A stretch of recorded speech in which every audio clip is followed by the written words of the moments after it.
All right, let's go ahead and get started. Thank you everybody for your patience. Just wanted to make sure technology was going to work for us today. Today is July 27th, 2021. This is the regular Board of Supervisors meeting for the County of Lake, and we will start with a moment of silence. Does anybody have a moment of silence? Yeah. Supervisor Crandall. Yes. So I wanted to do a moment of silence for Jeremy Hubbard. He passed away last week, and he's from Lucerne.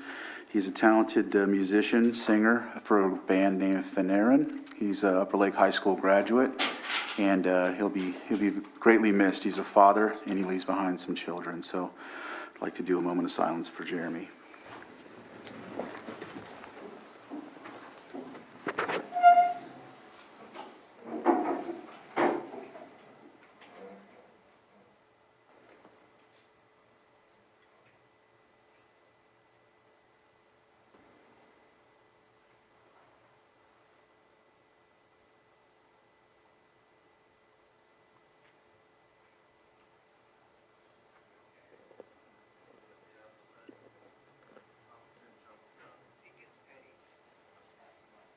Supervisor Pyska, would you please lead us in the Pledge of Allegiance?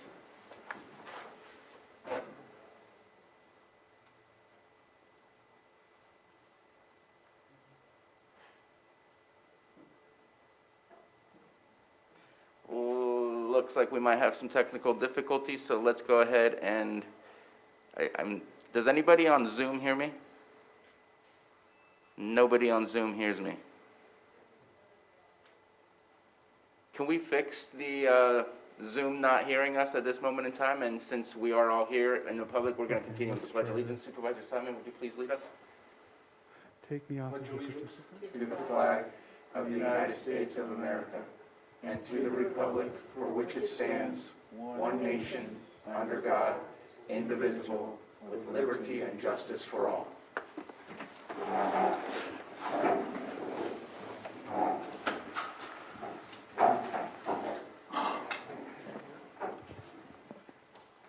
Supervisor Pyska, can you hear us in Zoom land? So I see that COLVG is muted. Usually that's unmuted. That's where our boardroom gets conveyed. There we go. Supervisor Pyska, can you hear us? All right. So sorry about that, but we missed you guys on our Pledge of Allegiance. We are moving on past to the consideration of extra items not appearing on the posted agenda. Are there any items being offered for this agenda? No? None? All right, let's move on to item number 5. Approval of the consent agenda, items 5 through 1 through 5 through 12. Any items that wish to be pulled? I believe we're pulling item 5.7 from an email that I received earlier. Yes, Any Mr. other Chair. items? Mr. Chair, yeah. Yes, I have one. I'd like to pull 5.1, please. Okay, 5.1 and 5.7. Supervisor Simon? For 5.1 also. Okay. Anything else? Seeing none, let's go ahead and open it up to the public. Any items from our consent agenda that you wish to pull for further discussion? And again, if you're in the Zoom room, go ahead and click the button at the bottom of your screen to raise your hand, or if you're calling via telephone, dial *9, and if you raise your hand, we will call on you. This is again to pull an item from the consent agenda itself. This is not public comment or public comment on specific items on the agenda. I see Randall has his hand up, and I'll get to you, sir. Let's go ahead and unmute Randall.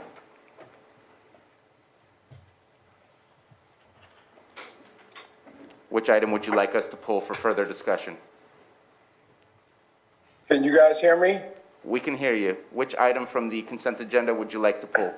I want to discuss, I was invited to tell my story about COVID-19 and how it's affected me and our community. Okay, well, we have that item on our agenda. It is item 6.2, I believe. Let me just scroll through. Yep, 6.2. So during 6.2, make sure and raise your hand to make that comment.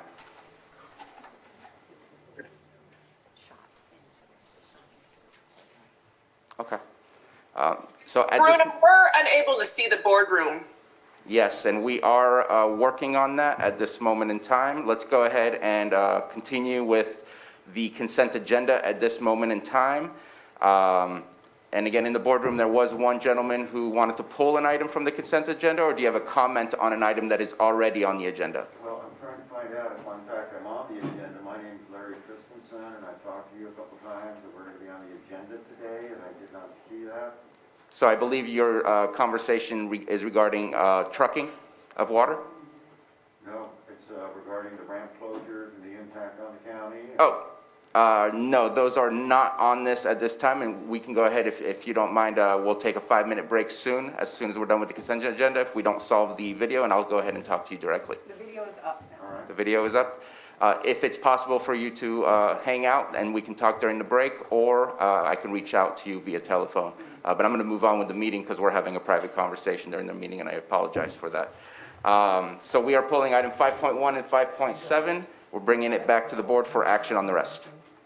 Mr. Chair, I'll move to appoint consent agenda items 5.2 to 5.6, and then 5.8 to 5.12. Second. Motion by Supervisor Simon and a second by Supervisor Crandall. Roll call, please. Okay, Supervisor Simon, Yes.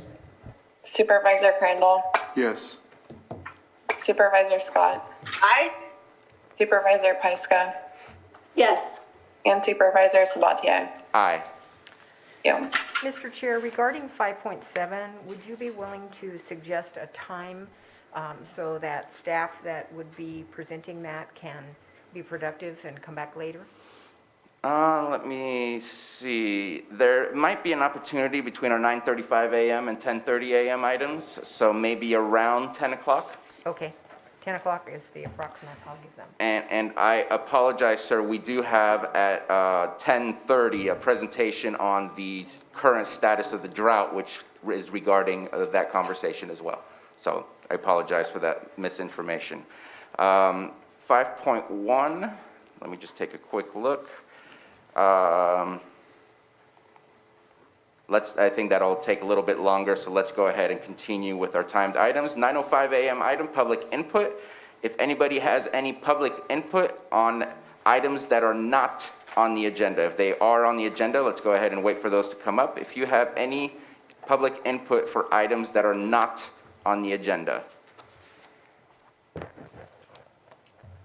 And Mr. Cole, if your hand is up to speak about COVID, we will get to that next. This is again for things that are not on the agenda. If that is perfect, thank you. Anyone in the chamber have a public comment for items not on the agenda? Mr. Cole, if we can unmute Randall, please. He has his hand up, so I'm guessing that this is not related to any items on the agenda.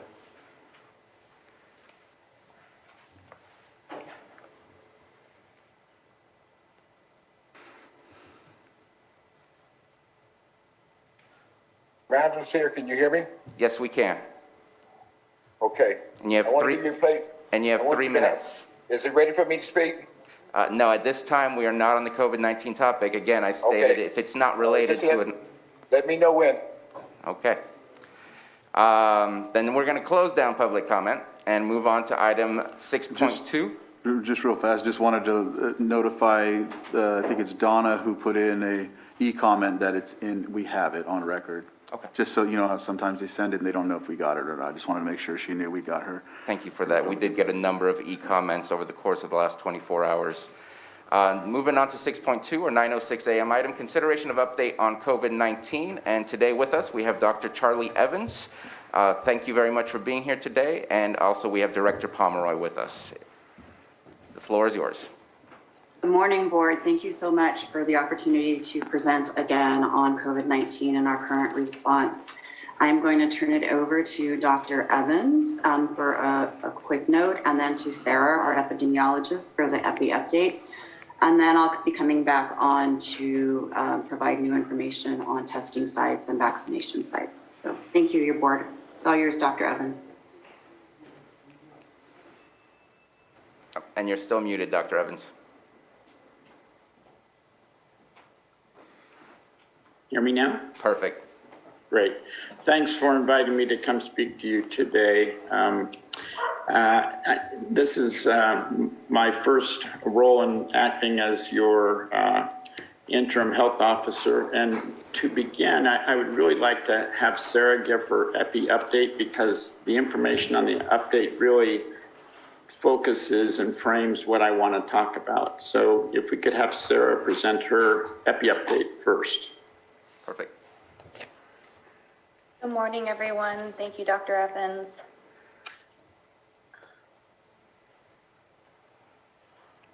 Okay.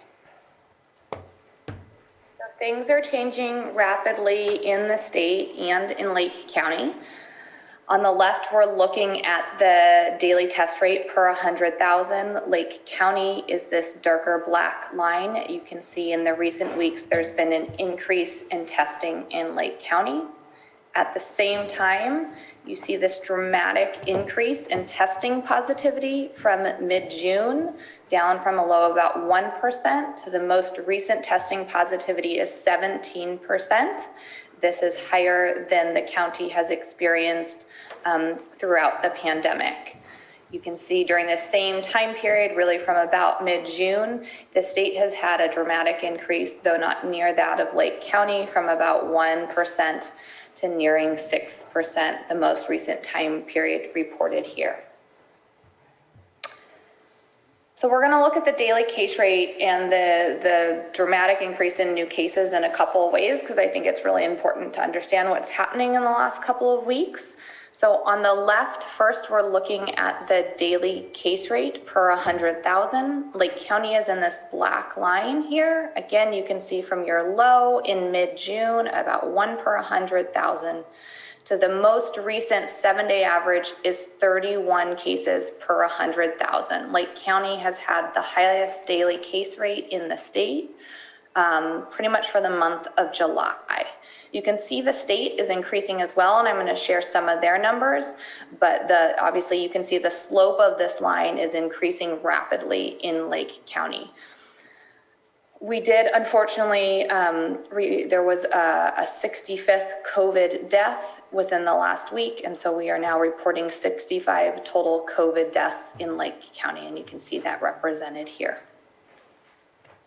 So I really want us to look at this daily case rate to understand what's happening now and what we can expect over the next month.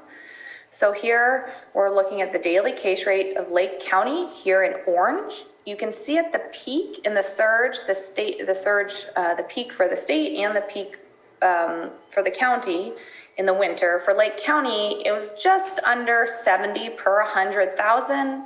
And then we saw the dramatic decline into the spring and had relatively really low case rates through the spring until mid-June, where we started to see that line start to creep up.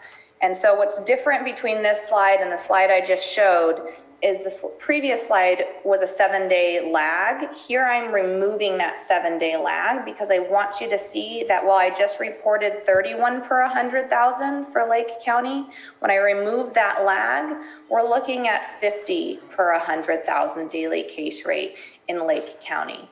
And we are particularly concerned about the slope of this line. We are seeing increases throughout the state.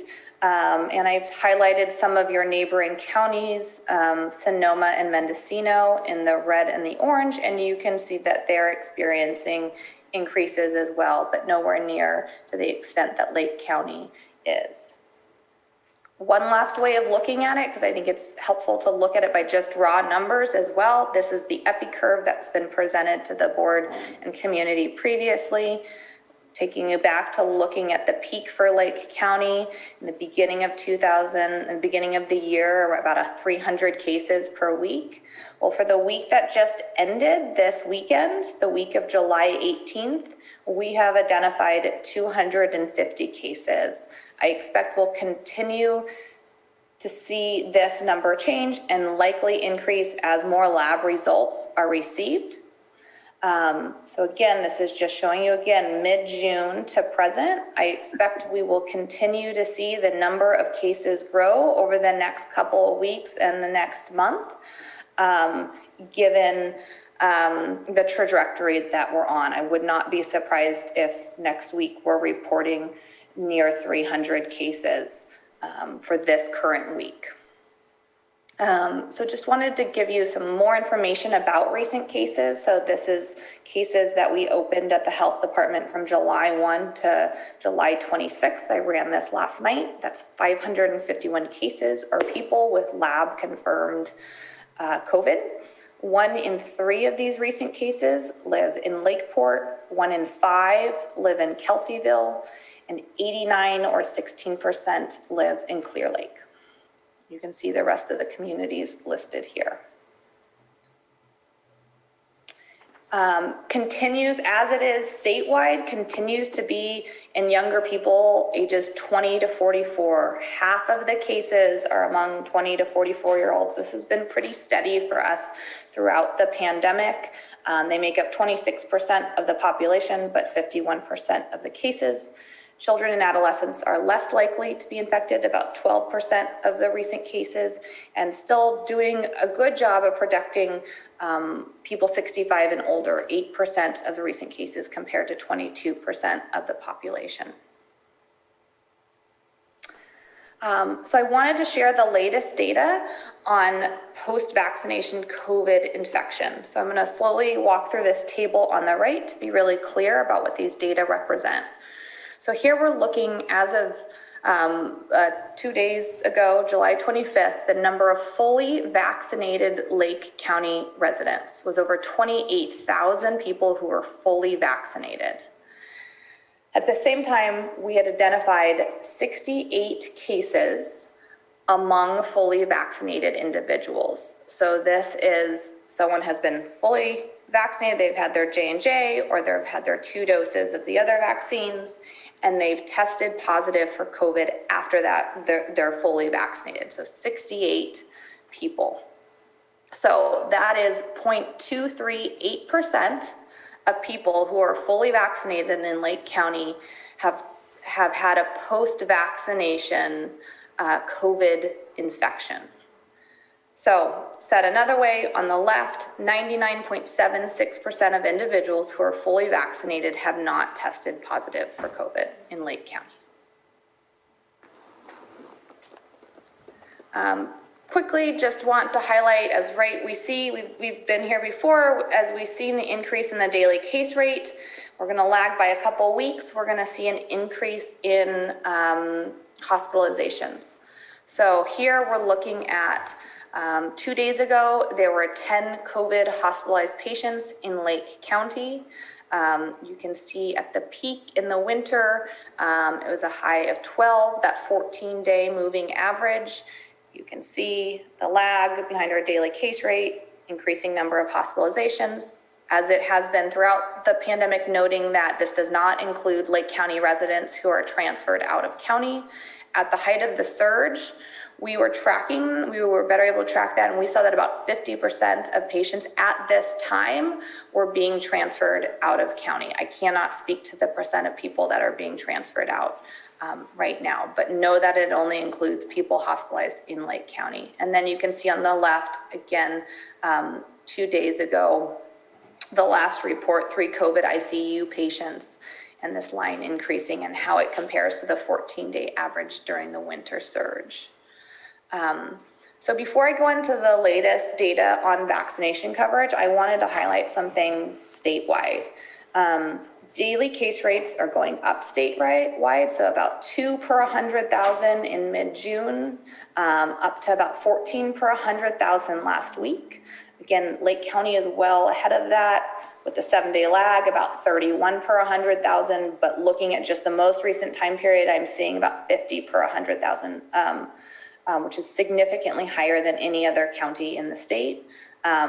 I think the second point is really important. The state is reporting the daily case rates between fully vaccinated individuals and unvaccinated individuals. So we're seeing a big difference between those two populations. The state's reporting about 13 per 100,000 daily case rate among unvaccinated individuals and about 2 per 100,000 among vaccinated individuals.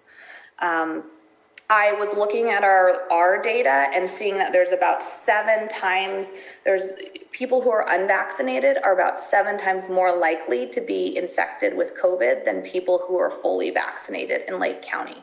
That's an estimate. We're looking at that data closely, but that's what I'm seeing, and that's similar to what the state is reporting. I think everyone is well aware that Delta is spreading, and in every region of the state. In June, it was about 50% of sequenced specimens. The state is reporting that it's closer to 80% now. And just a note, like we are seeing in mid-June, the state epidemiologist reported that there were about 150 hospital admissions a day for COVID patients. And early last week, she saw 2 days in a row of 500 hospital admissions a day. Okay, so briefly gonna highlight the coverage in Lake County. And just wanted to share that there's been recent UK, Canada, Scotland, and US studies that looked at the second dose vaccine. If people had 2 doses of the Pfizer or Moderna, their effectiveness against the Delta variant. This is really, really great news. It's 96% effective in preventing hospitalization, which, as we've discussed all along, is one of the key goals in the response. It's 87, depending on the study, 87 or 88% effective in preventing symptomatic disease, and 79% effectiveness in preventing lab-confirmed infection. The vaccines are performing very well against protecting against hospitalization and death, and very well against protecting against severe disease. So how are we doing in terms of vaccination coverage in Lake County? 52% of people 12 and older among the eligible population are fully vaccinated. That's over 28,000 people. That's compared to 63% of Californians who are fully vaccinated.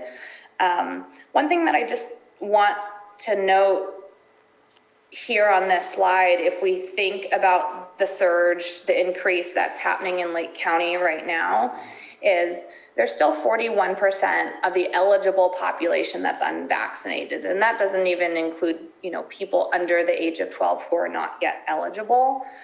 So when you include them, over half the Lake County population is unvaccinated. And so if you think of the tools that we have to really affect that slope of the line, they are vaccination. But if everyone tomorrow wanted to get vaccinated, who was unvaccinated, wanted to get vaccinated and got their first dose, and then 3 to 4 weeks later got their second dose, that doesn't fully take effect for 2 weeks after that. And so we really want to encourage to be looking at continuing to get this large percentage of the population vaccinated, but also other things that we can all do to prevent infection. That we know that works, particularly among age groups, this working age, or this 18 to 49 age group, where nearly 3 in 5 people remain unvaccinated, where the majority of cases are occurring, to prevent them from getting sick, to prevent the the older population and more vulnerable people from getting sick with comorbidities. That's really critical and important right now. At the same time, to really address this surge that we're seeing right now, the things that we all know work, physical distancing, wearing masks, are really important. I'm concerned that we will continue to see dramatic increases unless we, in the short term, we certainly will. It's important to do masking and physical distancing, and vaccinating over the next month is going to be really critical in terms of preventing new infections in the late summer and early fall. I'll stop there and turn it over to Dr. Evans.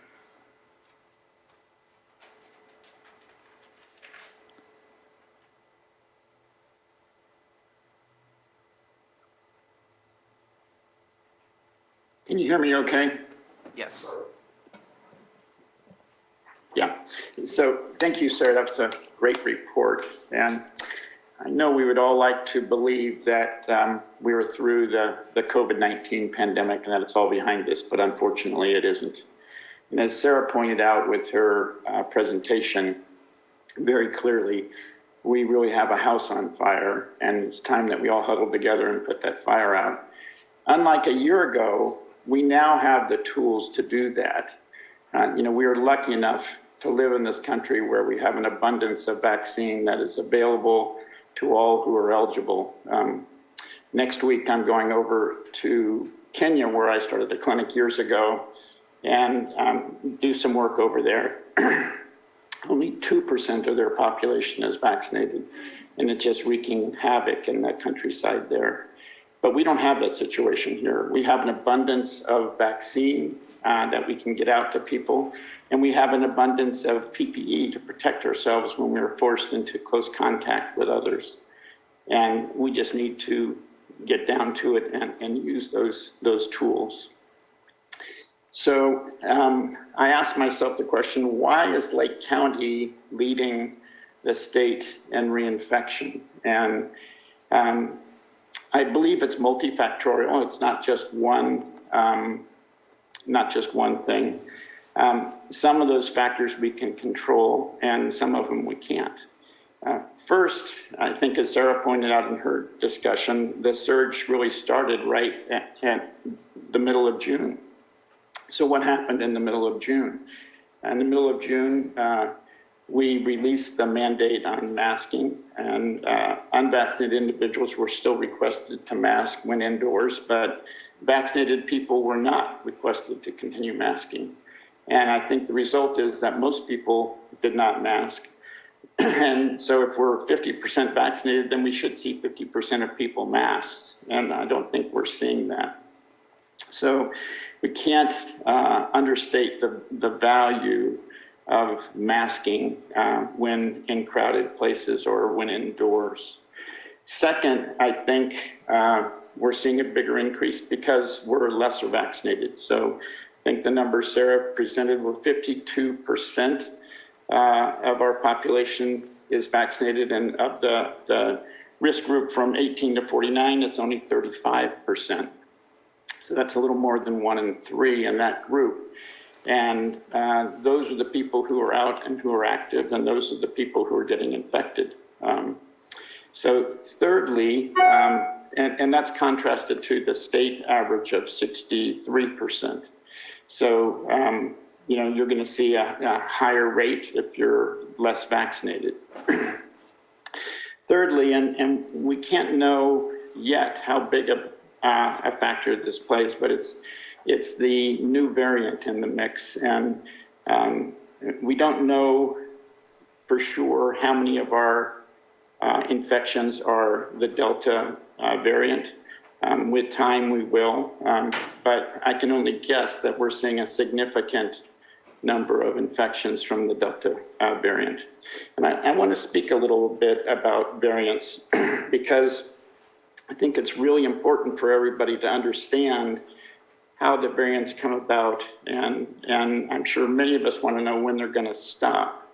So for those who followed the news carefully, back in the height of the big surge in the winter, you remember the B117 variant, which was referred to as the Alpha variant, which was the one that came from England. And it caused havoc for Europe, leading to big surges in infection, big surges in death, because the vaccines weren't available at that time.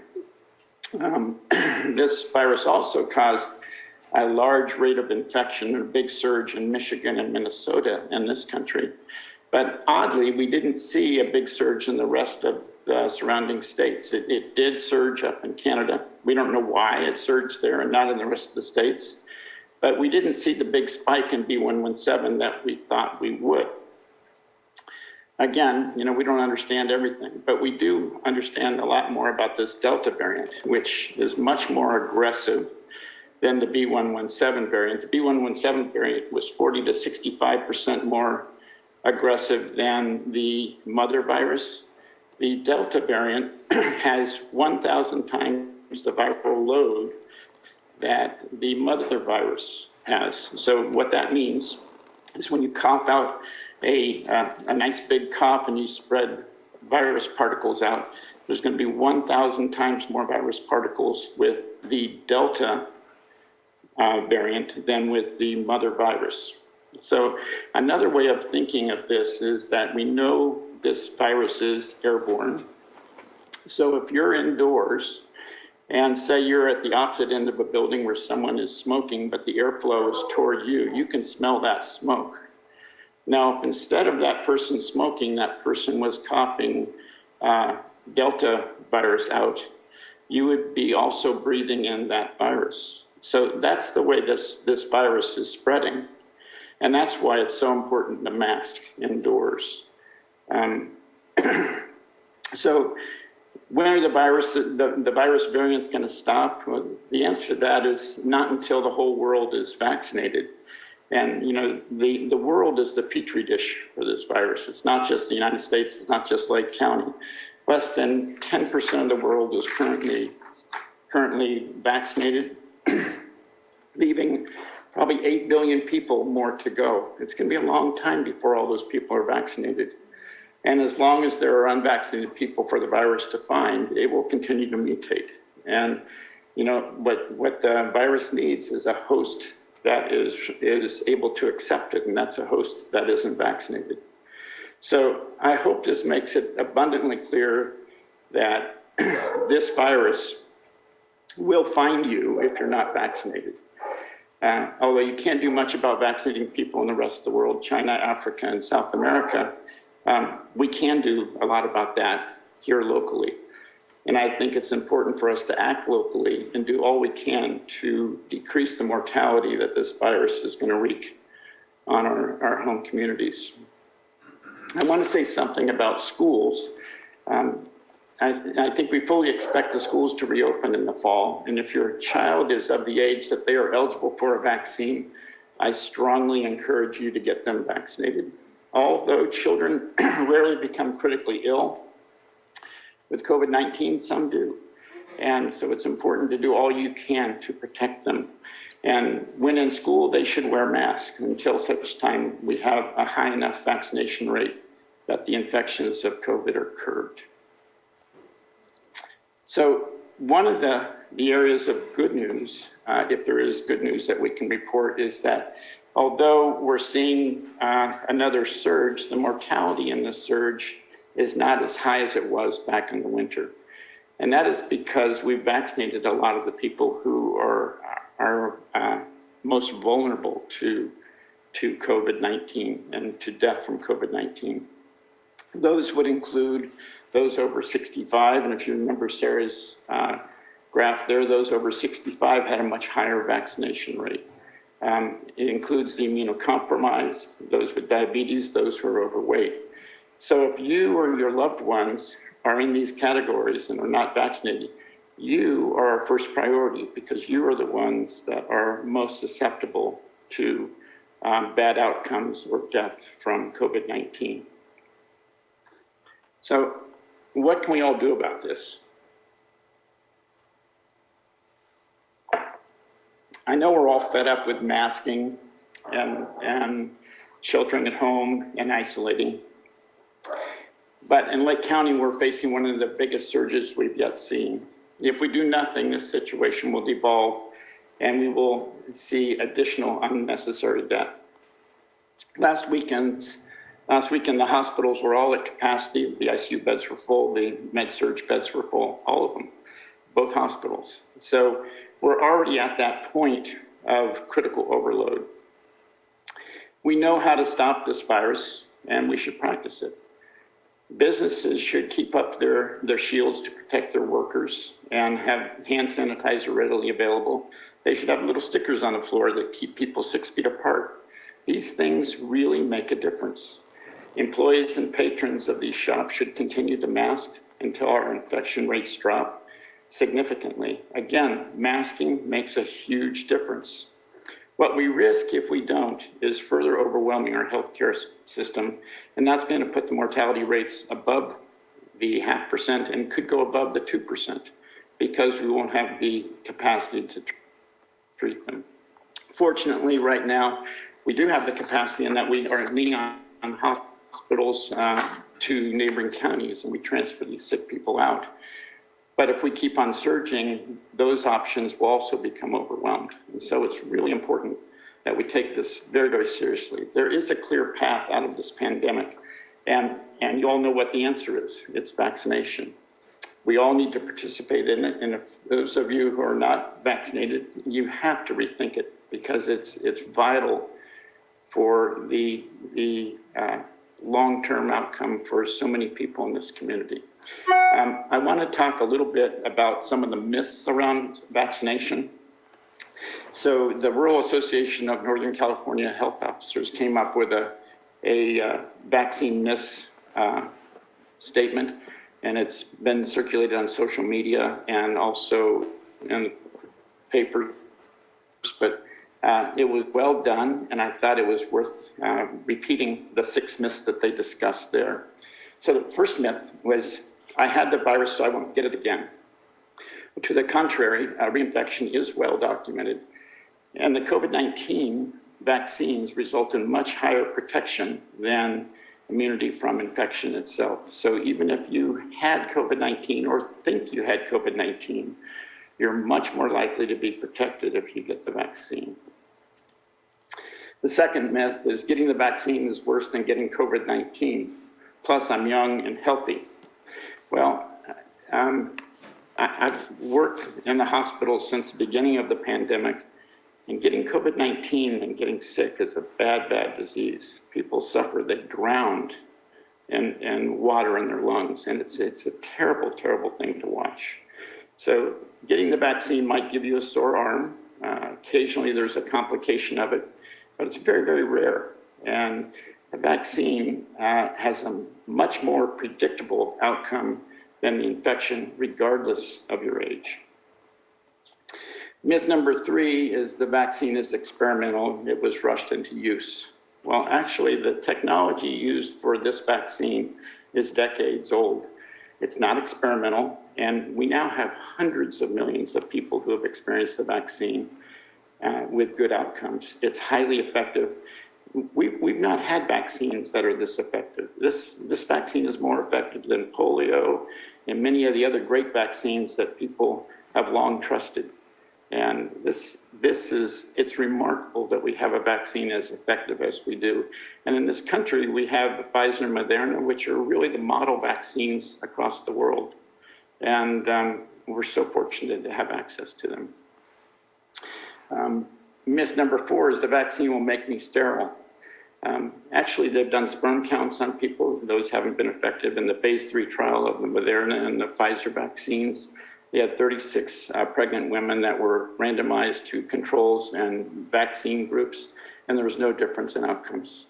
This vaccine doesn't affect fertility at all. And myth number 5 is the vaccine will mess with my DNA. Someone is trying to rewrite our genetic code.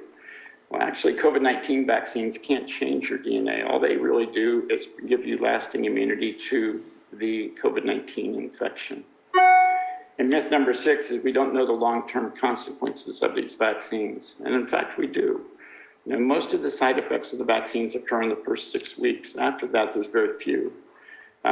Contrary to the infection, you know, some reports say that up to 30% of those hospitalized from COVID-19 will have permanent long-term effects from the infection. That's not something we want. So I want to move back to how do we conquer this pandemic. It's a little bit about playing the odds. Here in California, we have a lottery.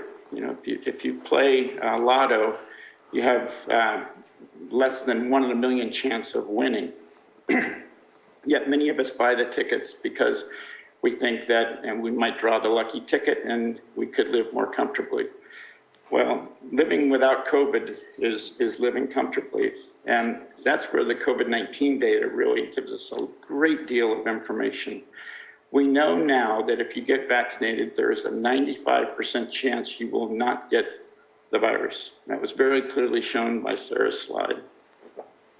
If you're one of the unlucky 5% who do become infected, you may get sick, but very few of you will require medical attention, and still fewer will require hospitalization. So I read a statistic last week, and they vary, but there was one statistic in a county where 99% of those hospitalized were not vaccinated. Only 1% were. To me, these are the odds I want for myself, for my family, for my loved ones, for my community. And I strongly urge you all to get vaccinated. The Delta virus is on the rise, and it has been found in Lake County, and my guess is that plays a significant role in our surge. It may be what's fueling it, and the vaccine will protect you against this variant. We know that.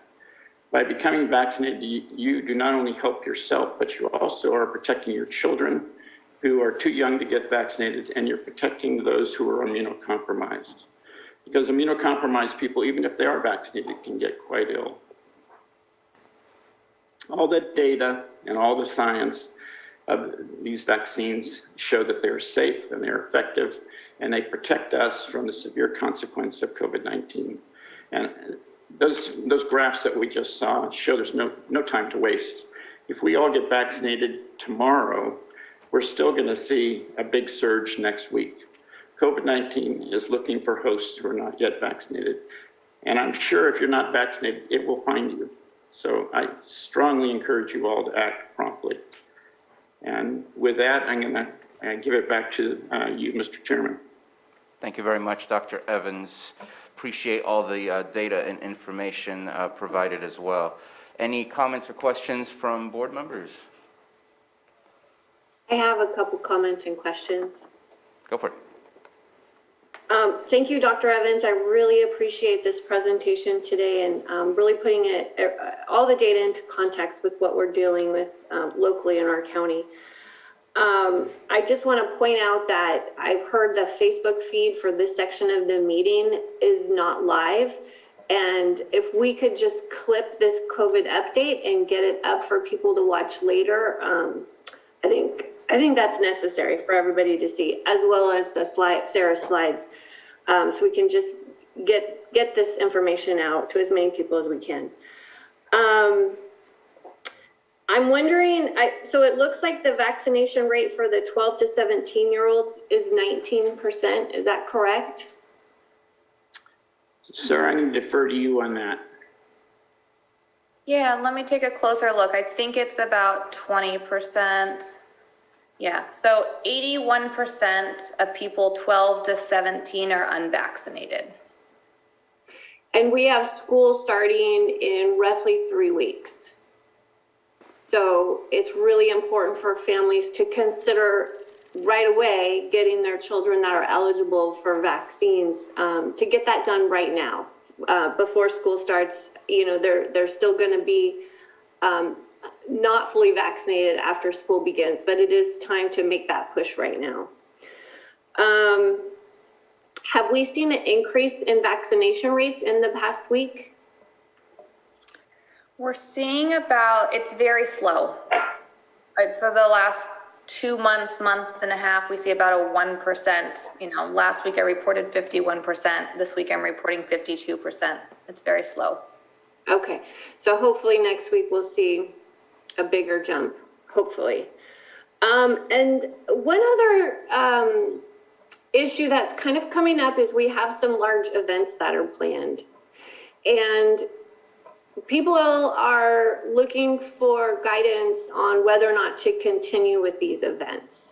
Some are outdoors, some are indoors, but with the rate of spread that we're experiencing, Dr. Evans, can you give some guidance on how these events should be carried out or potentially canceled? Yeah, so that's a great question. And, at this time with such a high rate of infection, I would strongly discourage any indoor large functions. Outdoor is much safer where there's good ventilation. And some studies suggest that, if you socially distance and you're outdoors, you're fine. So I would certainly move to postpone those that are indoors. But those that are outdoors, I think particularly if people are careful and they mask, you're much better off. And, okay, so that's good information if it's outdoors. So if you're in an outdoor event that's very crowded, your suggestion would be that people should mask and distance? Yeah. You know, we all saw those graphs. We're right back to where we were last winter. And, you know, last winter we were masking and being extremely careful. And that's unfortunately what we have to do right now when we're at this high risk setting. There's so much COVID in the community that people have to take every precaution they can to protect themselves, even if you're vaccinated. Right. Well, thank you so much. I really appreciate it. Those are my questions. Thank you. Thank you, Supervisor. So I will just make a quick statement that I am fully vaccinated, probably got vaccinated about, 3 to 4 months ago. I did it for what I believed was for my best interest, the best interest for me, for my family, and for my community. I would urge you not directly to go get vaccinated, but go talk to your primary provider about vaccination.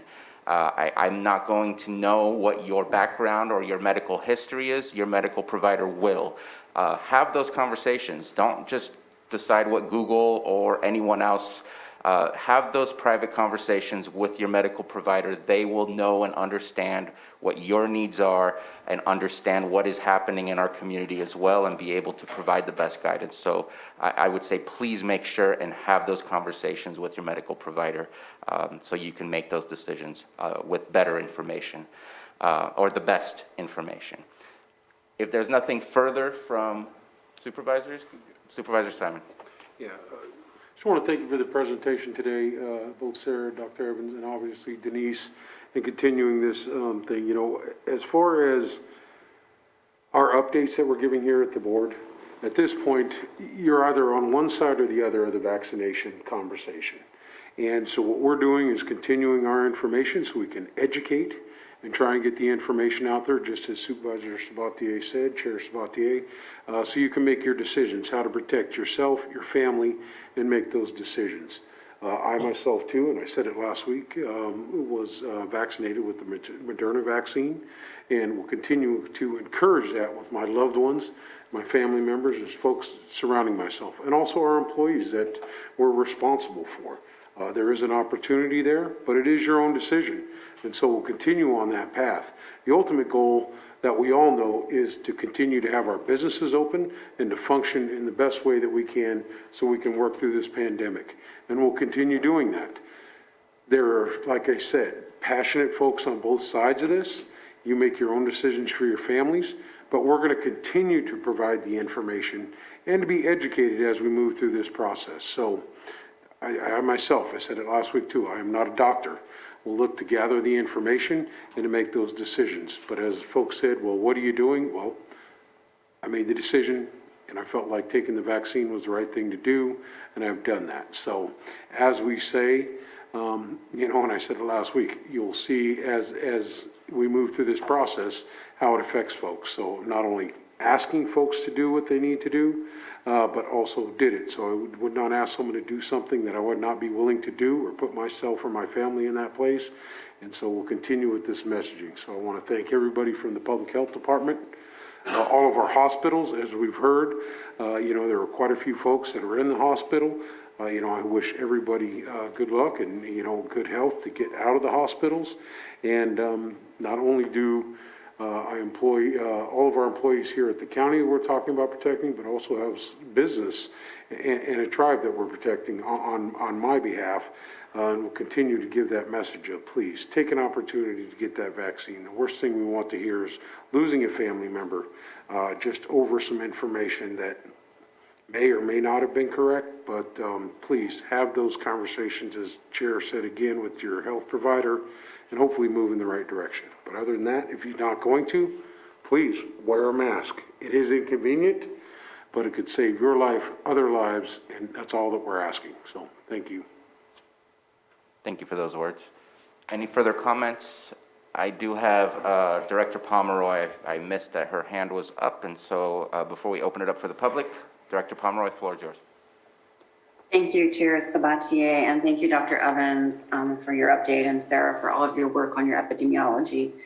I just want to give a few updates to the board on testing and vaccination. Dr. Evans has written a letter that'll be going out to all of our medical providers today, asking them to up their efforts in both testing and vaccination. In prior months when we were at our height, a lot of the clinics were doing additional clinics, so we're seeking that partnership again with them. The Public Health Department just finished doing all the schools, or having testing and vaccination at, not testing, vaccination at all the schools. We will continue to work with the schools as it gets closer to get more vaccinations done. Starting this week, starting tomorrow, Public Health will be doing vaccination and testing at our health department. So tomorrow, Wednesday, from 8:30 to 11:30 will be testing. And Thursday, from 8:30 to 11:30 will be vaccination opportunities. And then starting next week, which we will do a press release later this week to give the actual times and stuff, we'll be doing testing on Tuesdays and Wednesdays and vaccination on Mondays and Thursdays. That'll be at the Lake County Bevins building. I do have our director of nursing on. She could probably give more information on the details. This was just set up in the last 2 days, so we are working really diligently back at our, pulling some of our plans out that we did earlier in the year to get these sites up and running quickly. In addition to that, we still have the Optum Serve site down in Lower Lake. They do testing on Monday and Thursday, and they do vaccination on Tuesday, Wednesday, and Friday. So that is 18 and older. They are currently not giving out Pfizer, and Pfizer is the vaccination for the 12 to 18 years of age. We will be offering that here at our health department. Our message to the public is exactly what Chair Sabatier was saying, and Dr. Evans, please see your provider. If you think you are sick, call them. Let's try to stay out of the EDs. Your providers can handle this. They have the vaccinations. They have access to the testing. Please seek out their medical input for your own health. With that, the additional sites are still up, so you can get vaccinated at the majority of the pharmacies in Lake County, your providers, the health department, Optum Serve. So please take care of yourself and your family and your loved ones. That's it. Thank you. Thank you very much. And I know you offered for Carolyn Holiday to speak, but because our time is overlapping many of our other items, if it's possible to put that information out in a press release or social media, that way the information is readily available. It's not easy to take notes as we're speaking right now here in the meeting. But for time's sake, we're going to open it up to the public and get started there. I have one hand in, and I'll get to the boardroom in a second, phone 4627. Let's go ahead and start in the Zoom room. Good morning, this is Tom. Can you hear me? We can hear you. Tom Slade here. I had a comment and then some questions. These cases that we keep hearing about, to my knowledge, are based on a PCR test that has been, to my knowledge, discredited by the World Health Organization as being meaningless for diagnosing COVID cases. And I sent an email that Jessica probably got this morning, and there's much, much more than that. But she can take a look at that. And it seems to me it brings this whole report into question because it's all about cases. And one of the commenters spoke, moving on, things that work. And I've been looking into this. I don't need to be a doctor to read and think and ask questions. And as far as I can tell, there are possibly treatments and preventatives for COVID, HCQ, ivermectin, zinc, vitamin D, especially in combinations. Now, it's controversial, but there's a lot of doctors saying that they are using it and that it works. And it can, possibly eliminate the need for hospitalization and save lives. I don't know, but I would ask, from the health department, what is their comment? What are their thoughts about that? Thank you for your comments. And we're going to go ahead and take all the comments and write down questions, and then we'll go ahead and answer them all at once. That way we can just make sure that we get to everybody in time. So those comments and questions have not been lost or ignored. We will get back to you on that. Let's go ahead and open it up for Will Tuttle.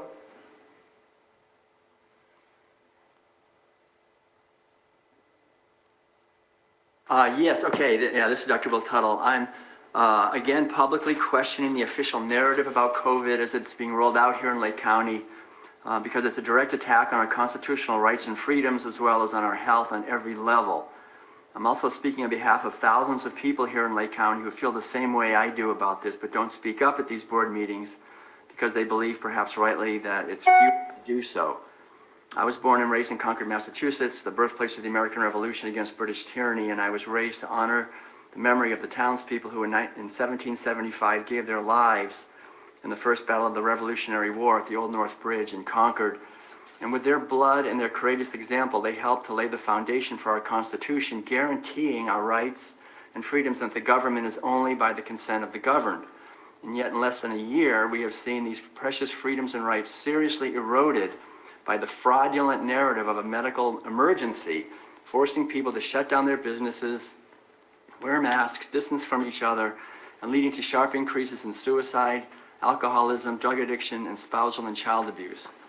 The big news lately is that just a few days ago, on July 21st, completely ignored and buried by the mainstream media, and not discussed here at all today in this meeting, the CDC announced that it is directing all COVID testing labs in the United States to phase out the PCR test, which has been until now the gold standard used to diagnose people with COVID. No reason is given by the CDC, but perhaps it's due to the huge number of lawsuits which will reveal what many honest and heavily censored health experts have been saying from the beginning, which is that it's a completely bogus test for diagnosing any disease, especially COVID. Which means that the case numbers you've been hearing that have driven the mandates and the vaccines, everything, are all based on completely fraudulent foundations. Can you please pause for a second? 600,000 Mr. Tuttle? It's a fraud based on the Tuttle? PCR test and the CDC's new Mr. actions. Tuttle, I'm not trying to interrupt you, but we can't hear Mask you. wearing. There's never been any double-blind controlled studies showing that mask wearing is effective. In fact, in a recent published review of 17 main studies that have been done on mask wearing, the conclusion was, quote, none of the studies established a conclusive relationship between mask use and protection against viral infection. There are many damaging effects of mask wearing, including harmful hypoxia or low blood oxygen levels, hyperkalemia or high carbon dioxide levels, as well as nose, throat, mouth, and lung infections, and many other harmful effects, including psychological disconnectedness from others. So, in closing, I want to say that I feel that we should emulate the American Indians who taught that we should live close to the earth, that we should breathe and savor the air, we should rejoice in the beauty and kinship of nature and animals, we should open ourselves to the healing power of the sun and the sky, we should treat each other with respect and kindness, and we should question all the directives coming from the exploitive government power centers in Washington, D.C. and Sacramento, which the Indians learned from bitter experience were deceitful, Your 3 minutes are up, Mr. Tuttle. All this fear is toxic and completely unfounded. Thank you. Thank you very much. Next, we have phone 6478.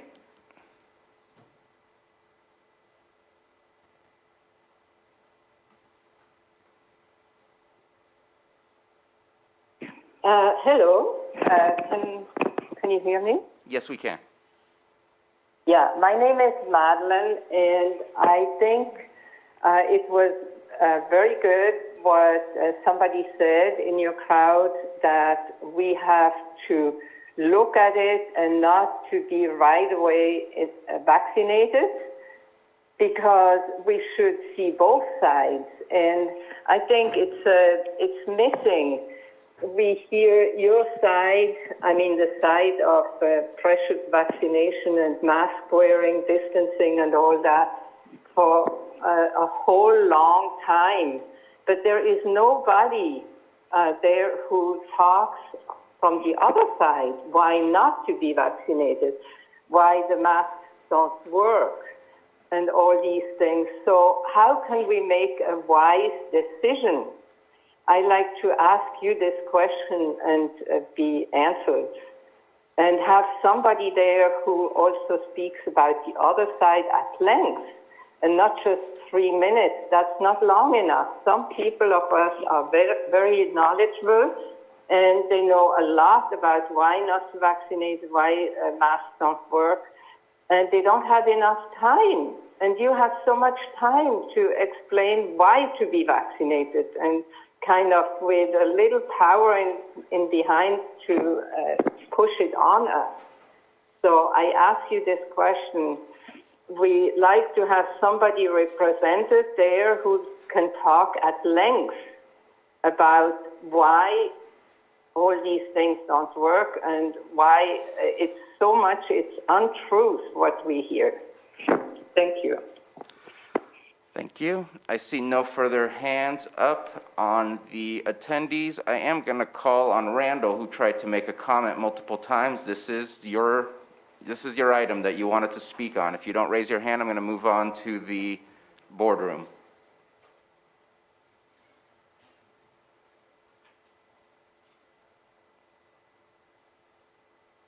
I believe you were unmuted 2 seconds ago. There you go. Can you hear me? Yes, you have 3 minutes. Okay, thank you. I want to take the opportunity to address Lake County Board members. Thank you for this opportunity. I also want to give you a set of facts. I'm only dealing with facts from the other side of death. And I've been gracious enough to come home. And I'm sitting here and I come home with information. I want to give you a play-by-play of what happened. On July 7th, a friend of mine got his second COVID test. I had connection with him on July 8th. And when I saw him, I said, "Are you okay?" He said, "Randall, I got my second test and I'm not feeling well." He had a fever blister on his mouth. And see, I had let my guard down because they said for people that were fully vaccinated didn't have to wear a mask. And so I was not vaccinated. I was very anti-vaccination.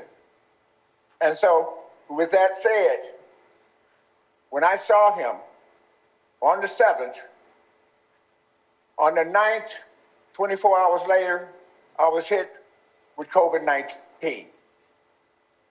We did tracing. I've been working with public health.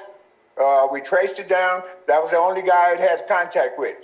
And he had his second shot, and he was unmasked and was able to shoot the droplets, and I took him in. And I wound up in ICU on 7/10, and I was there for 14 days. I'm at home, and I just want to tell you, people have free will. They can choose whether they want to be vaccinated or not. But our county, our responsibility is to protect our community. We need mandatory masks, whether you're vaccinated or not. If you don't want to wear a mask, stay at home. My wife went to Walmart yesterday and Rite Aid, and she was the only person in both stores who have a mask on. If you're going to do business in Lake County, Walmart, Rite Aid, and all these people, they have to protect our community. They have to protect our people. They have to, no service if you don't have a mask. We will still get the revenues. People will mask up, they will still go to the store and buy the products, we will get the revenues. We did it with seat belts. Seat belts save lives. Your 3 minutes are up. Masking will save lives. Thank you very much for my opportunity to share that with you. Thank you for the comment. Next is Savannah.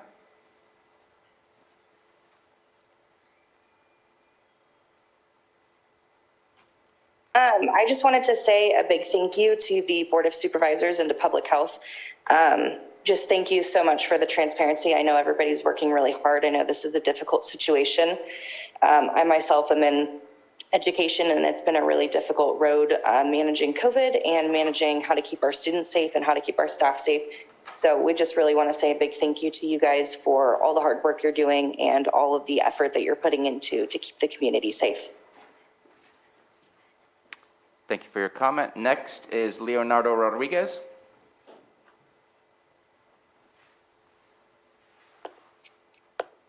Hello.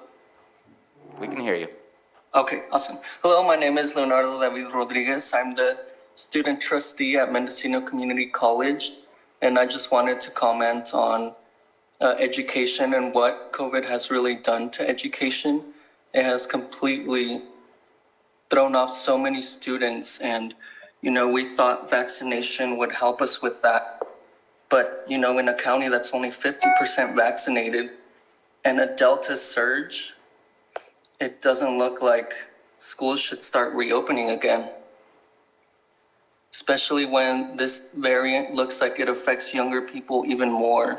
And as someone who was enjoying their college experience, to have it taken away after so much work was really hard, but we adapted to it and, we've been dealing with it. And I would just ask of people that, don't plan on getting vaccinated to think of not only of themselves, but of their community and their families, their future. And to think of students like me who are trying to get a higher education and can't even go to their colleges, of which some people are paying, thousands of dollars to attend. So I just urge people to get vaccinated, to do their part. Thank you. Thank you for your comment, and that's the last hand in the Zoom room. I saw a couple hands here. Let's go ahead and come up to the microphone. I'm not going to call on people. Please just come to the microphone and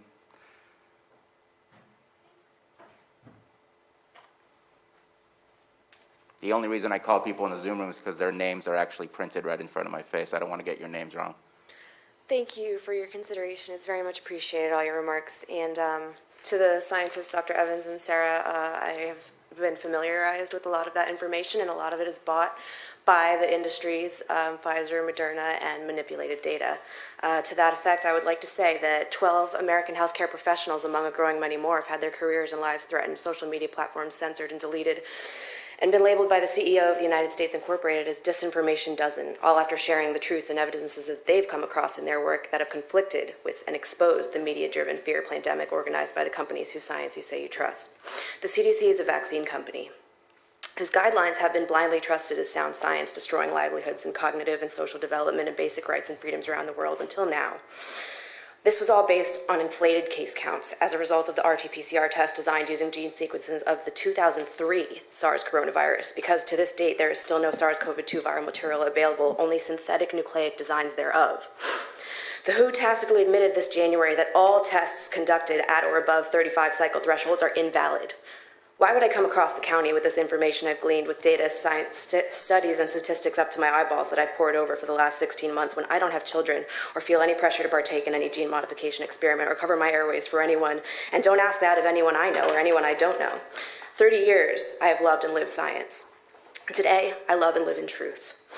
Maybe the genocides I descend from are smaller in numbers than that from which you hail. Does that negate the wisdom and trauma I inherit with it and its indication that with censorship comes medical fraud, malpractice, and tyranny? Maybe it's trite to you that I've faced censorship for sharing information about the Tuskegee experiment, or that I've used my adult privilege to grow organic produce for my community in exchange for WIC certificates, or often less, all to find myself without land for the last 2 years. What's trite to me is faith in false scientists funded by the same organizations who passed out the smallpox bioweapons on blankets, claiming that they were trying to help. What a privilege it must be to make policy on 16 months of 97% false positives from a Class 1 recall test that failed full FDA review and had its emergency use authorization revoked. I ask you, in standing with the Chilcotin Nation of the Universal Supreme Court, the Lenni Lenape, the Lakota, the Blackfoot, the Pomo, the Paiute, the Huape, the Suwannee, the Cherokee, the Algonquin, the Taino, and all the children of Turtle Island and far beyond, is human civilization really on the path of progress? Or is human society being further degraded with each passing day? Thank you. Thank you for your comment.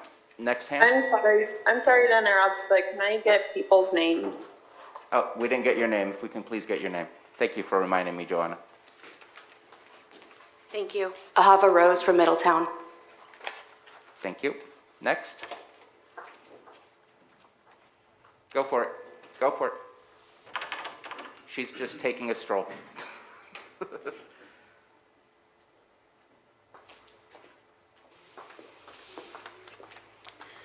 My name is Joan Moss. I speak out quite often. I wanted to let you know that Dr. Evans' voice was clear. The lady who just spoke was going so fast, I could not hear her. And the woman who spoke up for Lake County, I could hear her half the time. I'm getting a hearing aid soon. Things might change. I'm wondering if the report, the official report, is in print anywhere, so those of us who might be a little hard of hearing can understand every word. This time the words were bigger and I could see them. It was improving. But I think the sound production of the woman from Lake County needs to be as good as the sound production from Dr. Evans. Thank you. Then we can hear what you're saying. Thank you very much. And I believe that this video will be replayable in the near future. And also, if you need further data, just go ahead and contact me and I'll make sure you get that data. Anybody else in the boardroom have a comment on this item? Okay. Mr. Chair. Yes, please. I did just want to make a comment. I think that we also have hearing devices, correct, that are available to attendees here, so. Thank you for reminding me, yeah. I just wanted to say that there's an opportunity before the meeting, so there are hearing devices. If you're having trouble, please let us know, and the administrative office will help you with that, so. And I see Sam holding something up in the back there, so. Okay. Thank you.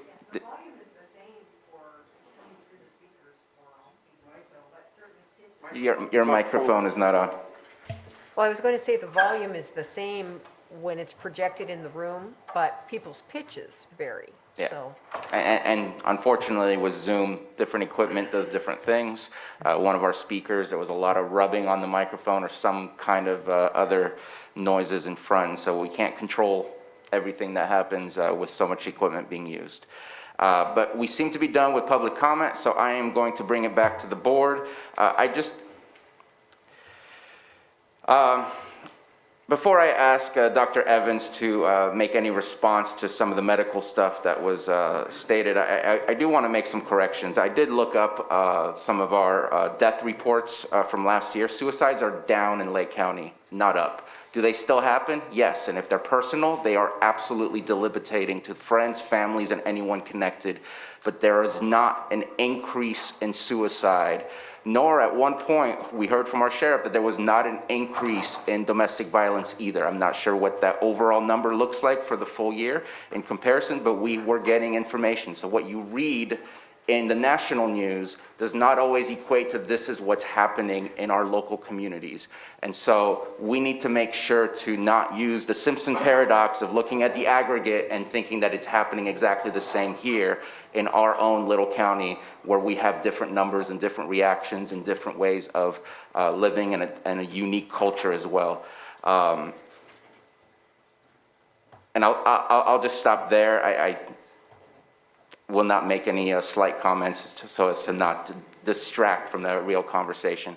Dr. Evans, there was some medical questions, something about the PCR test and also the availability of medicine.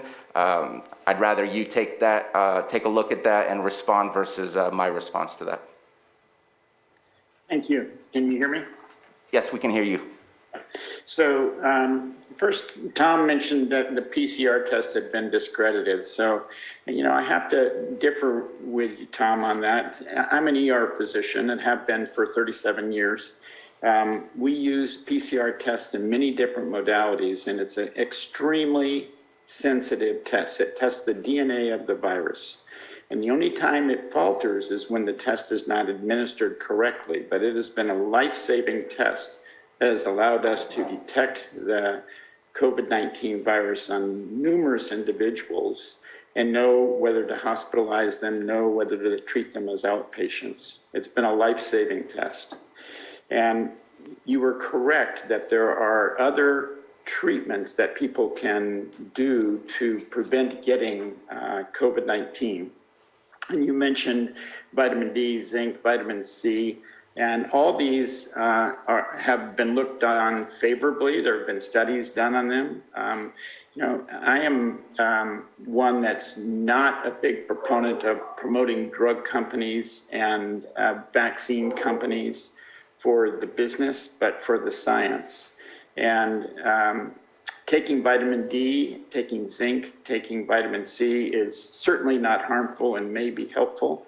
And in fact, I will admit that during the heart of the pandemic, I took vitamin D, zinc, and vitamin C when I was seeing COVID patients every day. And I was lucky enough, probably because I was wearing my mask 100% of the time, not to become infected, despite treating hundreds of COVID patients.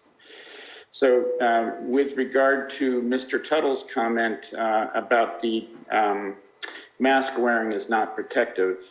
To the contrary, there are numerous controlled studies looking at masks, and it varies according to the type of mask too. So, wearing a bandana is not as protective as wearing a surgical mask. Wearing a surgical mask is not as protective as wearing an N95. Masks work, and the stronger the mask, the more protection you get. And I highly encourage people to continue wearing masks. I did agree with you about your Native American comment, living closer to the earth and savoring the air.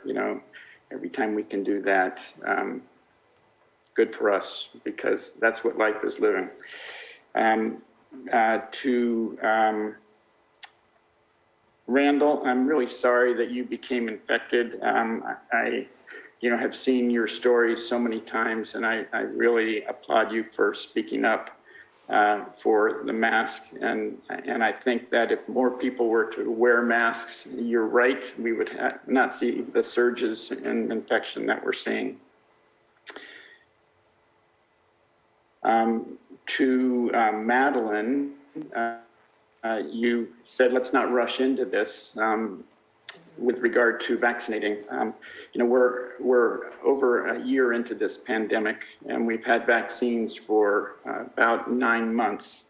I had a patient last week who came in, she was in respiratory failure. Her lungs were white out on the chest x-ray, and as I was getting her ready to go to the ICU, she asked me if she could be vaccinated. I told her, it's too late for you to be vaccinated, you're infected.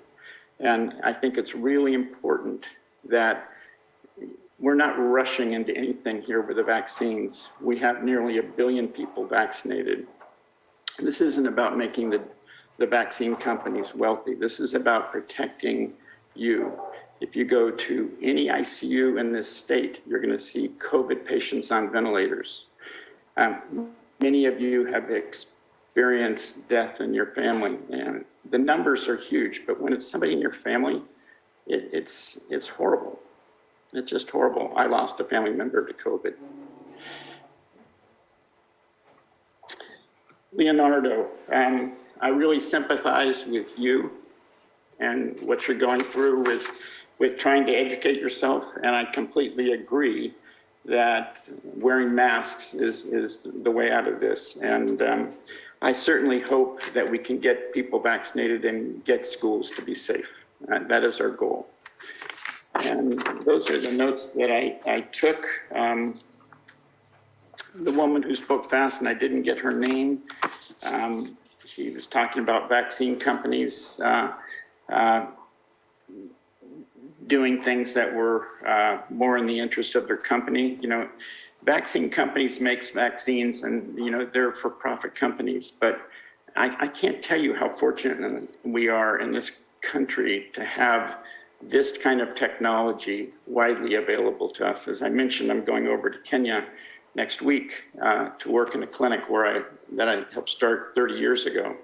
They have nobody vaccinated in that clinic, and they barely have oxygen. We need to take advantage of what we have here, and we should be proud that we have that technology to offer to our people. So my message is vaccinate and wear your mask. Wash your hands and wear your mask. Thank you. Thank you very much, Dr. Evans. The last thing that I will say is just two simple things. One, some gentlemen spoke about the American Revolution leading to Constitution and the creation of our country. Please do a little bit more search on the American Revolution. Without mass inoculation by George Washington on the army, there would not be a win for America in the Revolution. Make sure to look into that so you can better understand why inoculation is useful. And then also representation of the other side. It's hard when the other side is not in science to have them represented. And I will go ahead and go with my unfortunate remark. It'd be like asking our diversity group to have a position for a bigot. I just don't think that that would make for a very good conversation. We want to move forward, not be stagnated in where we are moving. And if there's any further comments from the board, then thank you very much, Dr. Evans. Thank you, Sarah, Director Pomeroy. Thank you for your update. And because of our status, I'm sure that we will have these updates a little bit more often than we've had in the last few months. And so we will see you soon. Thank you. I apologize for the time that we have taken on all of this, but these discussions need to be had. So let's see if we can try and move quickly through some of these. Our 6.3 item, 9:30 a.m. item, presentation of proclamation recognizing Lake County AmeriCorps Civic Spark Fellows, and Supervisor Pyska. Thank you. I'm going to read the proclamation commending Lake County AmeriCorps Civic Spark Fellows. Whereas Civic Spark is the Governor's Initiative AmeriCorps program of local government commission in partnership with the state of California through the Office of Planning and Research and California Volunteers. And whereas Civic Spark is dedicated to building capacity for local governments to address emerging environmental and social equity resilience challenges such as climate change, water resource management, affordable housing, and mobility. And whereas each year Civic Spark recruits fellows to build local public agency capacity throughout the state for an 11-month service year.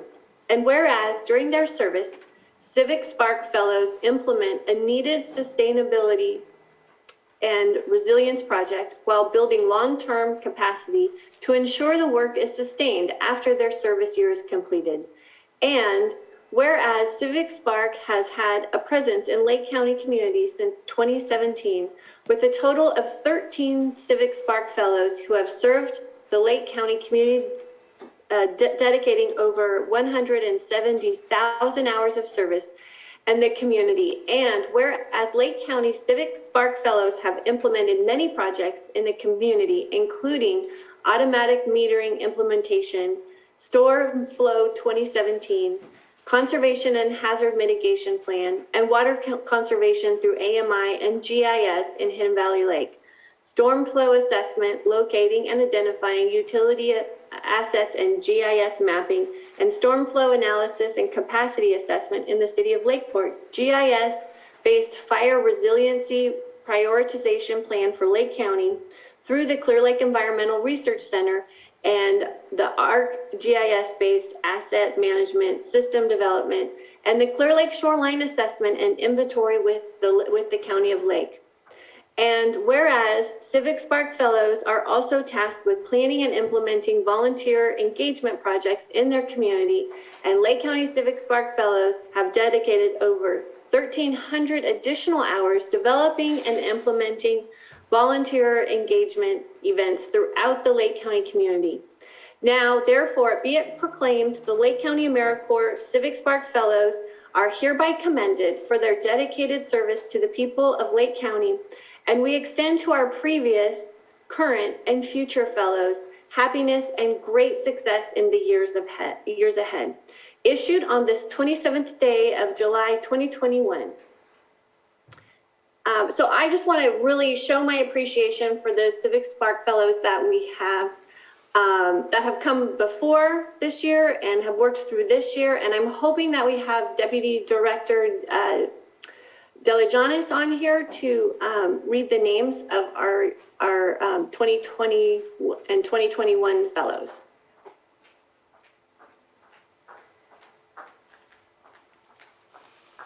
Hello, can everyone hear me okay? Yes. Awesome. Thank you. Thank you to Supervisor Pyska for reaching out. It's an honor to be here to recognize our current fellows. As Supervisor Pyska has said, we've had 13 AmeriCorps Civic Spark Fellows, and we've actually had a few of them remain in the county, 2 from previous years, including myself, and then also 1 from this current cohort who will be remaining in Lake County to continue to serve our community. So the 2021 current fellows are Nicole D'Amato and Liam Healy here with the Lake County Water Resources Department. We also have Miles Johnson here with Lake County Special Districts, Connie Reethen with the City of Lakeport, and then Laurel Beard, who we will be hearing from in a moment with the Clear Lake Environmental Research Center. So thank you again, Supervisor Pyska, for recognizing the fellows. As we mentioned, we have been able to be honored and had the privilege of working alongside these fellows to help us build capacity in a numerous of projects as outlined here. So thank you today. And I would like to welcome Nicole and Liam, who are here in person today, to accept this proclamation.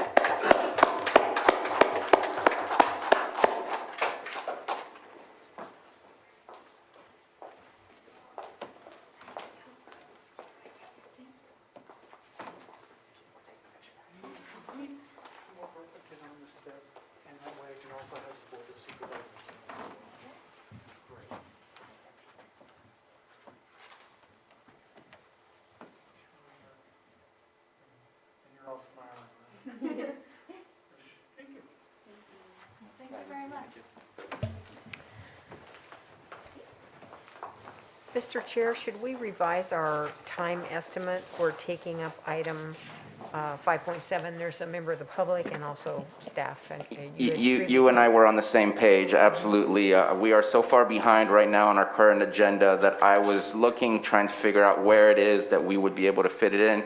I think that the next few items don't have much room to be able to find a space for that item. So I am going to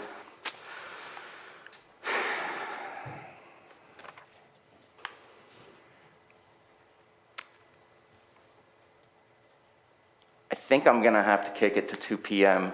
This afternoon after our lunch, just to be fair, so that we don't ask people to wait around a little further. Again, this was on the consent agenda. We do want to make sure to have that conversation before going through the consideration process. But at the same time, I want to be respectful to the times of those timed items before us. So I would say 2 p.m. this afternoon. Okay. And I apologize to those that it impacts. But we will have that conversation, and if you can't make it back here, it's possible for you to join us on Zoom to make sure that you are a part of that conversation as well. Director De Leon, I'm so sorry. That's okay. Good morning, Mr. Chair. Good morning, Board. I just wanted to take a minute to publicly recognize Nicole and Liam for outstanding work this year. You've heard me say before, I challenged them with producing something that was tangible and was something that we could continue to use moving forward, and they accomplished that and exceeded my expectations. And this is indicative of our young people today. We're in pretty good shape. These two are amazing young folks, and they have very bright futures ahead of them. And I just, again, would like to publicly thank them for the work they did for us this year. Absolutely, absolutely. Your presentation on the shoreline assessment, your help with the Middle Creek Restoration Project and the mapping that has been done, I really appreciate your help. What people need to recognize is this helps supplement all the work that we're already doing. It doesn't supplant it. This is to help us move even further and faster and more efficiently towards our greater goals. And thank you so much for calling Lake County home for a little while, and when you are done, to have a safe trip home. So thank you so much for your time here. Anything further before we move on? All right, let's go ahead and move on to our 6.3 a.m. item presentation. Oh, no, sorry, 6.4 item, 9:35 a.m. Civic Spark presentation on fire mapping, and Supervisor Pyska. So I had the pleasure of working with Laurel Bard this year through Clerk, and she did an absolute incredible job with her fire mapping. And I wanted the public to have a chance to see how seriously we take our fire mitigation efforts these days. And this is a great opportunity for Laurel to make the presentation. I'm also delighted to share that Laurel's going to be continuing her work in Lake County with Clerk. She's going to be starting that after she takes a little break after all this work.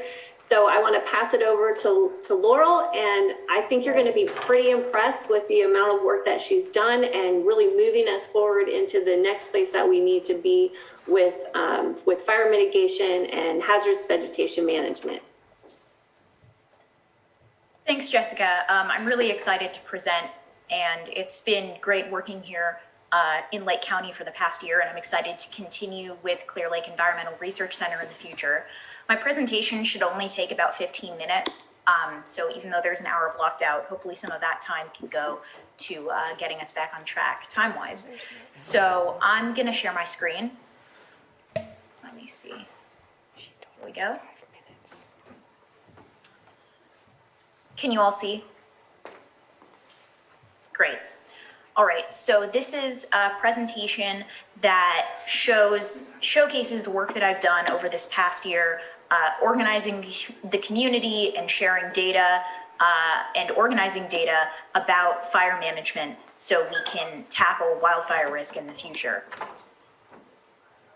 This first part is a bit of a history of Lake County's fires. A lot of you already know this. This was made for the general public, so Lake County residents at this point are experts on it, but I'm going to go over it anyway.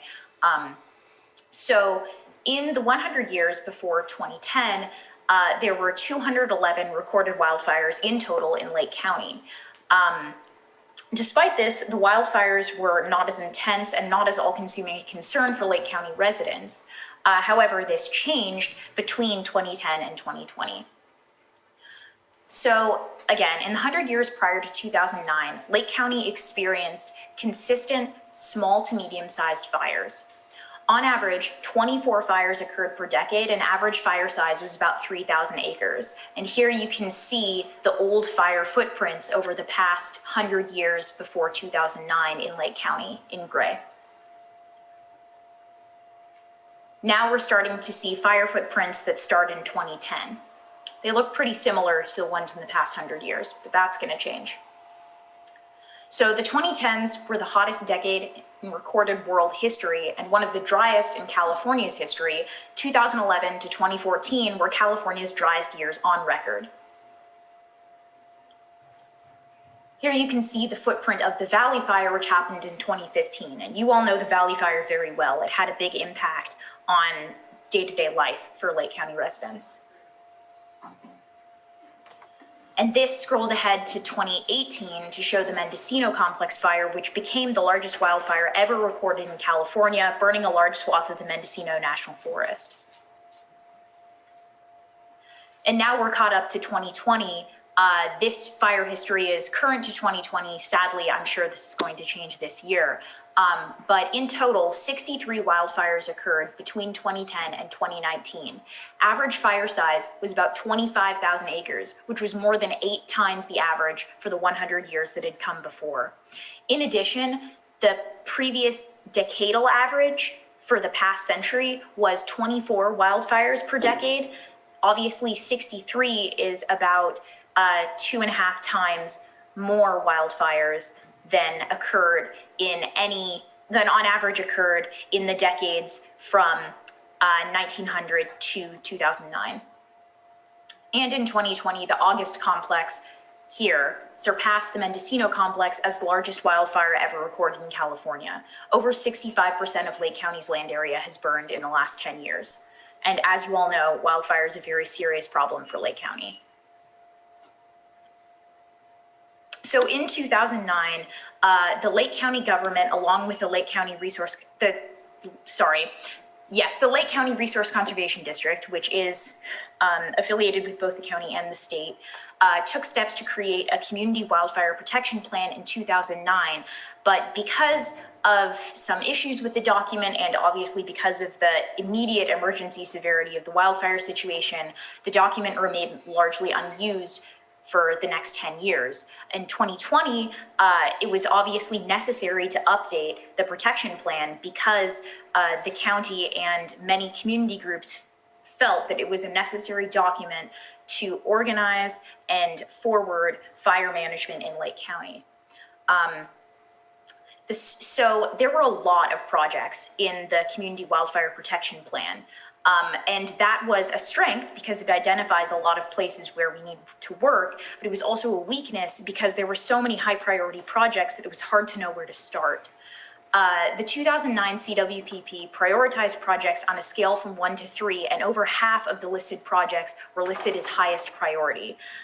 It wasn't clear how these projects had been prioritized, and as of early 2020, there was no record on what work had been done in the year since 2009, and some of the projects were in areas that had already burned.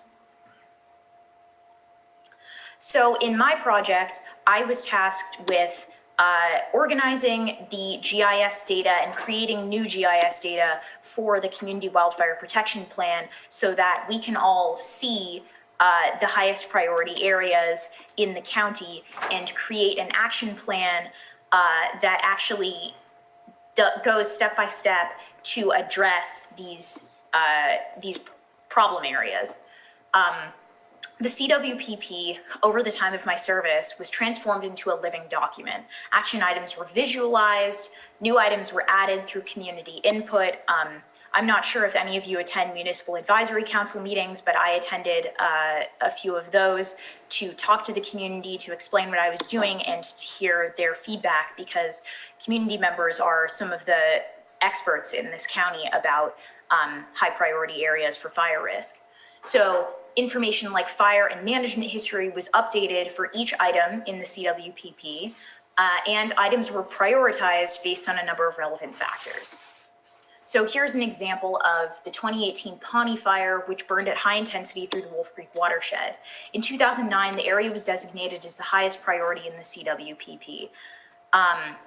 The Pawnee Fire did reduce fuel load in the hills, which changed the area to moderate high priority instead. Relevant prioritization factors were proximity to communities, proximity to evacuation routes, fire and management history, fire threat as determined by CAL FIRE, and field ratings by myself. Priority was determined by assigning a numeric weight to each relevant factor and adding the numeric weights together using a program in Python. The final numbers were each connected to a certain priority level. Here's a picture of the code that I used to prioritize this. I'm not going to go over it right now, but this is what it looks like. So this is a visual aid to see how this has helped really focus the highest priorities in the Community Wildfire Protection Plan. So these are the former highest priorities that were established in 2009.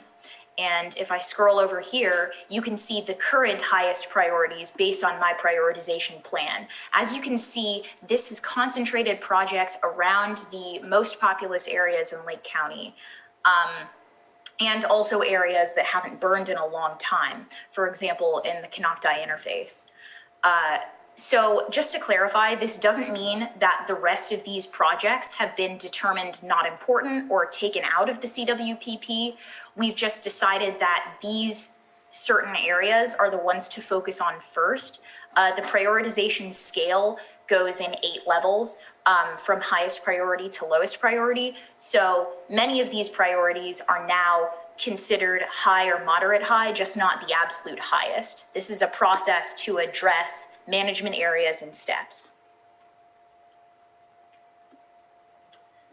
And this segues into what's next for Lake County.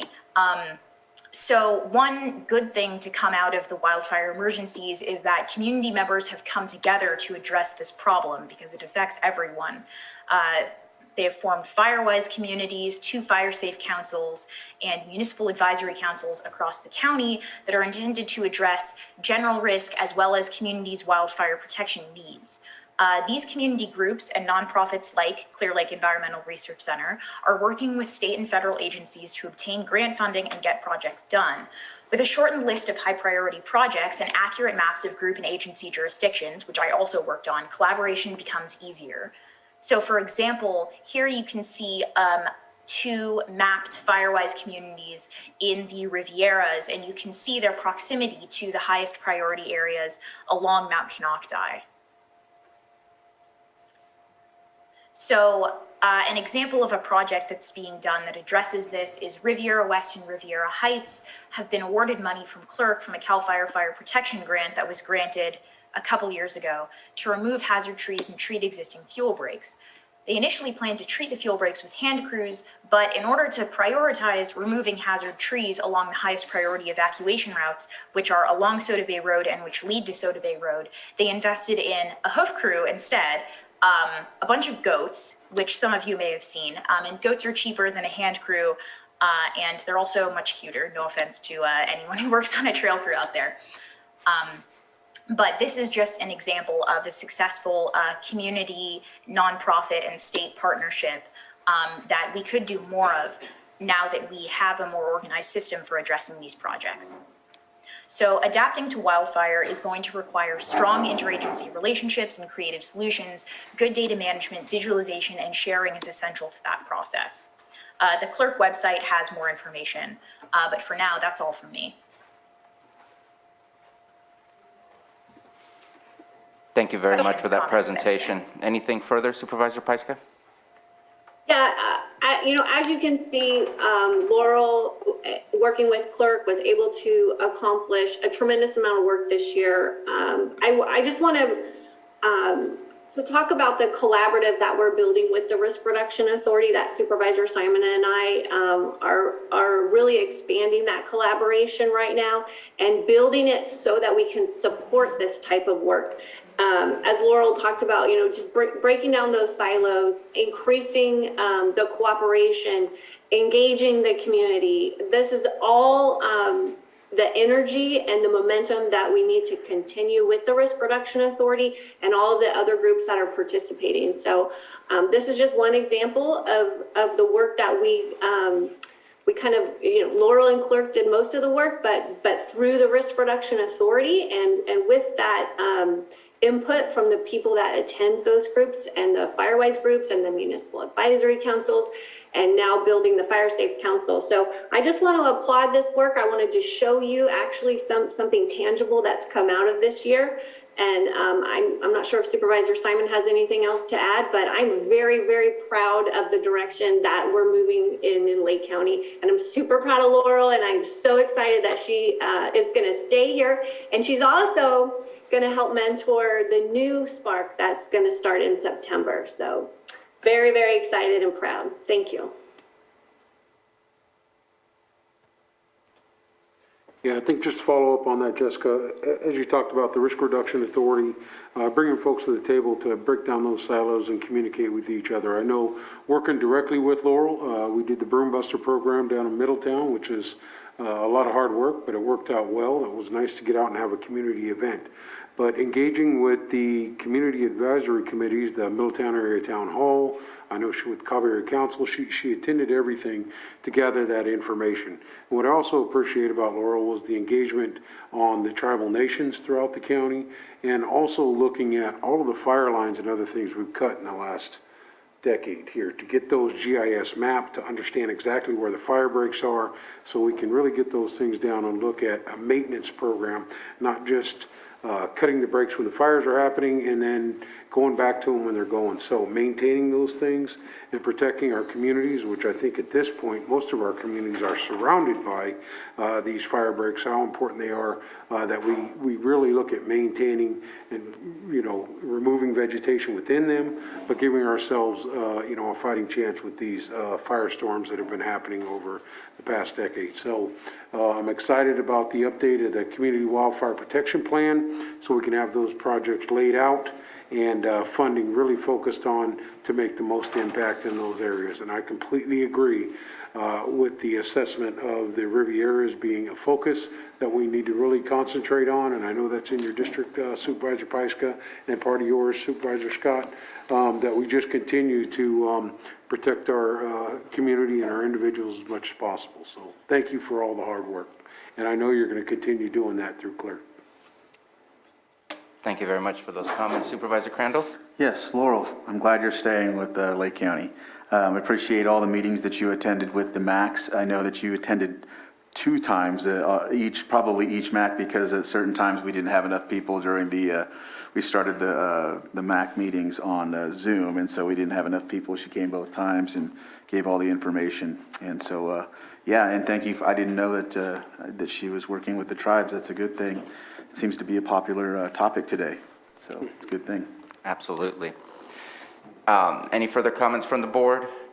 I just want to add that I know that I've worked a little bit with Laurel, especially on the backside of the city of Clear Lake when I met with her and Clerk Will Evans. Really appreciate the fact that you're doing so much to help protect our community and taking this 2009 plan and updating it with the latest and greatest information on how to best prepare to mitigate fires. Fires are going to happen. It's the idea of how do we mitigate them so we can control them to a size that is manageable.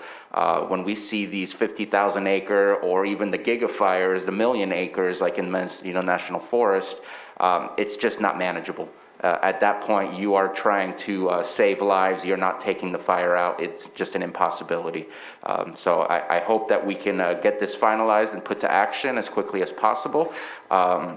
And I hope that clerk will remain and stay with us to help us get those grants from the state. I think they've been the most efficient group in using those grants. I know that if it wasn't for clerk, we would not have had that 400-foot vegetation clearing in the east of Clear Lake next to the landfill to help protect the city from possible fires.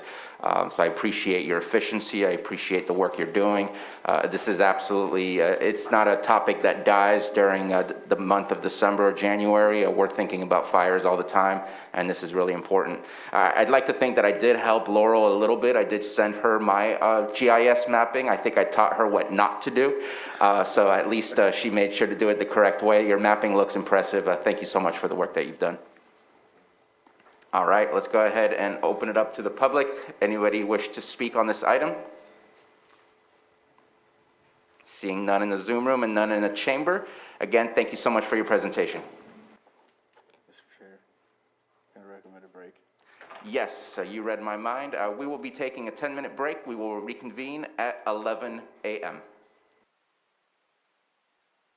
All right, it's 11 a.m. Looks like everybody's back on, so let's go ahead and keep moving. We are on item 6.5, our 10:30 a.m. item, presentation of 2021 drought, Clear Lake. And Director De Leon, I believe you are taking the lead on this.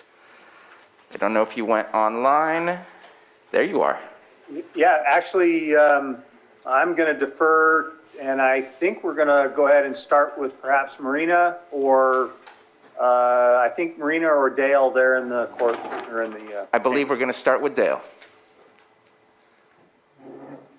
And if you want to take the front seats rather than the podium. Good morning, Dale Carnathan, Lake County Sheriff's Office of Emergency Services, Emergency Service Manager. We're here today to do a presentation about the activities of the Drought Task Force that was generated by a combination of agencies and is being participated in by multiple jurisdictions, both cities, the county. Some of the tribal representatives have also picked in special districts, as well as the State Drinking Water Authority and the State Department of Water Resources.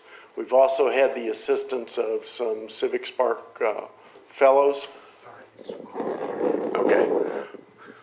I'm used to throwing my voice, so we've had the assistance, and one of those folks will be making a presentation via Zoom today. So with that, I will turn it over to Marina, and I'll stand by to move in. Yes, good afternoon, board. Thank you so much for having us. My name is Marina Delajanis, and I serve as the Deputy Water Resources Director for the Lake County Watershed Protection District. As Dale mentioned, we are here today to provide an update regarding our July 2021 drought update. We have a few friends who will be joining us, so with that, I am just gonna go ahead and dive right in. So as we know, just to set the stage for us, drought is generally defined as a deficiency of precipitation over an extended period of time, usually a season or more, resulting in a water storage. So as we know, California is no stranger to drought. It is a reoccurring feature of our climate, and we recently experienced the 5-year event of 2012 through 2016, and along with other notable historical droughts, including the drought of 2007 through 2009, 1987 through 1992, and 1976 and 1977, which we will be referring here in the next few slides. And on and again, and off and on dry conditions spanning more than a decade in the 1920s and 1930s. So just a little bit more about drought. So they can cause public health and safety impacts, as well as economic and environmental impacts.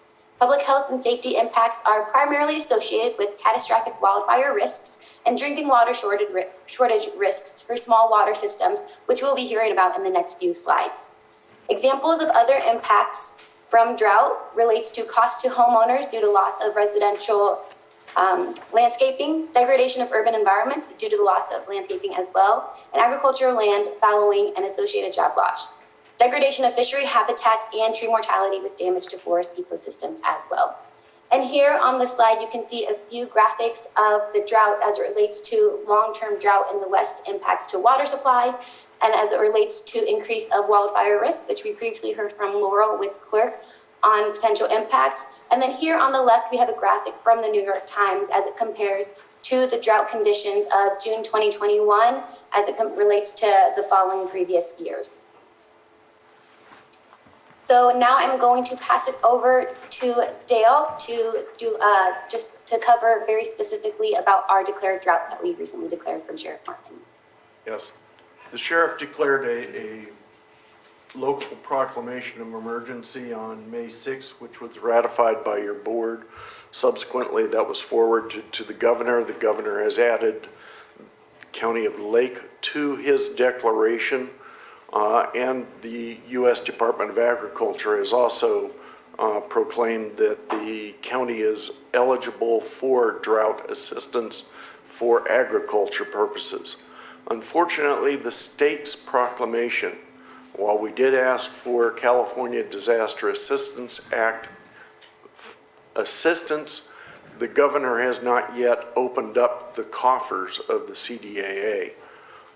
His proclamation basically asked or ordered state agencies to provide physical or material assistance to areas that were suffering from drinking water shortages and agricultural water shortages, and encouraged the state agencies to improve and change some of their water restrictions or their water allocations processes so that those areas could receive more water regardless of the other conditions that were associated. So right now, while we have a local and a state proclamation, we're not eligible for any funding other than individuals in agriculture. And as I've read the Stafford Act that provides national or federal disaster relief, drought is not considered an emergency under the Stafford Act. So all the funding that we may become eligible for is going to have to come through the state. All right, so again, just funneling into our current Lake County drought conditions. So the U.S. Drought Monitor is updated each Thursday to show the location and intensity of drought across the country. And what the USDM, the U.S. Drought Monitor, use is a 5-category system from abnormally dry conditions to exceptional drought conditions.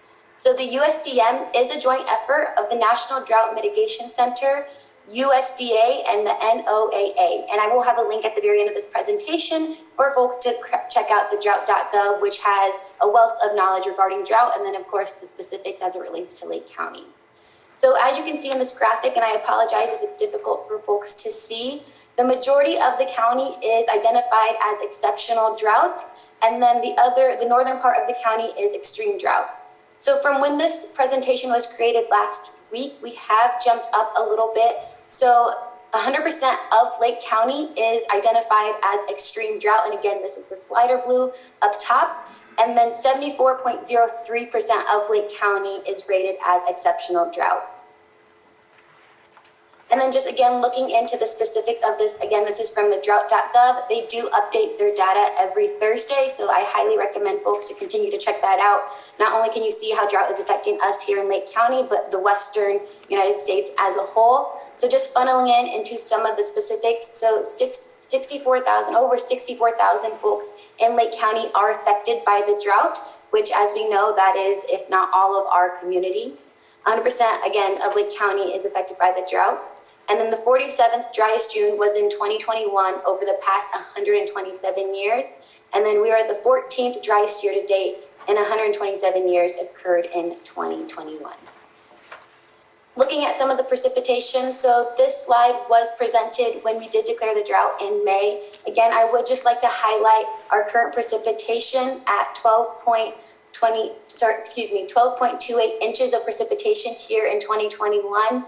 We don't anticipate we'll be getting a whole lot of precipitation. We can cross our fingers that today we might get a few sprinkles, but we don't anticipate that that number will be jumping up drastically in the near future. And again, just looking at some of our related dry years, in 2014, we received 17.89 inches of precipitation. And again, looking at 76 and 77, we were at 12.19 inches in 1976, and then 12.46 inches in 1977 of precipitation. So how does this affect our lake? So again, this graph was also shared in May. We have done some update, and this graph is on our Water Resources Facebook page and also on the Water Resources website. We are actively updating this as the days go on.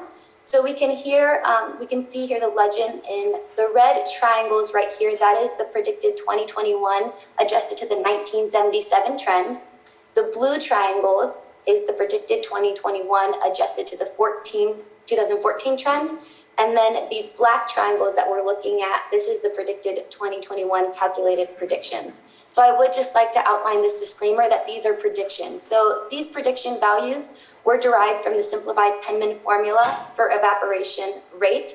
Again, these are only predictions. So this just gives us a rough estimate on worst case scenario. So looking into the future, worst case scenario, we would be at negative 4.02 in November. Best case scenario, we would be at negative 1.78. Again, I would just like to reiterate that these are predictions. This black line right here, this bold black line right in the middle, this is our current stage height.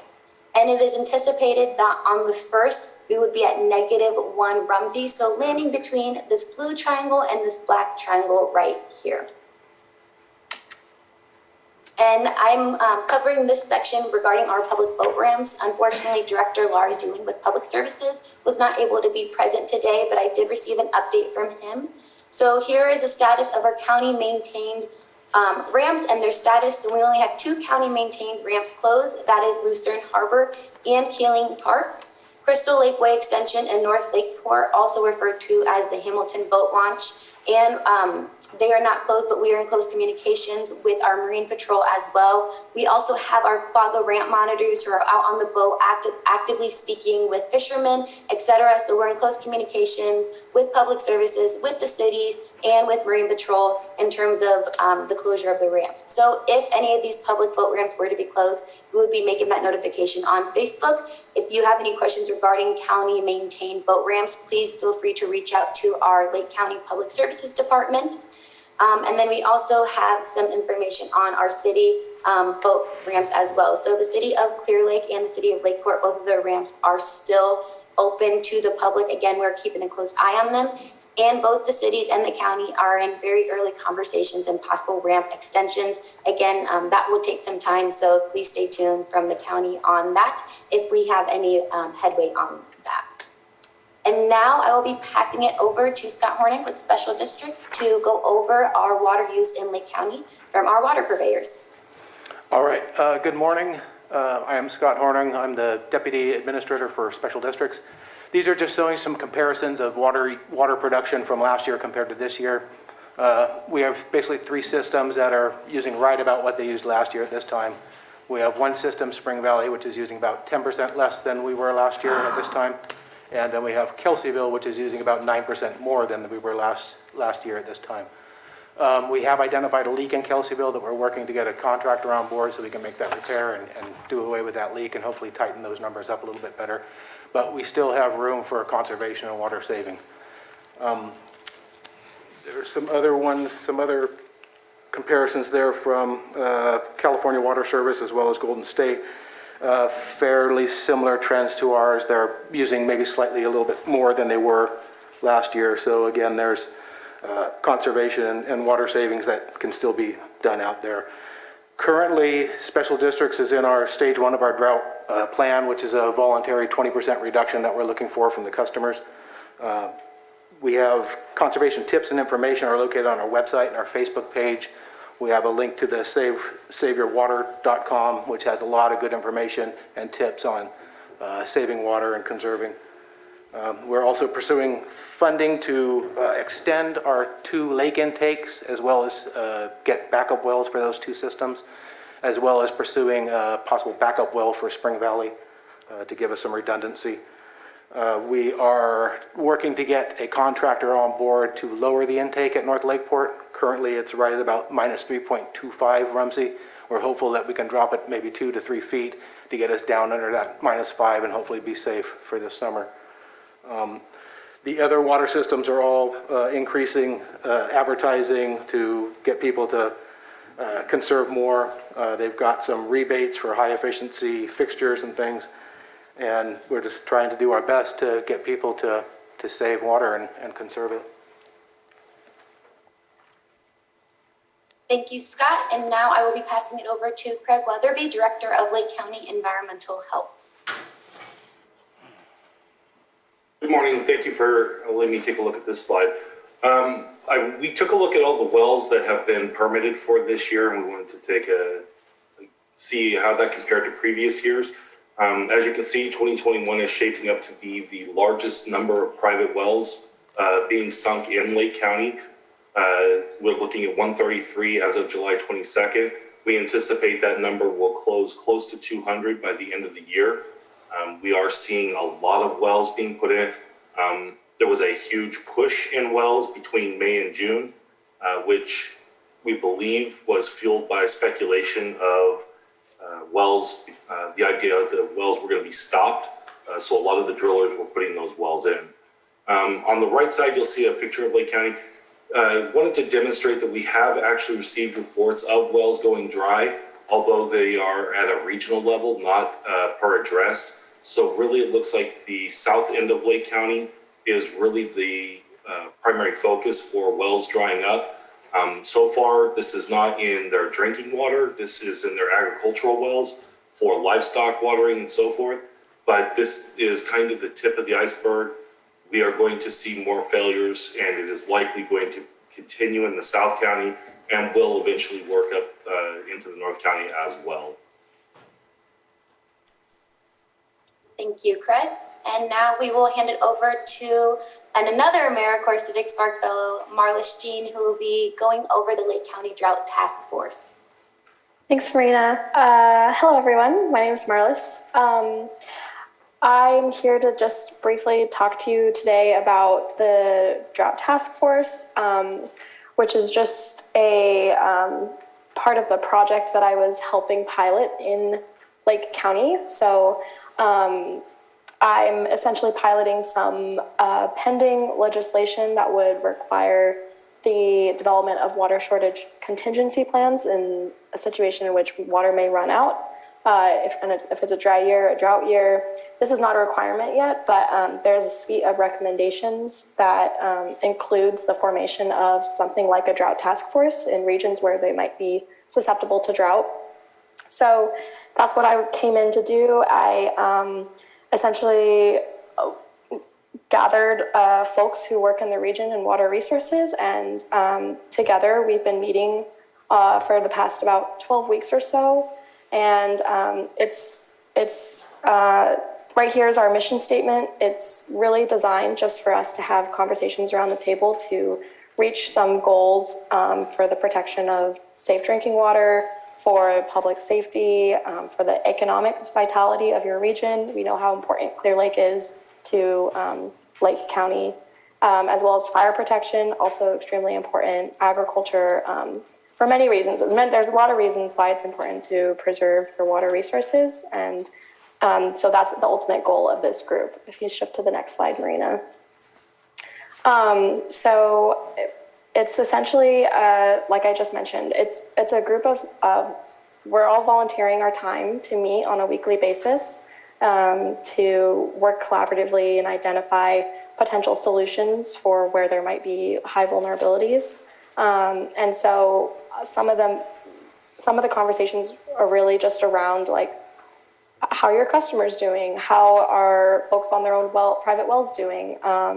We are trying to promote consistent regional messaging about water conservation. You may have seen signs here and there around the county about the fact that we're in a drought. It's important to save water. Really, it's just a space for folks in the county to come together and exchange their knowledge and resources. And then this is just want to make very clear, it's not a board-appointed committee. It's a group of stakeholders who, like I mentioned, voluntarily meet up on a weekly basis to discuss these goals, and just, have kind of this knowledge sharing, this space for knowledge sharing, like I mentioned. And so these are some participating members. There's tribal representatives who attend these meetings. There's folks from the county who sometimes come to these meetings. There's cities and other local purveyors from around the county who attend, and a lot of folks, operate their, on different sizes. They have different number of staff, they have different resources at hand. So it really is just a space for sharing resources and knowledge that has been really helpful for a lot of these folks. So here's just a little snapshot of some things that have come out of these meetings. You may have seen some buses driving around the county that have some signage on the side of them, some public service announcements about the drought, how you can save water. There's a couple of changing message signs like around the county, the Caltrans signs that indicate that we're in a drought right now. There's some marquees and billboards across the county, including at Robinson Rancheria, as well as Twin Pines Casino. There should be some messaging you see up there. A couple of fire districts in your county are putting messages up on their marquees to indicate that we're in a drought and it's important to save water.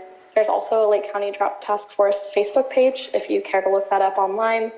And of course, this presentation and the future outcomes of this group that's working together includes potentially a letter to you all in the future with some recommendations we have, which would be the next slide. Some things that we discuss and some things that we're hoping to continue to discuss as we move forward with this group is well drilling accountability, just making sure we know where all the wells are going in the county and where they have gone in the past.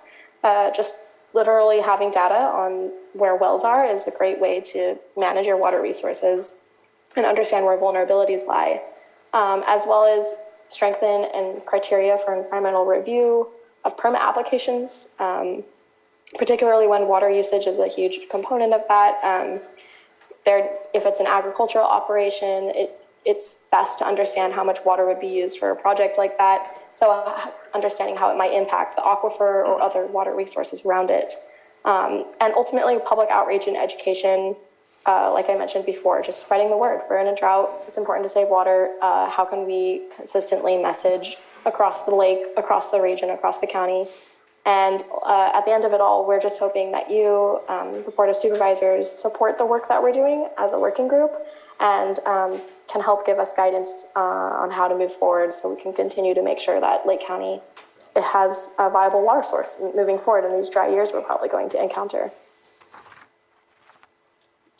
Thank you, Marliz. So just to piggyback off of the Drought Task Force recommendations, the next steps for us here at the county level. So again, we anticipate, since it is a declared local emergency, we anticipate that we will be coming back to the board at the end of summer, early fall for another Drought 2021 update presentation, just following the presentations that we've done in the past and then the one today. As Marlis mentioned, the Lake County Drought Task Force, again, which is a work group, we have drafted a letter to the Board of Supervisors with some recommended voluntary water conservation measures. As some of the folks on this presentation have outlined, some of the water purveyors have already recommended from their users for voluntarily water reduction. But again, we'll be bringing that letter to the board in the near future on behalf of the Lake County Drought Task Force, of that letter to the board to present those voluntary recommendations for review and approval or guidance on that letter. And again, Marlis, as she mentioned, continue public outreach and engagement. This is probably one of the most important things that we can do. I know that a lot of the counties, cities, water purveyors, et cetera, tribal representatives, they have been able to share resources and information. Same with our friends at the state and federal level as well. I will be including some of these resources in the next slide. But just getting the word out there, getting these resources out there. There are some things that folks can look up on how to save water, how to conserve water. As mentioned previously, drought is not a new thing for California, but it is something that we should always keep in mind, whether we're in a drought or not. It is important to conserve water. You know, we only have the water that we have here on this planet, so it's important to just be water wise all the time. And again, we'll be coming to the board in the near future for support of and direction from the board for the continuation of the Drought Task Force work group. So as Marlis mentioned, this was something that she was able to work collaboratively with her Civic Spark fellow, Bethany, who I believe is also on this call. This was their idea to get this work group going. This is something that Marlis mentioned will be in the near future throughout the state. We'll see a lot of these work groups pop up. So hope we just gain some support and guidance from the board if this is something that we would like to continue. I know that there is strong support from the representatives of the Drought Task Force, as Marlis mentioned.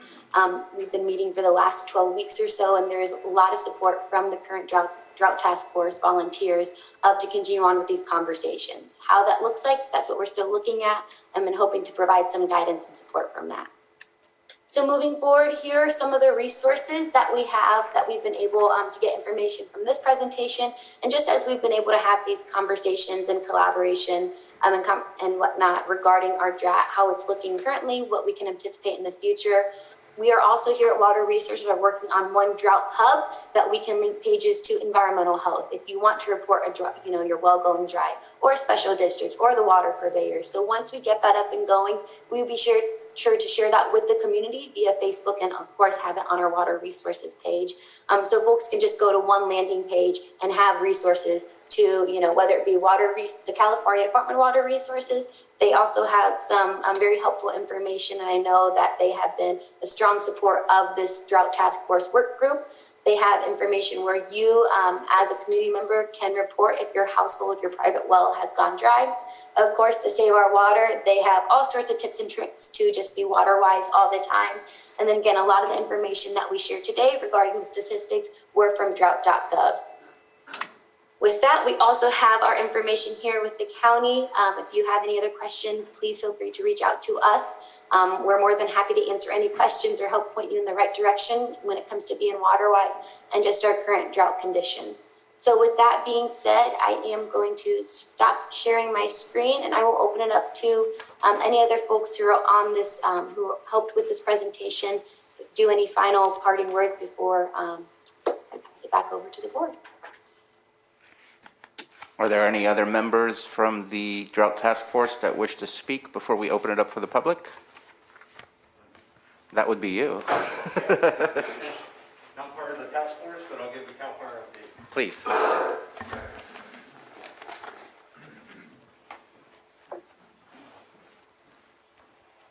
Let's steal yours. You're unlisted, but you're on the task force, yes. Okay, gotcha.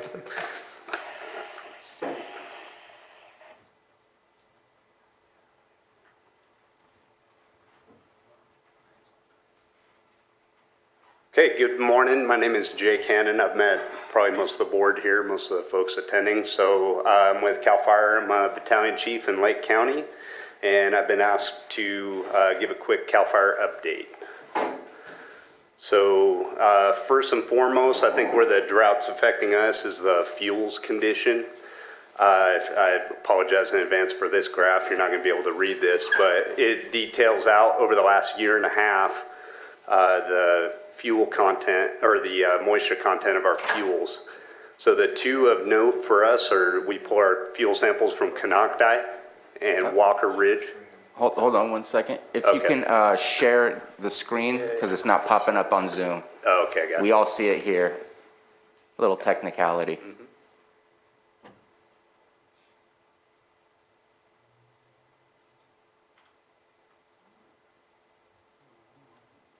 Beautiful space.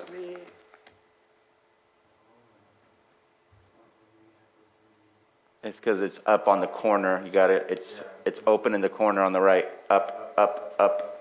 There it is. There you go. Thank you. Yep. Yep. Okay, can you see it on Zoom? I can't see it. Yes, we can see it now. Okay, great. Whoops, wrong way.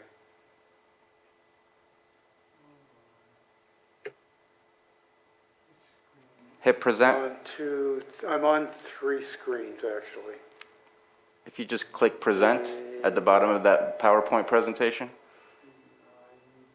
Because I could see it fine on Zoom. If you can click present. Oh, that's not what I'm trying to get the full page here. Okay, and then F5.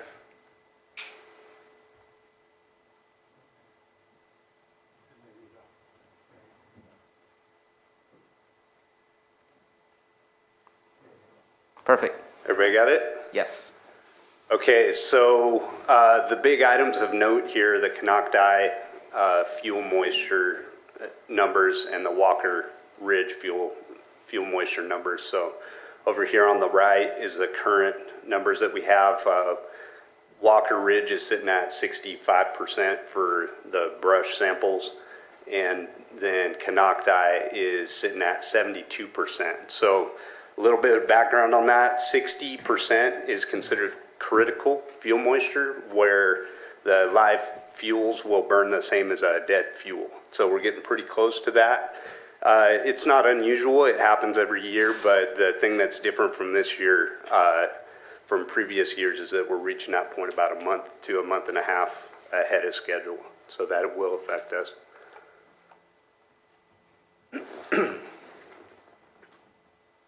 Covered right there. All those fuel samples were taken on June 30th, so we should be getting new fuel samples here in the next few days, and so we'd anticipate, of course, that those numbers are going to be lower. CAL FIRE's current resource status, just wanted to touch on that. We have the Dixie Fire, Tamarack Fire, and the Park Fire. Dixie and Tamarack are both large acreage fires, and they're drawing a lot of resources away from the county. We generally run 2 engines out of all of our local CAL FIRE stations, and right now we're down to 1 because of the resource needs on the other fires. One thing I would add, a point of note, is that since we are a state agency, if we did get a large scale or significant event here, we would be drawing resources from surrounding counties and most likely back from some of these fires as well. Crew strength, right now we're sitting the same as we normally do. We have 2 crews. We have the Canocti crews, and what's added last year was the Blue Ridge crews. So the Blue Ridge crews are no longer incarcerated hand crews. We're running those with firefighter 1s, and we're seeing pretty good success with that new program. The other item of note here, I'll move on to the next one. We just got our new helicopter up at Boggs. So the new helicopter is a Black Hawk. We're calling it the CAL FIRE Hawk, or S70I. The identifier is still Copter 104. It's got a 1,000-gallon tank, and so that increases the capacity of water that we can put on a fire by just about a factor of 3. So that should be a great benefit for us. Additionally, that has an affixed hoist, so we can do it increases our rescue capabilities as well. As far as the drought augmentation, the governor approved $80.74 million to augment our firefighting capabilities. Primarily, that's gone to almost 1,400 additional firefighters that we brought on. It also provided for an early hire of our firefighters that are associated with the aviation program to get them up and running, especially with the advent of the new helicopter. They need to come on about a month and a half early to take care of their training requirements. The rest of this money is going toward CCC crew staffing, the supervision on those crews, and then also the National Guard crew staffing. The bulk of the 1,400 firefighters will be distributed on Firefighter 1 hand crews, such as the Blue Ridge crews throughout the state. I figured I'd mention fuel reduction. I heard clerk come up several times during this conversation, and that's they're doing good work, and we'll continue to support them where we can. They've been entrusted with the maintenance of the Riviera's fuel breaks, so we call it the Mount Canocti Interface Project. I believe it was Lauren mentioned that earlier. Additionally, all of our CAL Fire crews that we have available, they'll do fuel reduction projects, and primarily we're focusing on projects that benefit community protection as opposed to fuel reduction out in the middle of unpopulated areas. And then finally, the fuels crew out of Kelsey Cobb, it works from approximately November until May. It's 10 people on a fire engine. They go out and they do fuel reduction. So they're running saws, cutting, piling, burning. We've been assisting landowners with burns, conducting VMPs where we can, and other related work.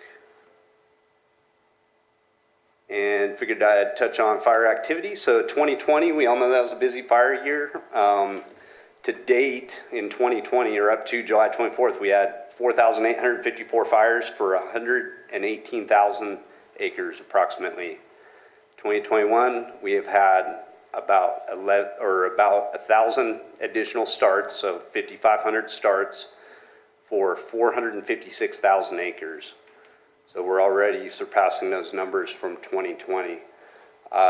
One interesting side note there, however, until mid-July, we had more ignitions but less acreage than in 2020.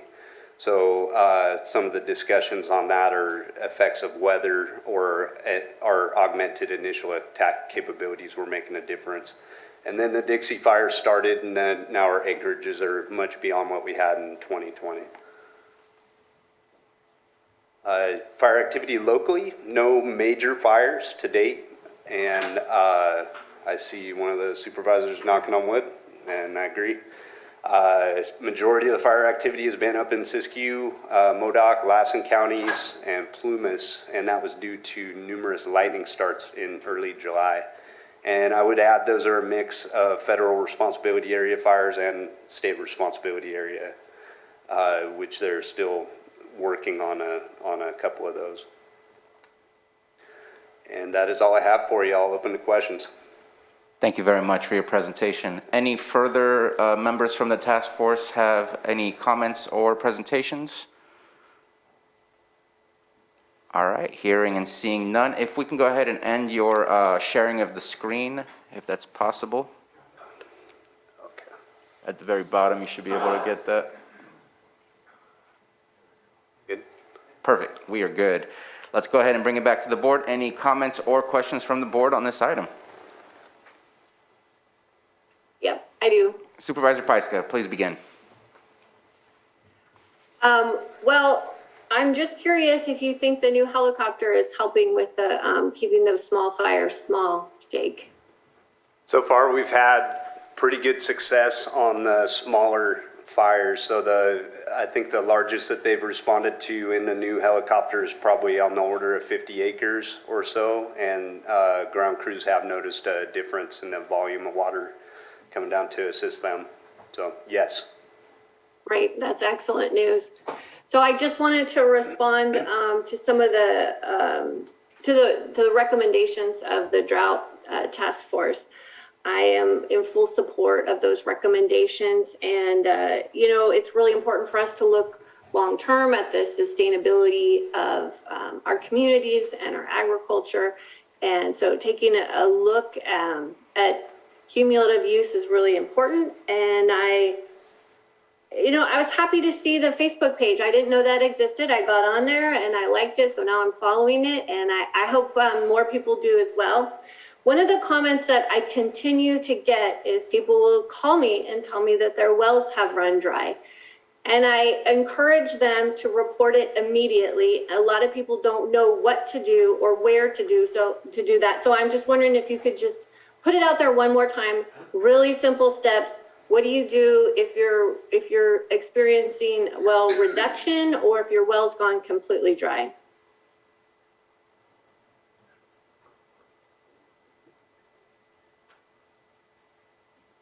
And Deputy Director Delagianis, is that possible for you to share with us? Yes, I'm going to pass it over to Director Craig Weatherby. I see he unmuted himself. Yes. So we absolutely encourage anybody who is suffering from dry wells to contact our office and make us aware of it. Simultaneously, you can also post your information using the My Dry Wells link that was provided. It is also available on Facebook. That information helps drive policy. Perfect time to get a phone call. I love it when my mom calls. Sorry about that. So yes, you can put that information. If it goes in there, that helps drive some policy. It can help get us revenue to help people with their wells. In some cases, they may be able to help recondition your well, add depth. Just a lot of different resources that can come to bear that, but we have to know about it. Right now, the reports that we are getting are from people, but they do not wish to share their location data, which I understand.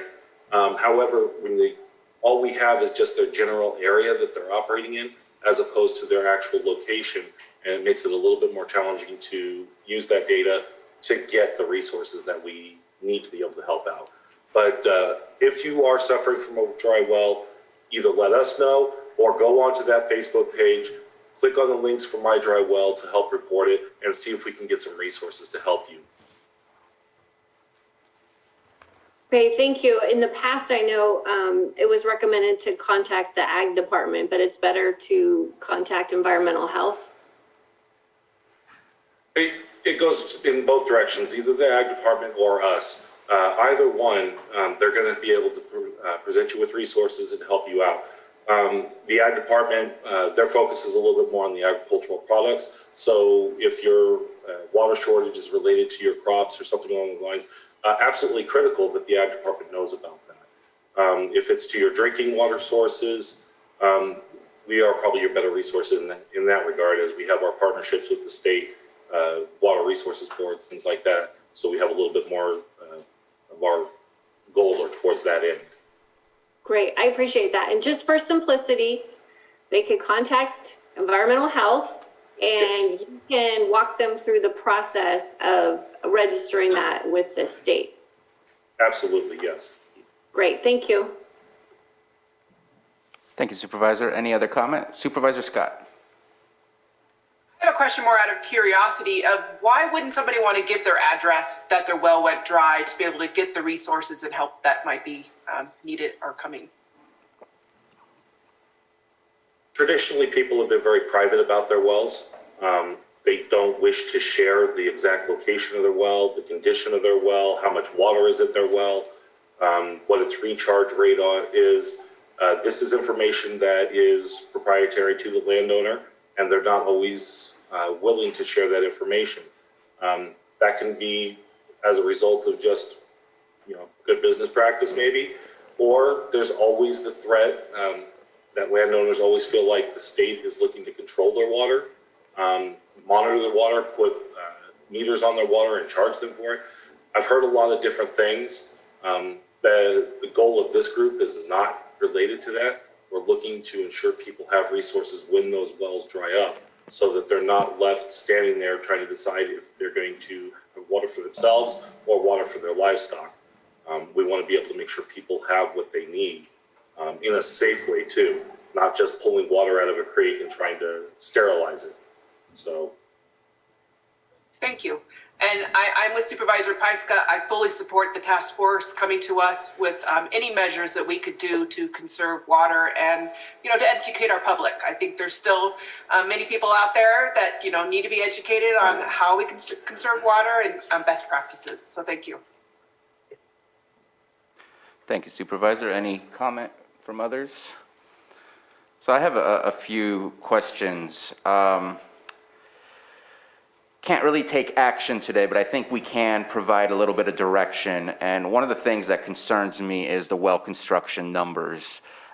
There's two parts that concerns me is, one, it has the possibility to exacerbate the issues of regional wells in the area where a new well is dug, depending on what that well is used for. And right now, I don't believe that we differentiate between a residential well and an agricultural well. And I don't know if Director Weatherby can clarify that statement to make sure that it's correct. But from my conversations with him, I don't believe that there is a differentiation in the permitting process. And I think that we should at least make sure that at this moment in time, wells that are made for residential purposes should take precedence at this moment in time, and that maybe certain criterias need to be met for new agricultural wells to ensure that there's not going to be any kind of impact to the surrounding area before going ahead and drilling.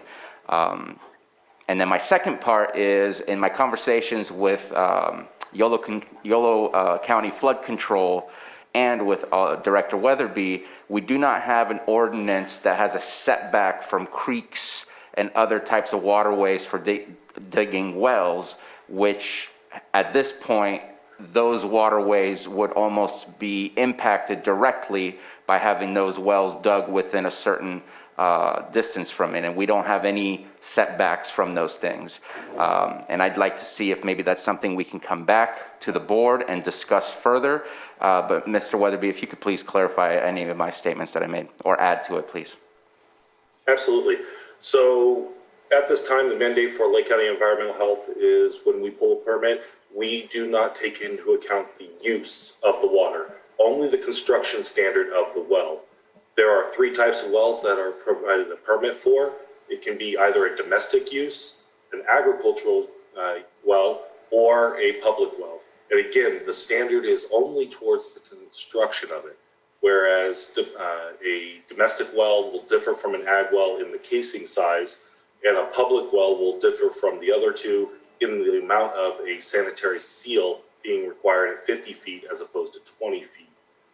We do have mandatory setbacks to contamination sources. That's kind of the purview of what we're trying to prevent, is any contamination to those wells. So there are setbacks to things that you would expect, like a septic tank or a septic leach field, or perhaps like a hazardous material location. There are setbacks to that. However, those are really the standards that are in place. We do not have a setback to a creek at this time. And it is something worthy of consideration, because a well immediately next to or adjacent to a creek absolutely would impact the amount of water that actually makes it to our water sources like Clear Lake. So that's something to be considered. And even though the construction is required to be a separate type of inspection depending on what they're looking to do, when it comes to the usage of the well, it can be used, a domestic well could be used for agriculture, or and I guess I'm asking a community development question, which would be, is a domestic well allowed to be used for an agricultural use? And I don't know that anybody on here has that answer. But that's, from what I understand, the answer is no. It doesn't have to preclude it from being used in that way. At least not by our office. Again, we don't make a determination on the use of the water, only to the construction standard. And so I'm looking at our board and looking if I can get consensus to bring this topic back. I think it's an important topic to discuss. Especially, I know that Supervisor Crandall and myself will be meeting with Yolo County Flood Control later this week. And hoping that we can bring some of those conversations back to the table as well. Their concern is mainly Cache Creek, because that's what they have the rights to, is Cache Creek and the lake. But I'm worried about all of other creeks that people might be more directly impacting by having wells right there. And granted, I don't think this would be a retroactive situation, but I think that in the future we need to be certain that we're drawing from a water table and not straight from a waterway, which impacts our lake, which then impacts the amount of drinking water that's available in our lake for the 65% of people. I thought it was 60, but I was corrected. It's 65% of people that draw directly from the lake for drinking water. I'm just looking for consensus for having that conversation. Okay, I'm seeing some yeses, and I see a no, but I have a consensus of 4 at this moment in time. So we'll go ahead and go to my next conversation, ramp extensions. I know this has been brought up, and it's part of our one of our objectives from the drought task force. I know that we are waiting for some funding. Unfortunately, just from CSAC yesterday, I got another response that trailer bills are still in the works, guidelines are still in the works, and that the money that would be available to us is coming, but they don't have a specific date for when it would be available, and they would provide more information to me. But I'd like for us to have something that's project ready. Where are we with looking at that, Director De Leon? Well, it's pretty much the same that we were a week or so ago when we talked about this. Director Ewing and I are pursuing that. There are some candidate ramps. It's not a simple project to extend those, and some of them, what we're trying to do is find candidates that are a little easier, could be accomplished with something that's precast and require minimal impacts or effort to the lake bottom to prepare. And we're in the kind of preliminary engineering phase of that, and that's ongoing. Okay, appreciate that update. I was also wondering if, I see we have Brenna Sullivan, and wondering, and I know she's part of the task force as well, what is the strategy for the Farm Bureau when it comes to cattle versus crops? I know that I've heard of some strategies happening in the Central Valley. I've not heard specifics here on the difference and what our strategy is.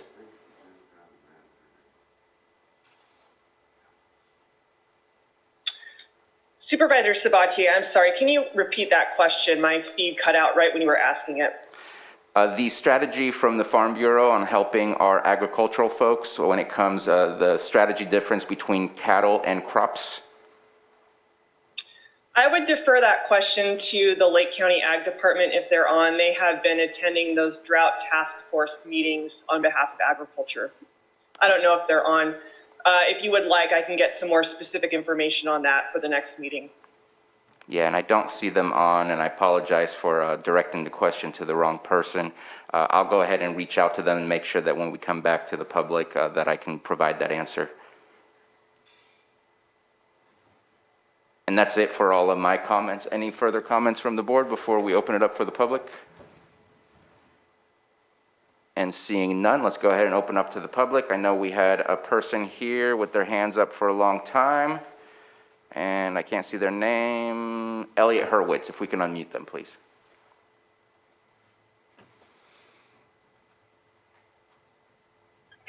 Good afternoon. Good morning still. Thanks. Couple quick questions. I know that statewide ag accounts for about 40% of water use.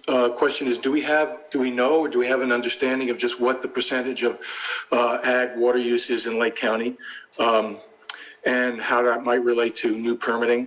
And following up to this, are you aware of any additional resources that may be available at this time for the kind of hydrologic studies that will allow us to evaluate the state of our local aquifers? I know we're talking about the number of wells, but a well can be there's a significant difference in the amount of withdrawal from well to well, and it seems like it would be very important as we go forward to understand how the well and withdrawals are affecting the state of our local aquifers. Thank you very much. Thank you for your question and comment. I know we have spoken about water studies in the past. Definitely something that could still happen in the future, but at this moment in time, nothing has been initiated. As far as the question about ag use of water versus domestic use, I do not believe I have that statistic, and I think that the ag commissioner would probably be best primed unless there's somebody on here that wants to raise their hand and has that information available. And I see somebody, and Deputy Director Delagianis. Yes, so I do not have an answer to the latter question. I apologize, Elliot, but I would just like to go off of one of your previous questions regarding hydrologic studies, et cetera. I know that right now we're currently working for our Big Valley Groundwater Basin Sustainability Plan. And in that, we are doing hydrologic models. We're in the process of developing that. That's related to our Big Valley Basin. As we know, that is one of our highest production in terms of agriculture. So in the next year, we will have a better idea of that. And as some of the folks on this call had stated, we are in close conversations with the state of California, trying to find active, funds and resources to develop more, just funding opportunities to develop hydraulic models along with ramp extensions, et cetera. So I just wanted to, elaborate on what Chair Sabatier said on that. So I don't have an answer though for the agriculture. I apologize. No worries, but thank you for the additional information, and I've added that to a list of questions that I will try and obtain the answers to. And let's go and move on to the boardroom, and I see your hand up. We'll get back to you since you've already had a chance to speak. Let's go ahead and start in the boardroom. If you have something to express, please come to the microphone, and you have 3 minutes.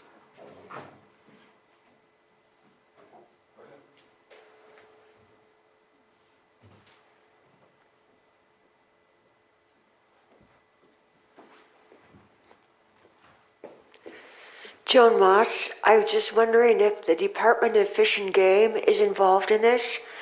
I see deer, squirrels. I wonder if they have water. Thank you. Thank you. And I believe that I saw, not on the task force, I thought I saw their name up on the list of partners or something like that. No, the Department of Fish and Wildlife has not been a regular participant. They would be represented through the state agencies, but they have not had any input into this document. Okay, thank you. Anyone else with a comment? Please come up to the microphone.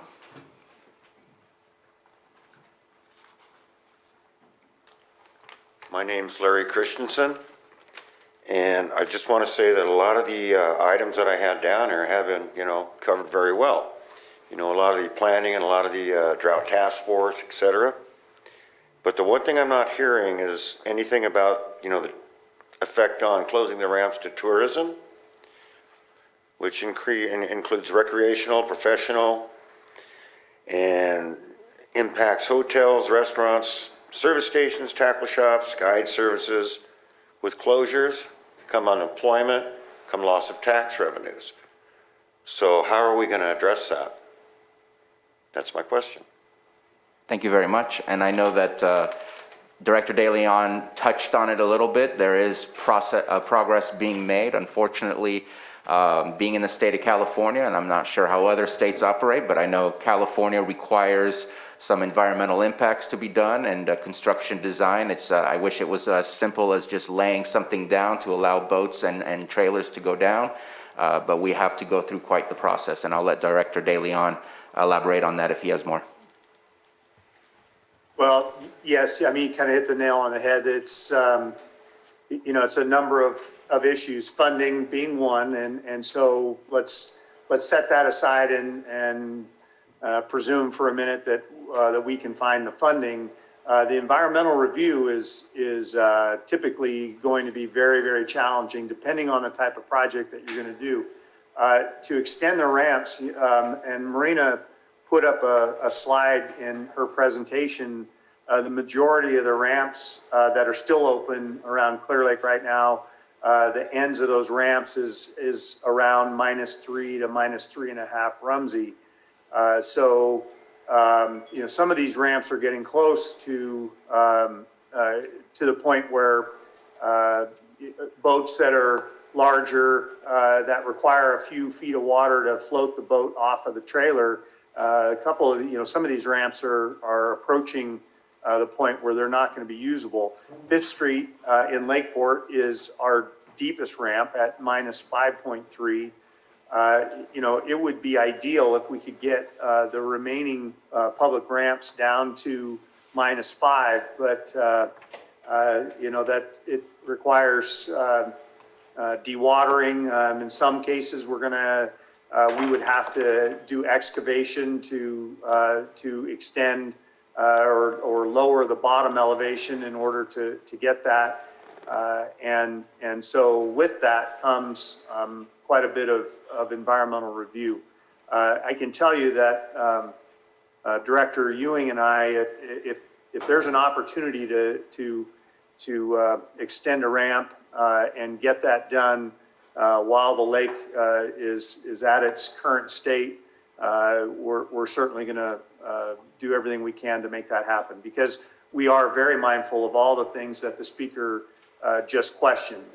We're very aware of the lake and its impacts to tourism and all of the things that folks coming to Lake County to use the lake bring. So we're very aware of that. Thank you for Can I that. ask Director De Leon a question? Please. Does he have an estimate on how much it would cost to extend one of the ramps? Those cost estimates are being developed. I don't have the answer to that right just this morning.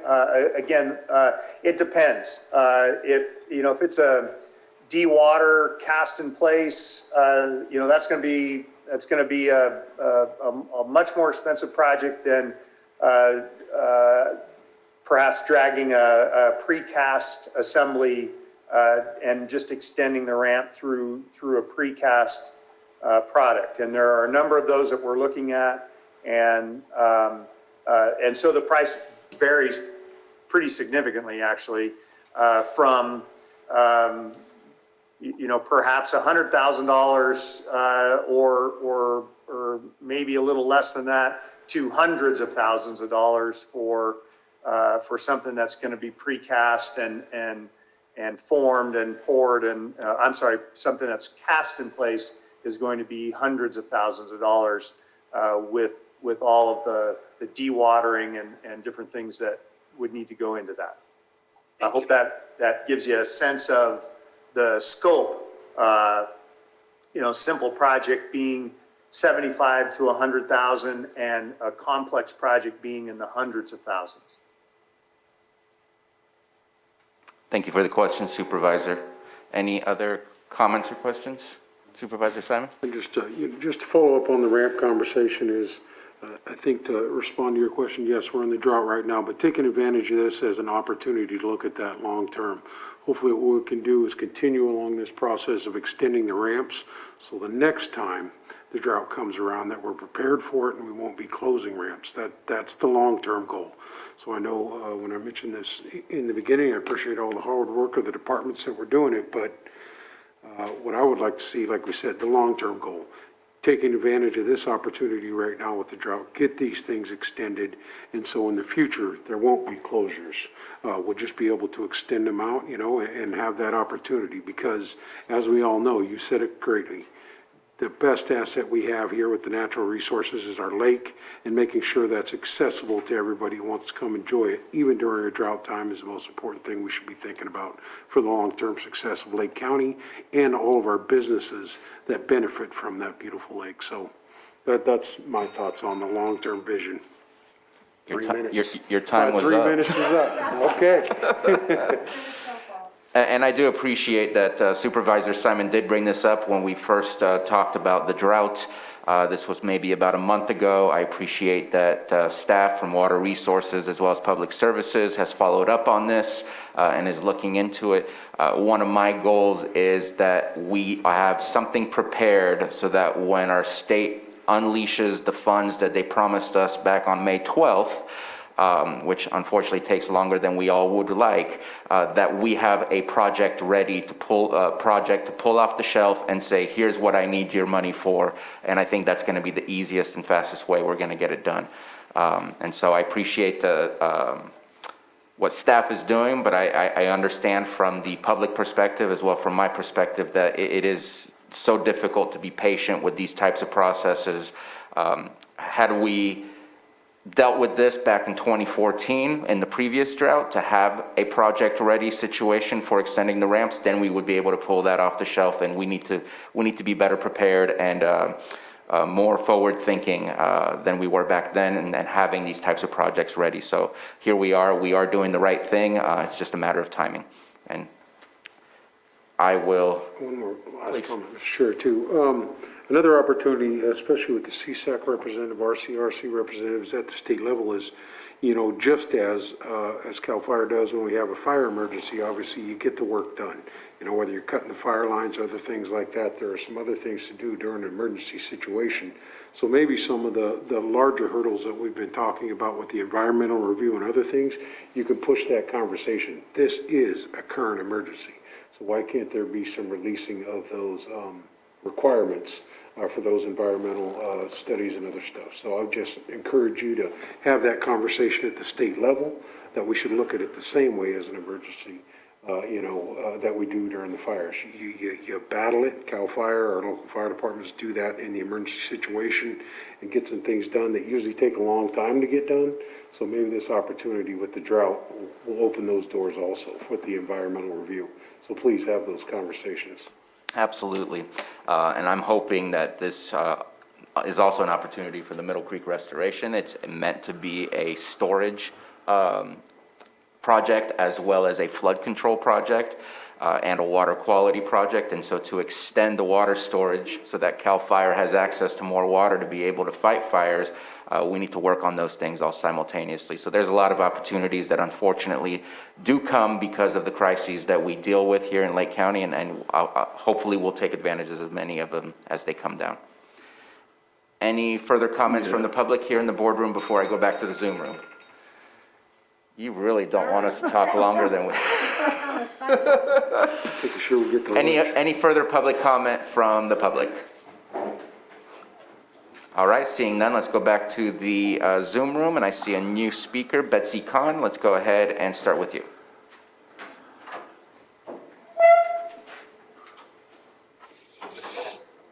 Thank you, Mr. Chair, and thank you to the board. Thank you to everybody on the Drought Task Force. I would like to mention that FEMA has sent a notice of funding availability for up to, well, the total amount is $1 billion, which is for public assistance. And I was told by our FEMA mitigation specialist at Region 9 that that money would be available for improving our fire suppression systems, which we know have an enormous number of problems. This is a piece of information I've passed along to the Risk Reduction Authority, to the Special Districts Department. I did not know who to contact on this this drought group, but I think if you can look at that, it would be an incredible advantage to us. We have many, many, many systems that are inadequate, as we have seen in the fires recently this year in places like Clear Lake Oaks. Scotts Valley residents have no fire hydrants. And so I would urge you to please take that into consideration. Special Districts Administrator Scott Harder has that information as well. Thank you. Thank you very much. Supervisor Crandall, did you want to?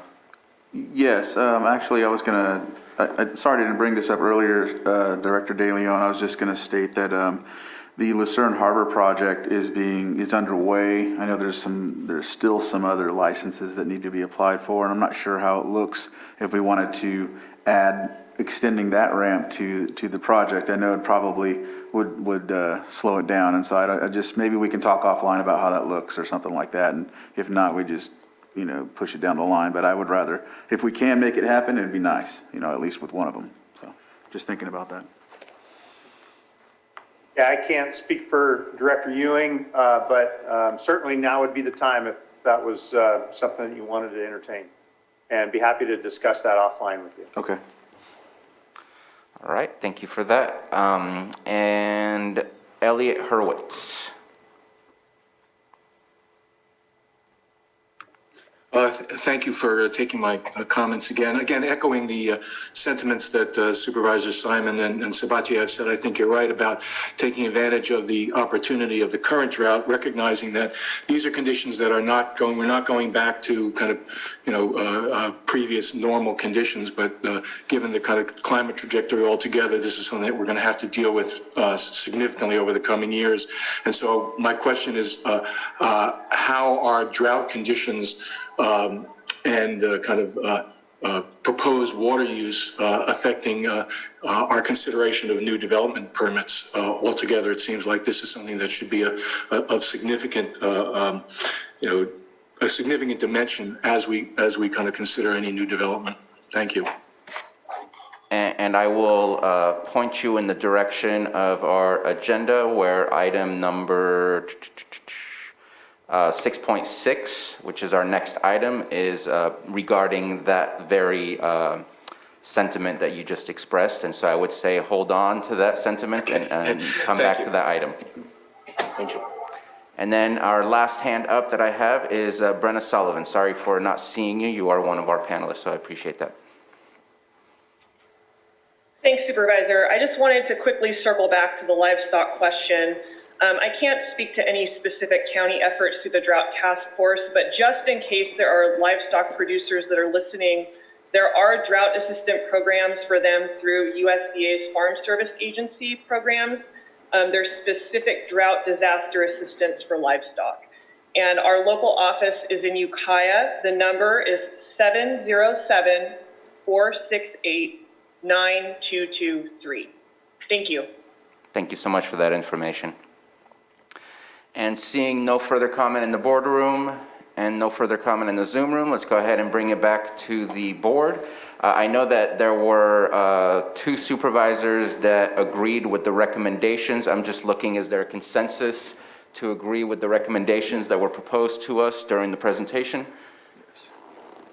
Okay, I'm seeing a consensus. And so thank you very much for the presentation, and we will have another presentation in the near future.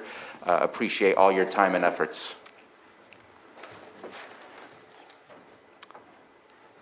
So we are 12:09 p.m. Let's go ahead and tackle item 6.6. 11 a.m. Consideration of an urgency ordinance requiring land use applicants to provide enhanced water analysis during a declared drought emergency. So I brought this to the board today as I've been listening for the past maybe 2 months, if not more, been listening to all of our planning commission meetings. We've had an appeal come to us where I was somewhat concerned that we had numbers provided for well reports, but no actual well reports, and it just felt like the water analysis to me was lacking a full, thorough analysis during the CEQA process. I've also been hearing, this was the second time that it was said in the last planning commission hearing, we are looking for the Board of Supervisors for guidance on the drought situation. And so what I bring before you is a water use ordinance, urgency ordinance, that would mandate a hydrology report be submitted for all projects that have water use in it, and also a drought management plan. These things right now would just be during an urgency, but I'll just be very honest with you. I think we need to vet this a little bit more and looking at making these a permanent standard, because it would be nice for all projects to say, this is what I can do during a drought to have, we're asking our consumers of water to reduce their water use. The projects should have an idea of what they can do in order to reduce water use. And I think it's important that we take a look at those things and that those things are being thought about in the idea of new activity and new land use planning. Hydrology report is important to not just know what kind of gallons per minute you have coming out of your well, but also how does that impact the hydrology of the area? And I think that it's important that we get that level of reporting. And in my opinion, it does not deviate from what CEQA actually states should already be happening. So I don't think we're adding anything that is out of the ordinary. I think that a hydrology report is part of CEQA analysis of a project. And so I found this important to respond to the Planning Commission, who looked to us for direction, and bring this to your board for discussion and seeing if this would be considered. I have a comment. I appreciate you bringing this. I heard that loud and clear at the Planning Commission as well. We have an opportunity to be proactive with this issue that we've got. We have a lot of opportunities in our county right now, but if we don't have water, we don't have anything. It was pretty eye-opening for me today to see the amount of new wells that are going in, and it's important for us to kind of step back and make sure that we're going to be in a place that we can sustain this type of development. So again, I do appreciate you bringing this. I have a question. Who's going to be reviewing these reports? If an applicant is bringing in a hydrology report, then who on our side, from the county's perspective, is going to be reviewing that? And do we need to contract that work out with a third party? So I think that it's always possible to contract out with a third party, but at this moment in time, the CEQA analysis is supposed to be done in-house, and the analysis brought forth to the planning commissioners. I do not know if that's what's happening 100% of the time. I think sometimes we do contract out for certain aspects or certain parts of projects, but I don't want to misspeak and state that this would be contracted out automatically or analyzed in-house. But I believe that the majority of the time it is all analyzed in-house. And is there anyone that might have better clarified information on that? Ms. Grant. Thank you. Well, certainly staff would be analyzing it in CDD, but they also can contract out various of the environmental reviews. Staff has to be in a position of peer review and doing their own analysis once they receive that. Not reinventing that same wheel, but rather reviewing it and being comfortable with the outcome. So that type of collaboration is not at all unusual. Okay. Thank you very much. Thank you. Any further comments or questions from the board? Supervisor Scott.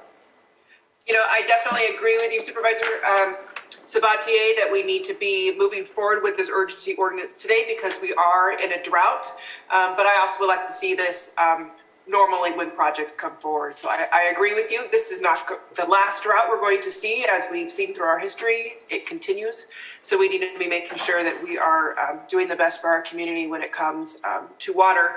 And I also was I'm very surprised when I saw all the applications for wells being pulled.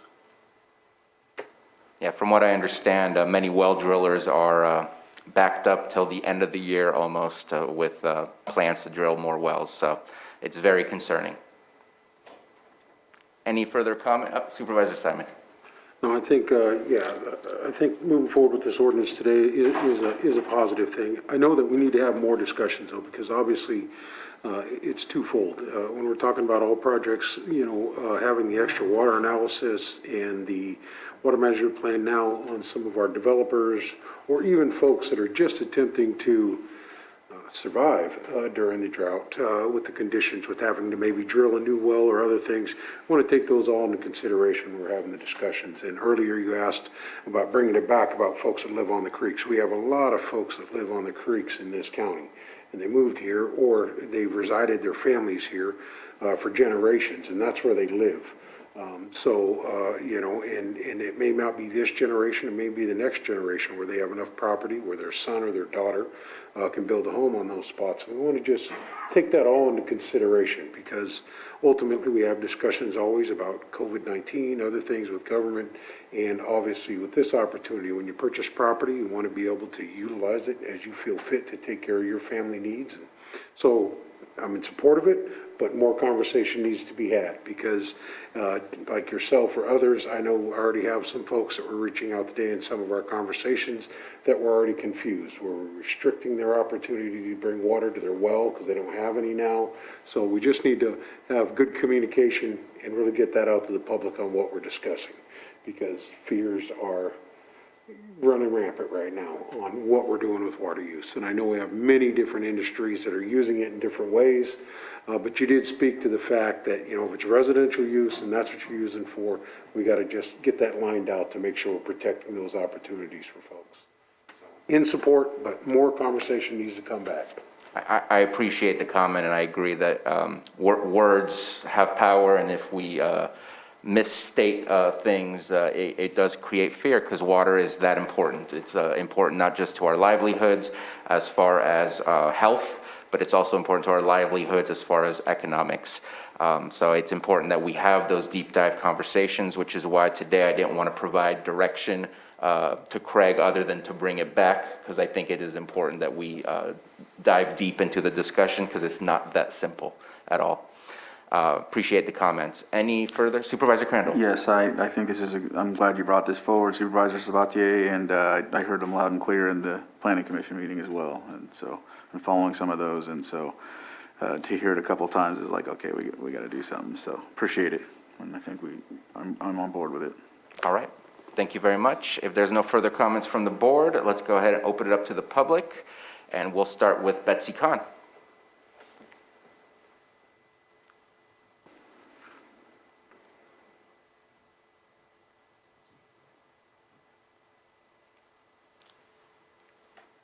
Thank you again, Chairman Sabatier and the members of the board. I have several comments to offer here. I'll be brief, but I do want to get them all.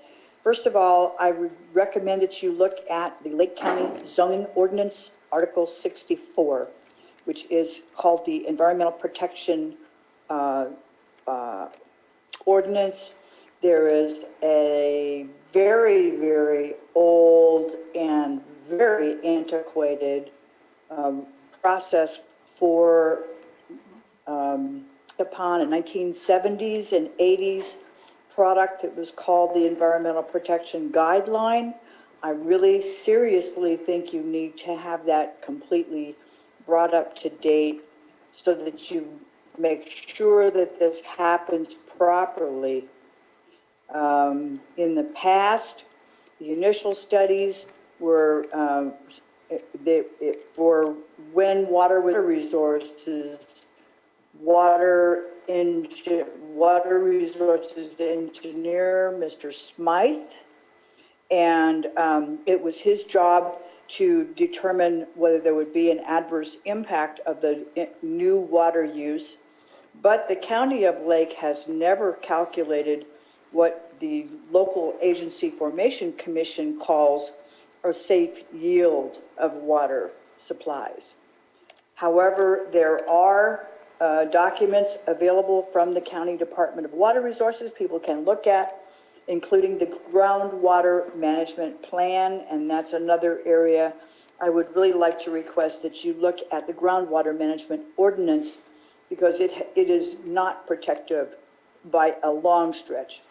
Then you have on top of that all of your commercial cannabis applications in fragile areas where there are no fire suppression services. And that conflict needs to be addressed. I don't believe it is in the ordinance that you have for issuing those permits. So we would really like to see that added. And then the last thing I would say is that we have a large number of problems with the inability to manage the impacts on creeks because we do not have a county-wide conservation plan, nor do we have a creek ordinance that protects the destruction of the banks, the removal of the gravel, whatever it is. And so I really believe you need to have that looked at as well. And if we're going to go through all of this exercise, it would be helpful to have the urgency ordinance call for the extra tasks that would be protecting our natural resources. Thank you. Thank you very much. Next, we have a comment from Richard Knoll.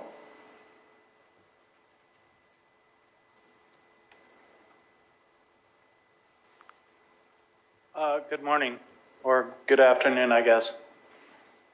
I wanted to comment on the proposed ordinance. It seems like it is well intended, but with all due respect, I don't think it is comprehensive enough. And one of the issues when you talk about a hydrology report, you really should define who prepares those reports. I think you have to mandate that they are prepared by a qualified and credentialed hydrologist, an engineer, trained and who specializes in that kind of thing.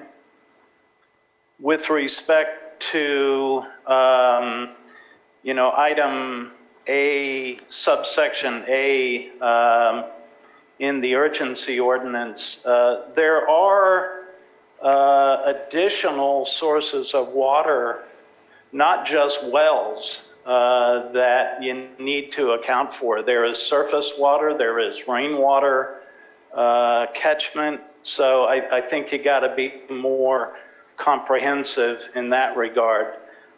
In terms of, I think what you're looking for is not only the recharge of the on-site wells, but also the aquifer itself.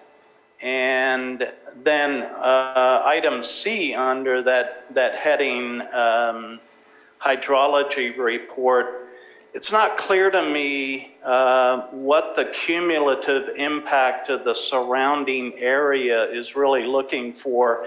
I guess what I'm saying is that it seems to me that you want to look at what the cumulative impact is to the aquifer or nearby wells within a certain distance or something like that. With regard to the drought management plan, I just want to point out in the existing zoning ordinance, the cannabis ordinance, there is under the requirement for a property management plan, the preparation of a water use plan. And it seems like there's some overlap here. And I just want to conclude by saying that while I think it's a great idea, I do suggest that maybe you look at consulting with a qualified hydrologist to actually develop the scope of work of what you're really looking for here. It's a complex and critical issue, and I think going to that expert might make some sense as you develop what your 3 minutes are the up. scope of what you need. Thank you. Thank you. Next, we have Peggy King.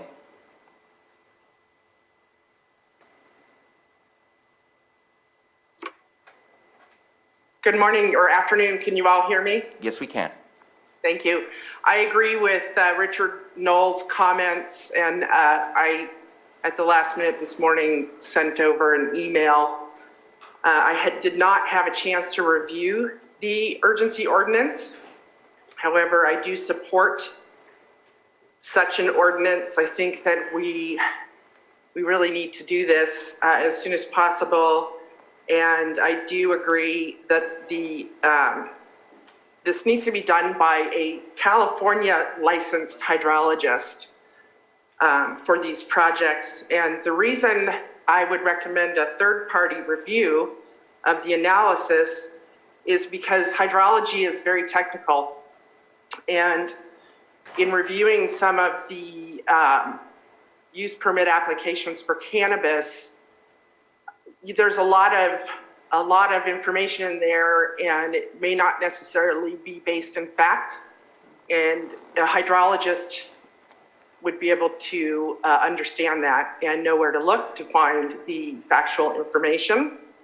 I think that the initial studies should all have the hydrology water quality box checked In the one application that I reviewed, that box was not checked.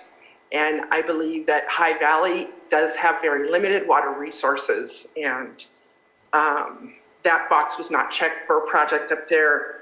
And so what that means is that it isn't analyzed fully, and it doesn't indicate that there would be a significant impact or how those impacts might be mitigated.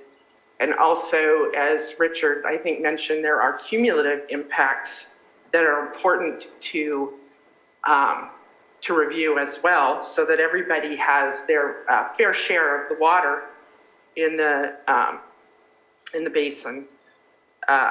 So, you know, water supply assessments, water balances are all key components of looking at, you know, a comprehensive water supply and demand approach. And I guess one of the things that comes to my mind in looking down the road is if we start overdrafting these groundwater basins that are low priority right now or start impacting them, we're going to be triggering a moderate, medium, or a higher priority basin, and then we're going to, you know, get into this whole Sigma issue. So I think that those are things that we need to think about and consider.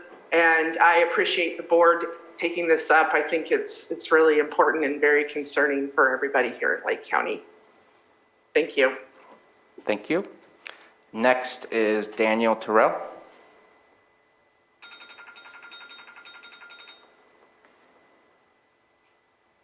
All right, can you hear me? Yes, we can. Wonderful. Good afternoon. Thanks for the opportunity to talk. I did not get a chance to look over the urgency ordinance. I have been reading a lot of different articles about what's going on with the water, and we're directly impacted here. Our well has gone dry. And just as a correction. Are we done with that one? I didn't talk.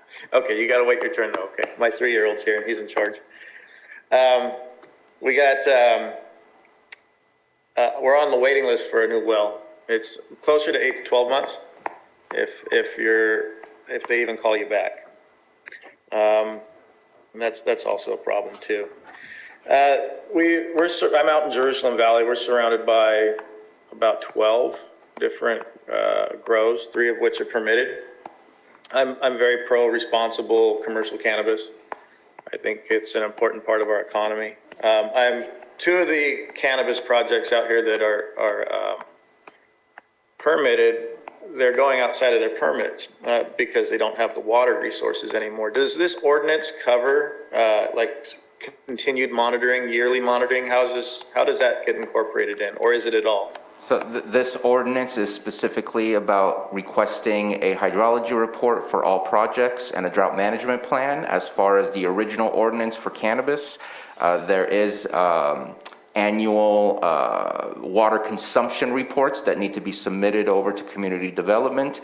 And it is also, you need to provide water from your property. I think also you could get it from an adjacent property with approval from property owners, but there is no trucking of water into those grows. But specifically, since your comments has kind of skirted outside of this agenda item, this is specifically about the urgency ordinance to mandate hydrology reports and a drought management plan added to the list of documentation provided to the Planning Commission for review of the project.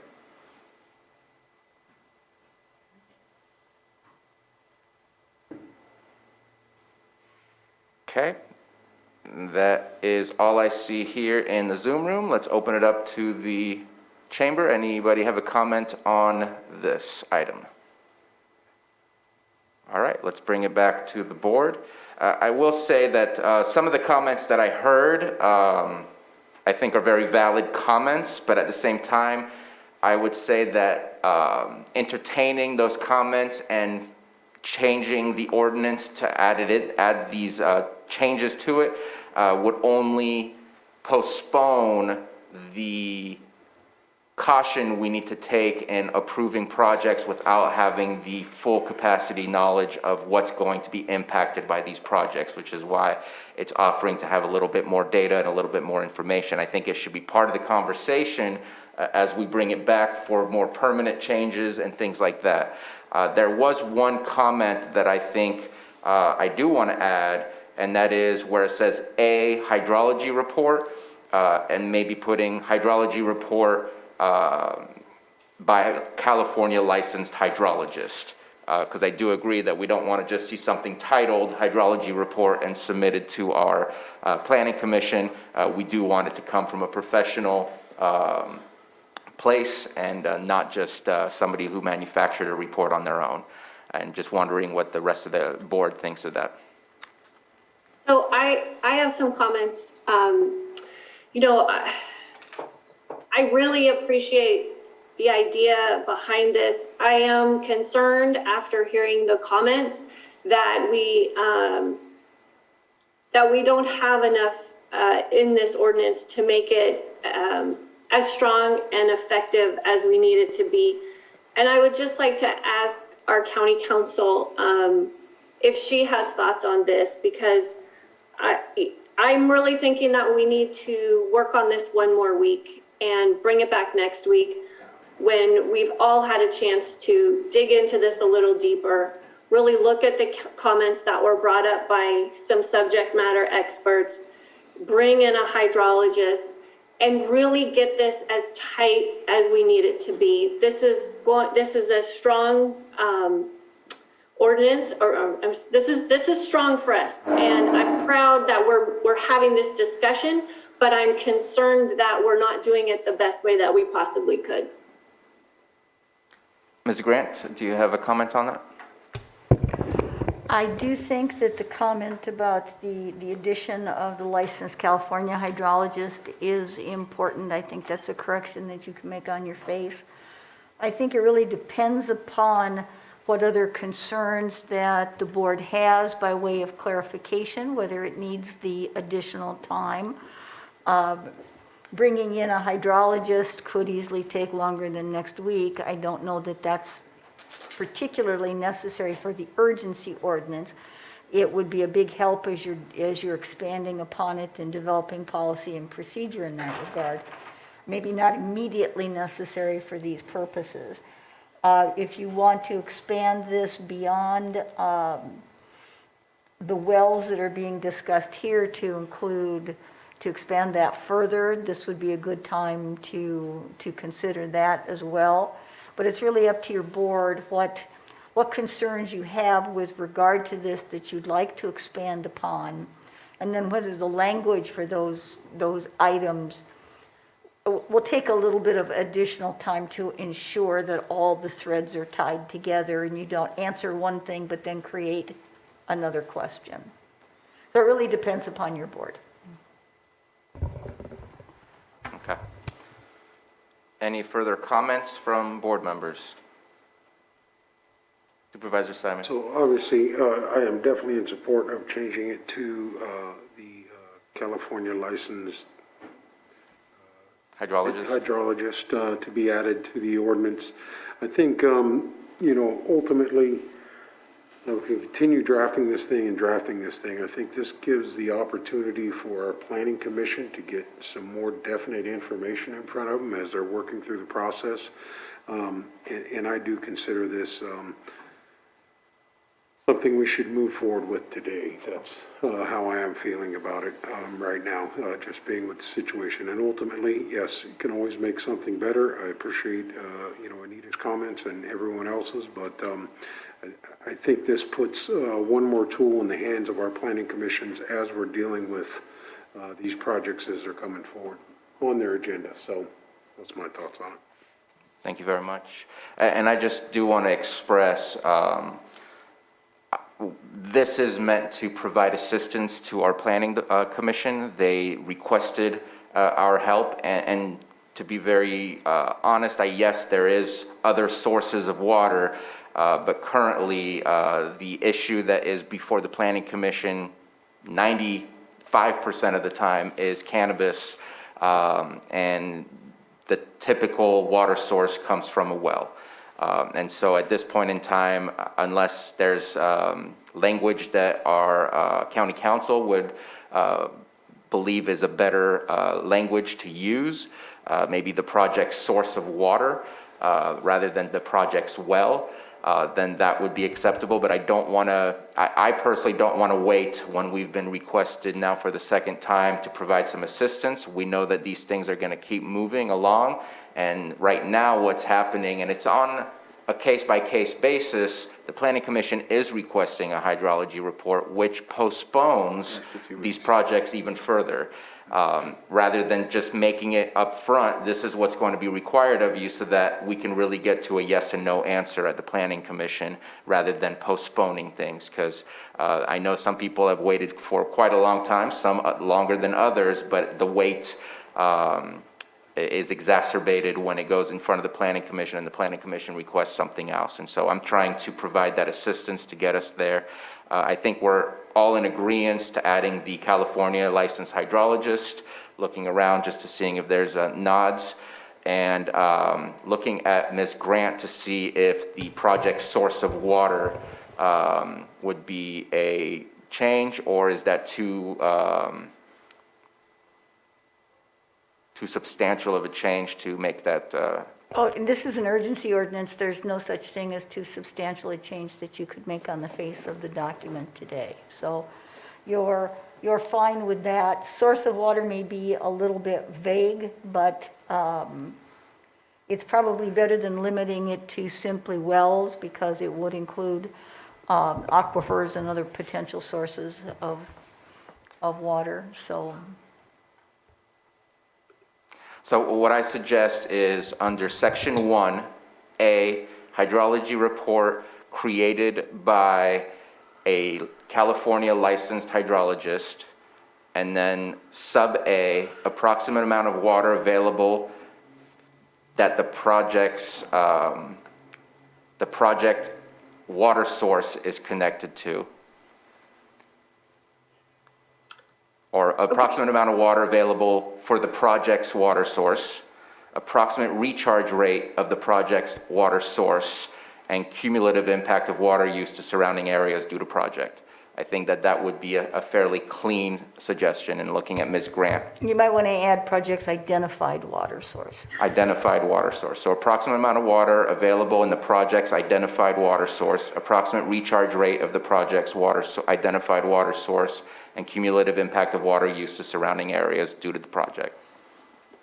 I will tell you that with an urgency ordinance like this, if your board's goal is to get something out quickly as possible and you're tying up certain bases right now, you just have to be aware that both time and other people will give you very good suggestions. You've heard a number of good suggestions today, and you're incorporating some of them just kind of on the fly, which is fine.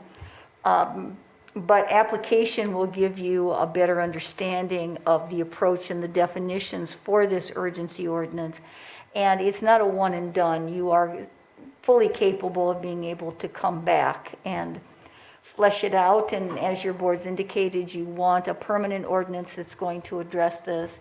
So certainly there's going to be a very comprehensive level of detail, and you may well want to avail yourselves of a hydrology expert to determine how best to craft that permanent ordinance. So Absolutely. you're not without options. Yeah, and I know that some of this is somewhat vague, but at the same time, staff needs the ability to analyze and go through the process of scrutinizing the data that's provided to them, and the Planning Commission needs the ability to have discretion on the information and data that's provided to them. And so right now I'm just requesting for further data and further information for them to make those types of decisions. Looking to see if there's any comments on the changes that I offered for the identified water source. Yeah, I have some comments. Please. I'm just still uncomfortable with making these changes and writing this on the fly. And, you know, I know the next planning commission meeting is on the 12th. So I obviously agree with everything that's here, but I just feel like we can take a minute and in a week and make it stronger and better and not do so much rewriting on the fly. I'm not comfortable with that.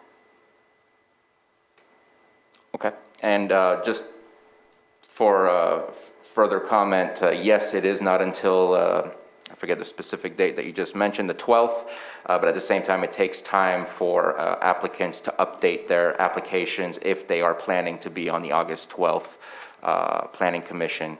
So I just want to make sure that it's in due time, and to be honest with you, I think we're about a week or two late in bringing this to the board in the first place. I know I've been playing with the idea for a while, and then after that last meeting from the Planning Commission, I knew that this is a direction that I wanted to take. I have been told that I missed a public comment. If it's okay with the board, I'm going to reopen public comment. Is that okay with the board? Okay, so let's go ahead and open it back up. We have Director DeLeon that also wishes to speak. So let's start with Director DeLeon. Good afternoon. I just wanted to add, and I certainly am not trying to complicate things, but I would encourage your board to consider licensed professional civil engineer with the state of California as an additional professional that can submit those reports and not limit it to simply a hydrologist. So that's my only comment. And can you repeat that title that you're requesting? Licensed civil engineer. Okay, I appreciate the comment. Let's go ahead and go to public comment. We have Quincy. Yes, I'm there. Can you hear me? Yes.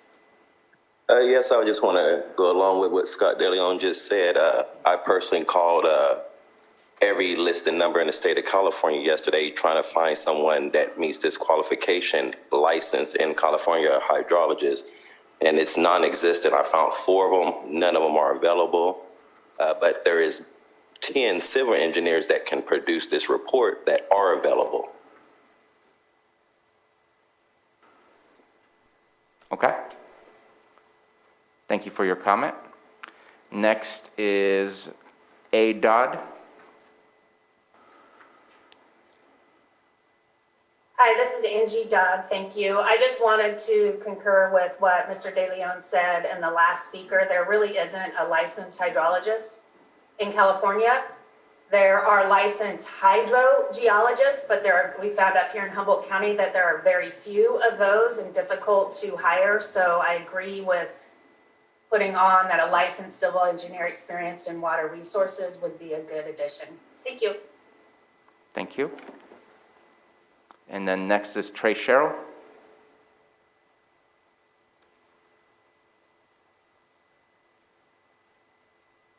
Hello, can you hear me? Yes. Yeah, I just kind of wanted to, it's a similar comment. As far as I'm aware, the state of California doesn't license hydrologists. There are certified hydrologists licensed by a national organization. Hydrologists are commonly licensed by the state of California as engineers or geologists. So if you are going to add this requirement, I would recommend making it a state license. I would recommend or request that it would be an engineer or geologist, as those are licensed by the state of California. Thank you. Okay, I appreciate the comments. And I see nothing further in the Zoom room, and since we opened public comment, opening it back up for the public, if you can please come to the microphone.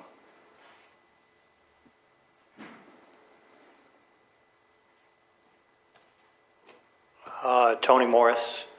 I was wondering if you're going to be excluding people that have wells that have gone dry from having to go through this whole process again because they're trying to do a new well. It seems a little like it should be grandfathered in rather than have to submit to all of these tests and things again and really jeopardize your personal property or our homeowners. I think homeowners should be in a different category than trying to stop cannabis growers and things like that. So. I apologize for the confusion. We're talking specifically about applications that would go to the Planning Commission, and a well permit would not go to the Planning Commission. Oh, so they would only have to do the one thing? If you're getting a well permit, you would go through environmental health. If you're trying to do a project, a major land use project, such as a cannabis operation, you would go before the Planning Commission. This would require applicants going in front of the Planning Commission to provide these types of documents. Okay, just checking. Yeah. Thanks. Any further comment in the public? Okay, let's go ahead and bring it back. I have a question for Ms. Grant. Would it be possible to table this and request that you come up with a catch-all phrase for a professional, that way we don't have a specific title, and that way we, again, leave it up to our planning commission to hear and receive the report, and if it's done by a geologist, good. If it's done by a hydrogeologist, good. If it's done by some random guy, then not good. But it would be nice if we can have something that catches the profession itself rather than speaking of a specific title. And not sure if that's possible or not, and I apologize to put you on the spot like that. Can you please comment? Well, I think you can say a hydrology report prepared by a licensed civil engineer, geologist, or hydrogeologist experienced in water resources. I think that was one of the suggestions, and that should encompass all of the suggestions that you've heard. You can also say licensed hydrologist, but if there aren't any, it's going to be hard, but you can include that. So prepared by a licensed, California licensed civil engineer, hydrologist, geohydrologist, or geologist with experience in water resources. Okay, I'm comfortable with moving forward just because I think it's important that we move forward with that. I appreciate all the comments in order to lead us in the right direction where we don't just have a random report just submitted for the sake of submitting a random report. Ms. Grant. I would also remind you, because this is an urgency ordinance, it is a 4 vote. Yes. Any further comments from the board on those changes or anything else related to this item? So, I'm going to make another comment. I'm not going to hold this up today, but I think this process is sloppy. And I would really, if we're going to be bringing urgency ordinances, I would like county council to be involved in the drafting and be able to have adequate time to review it.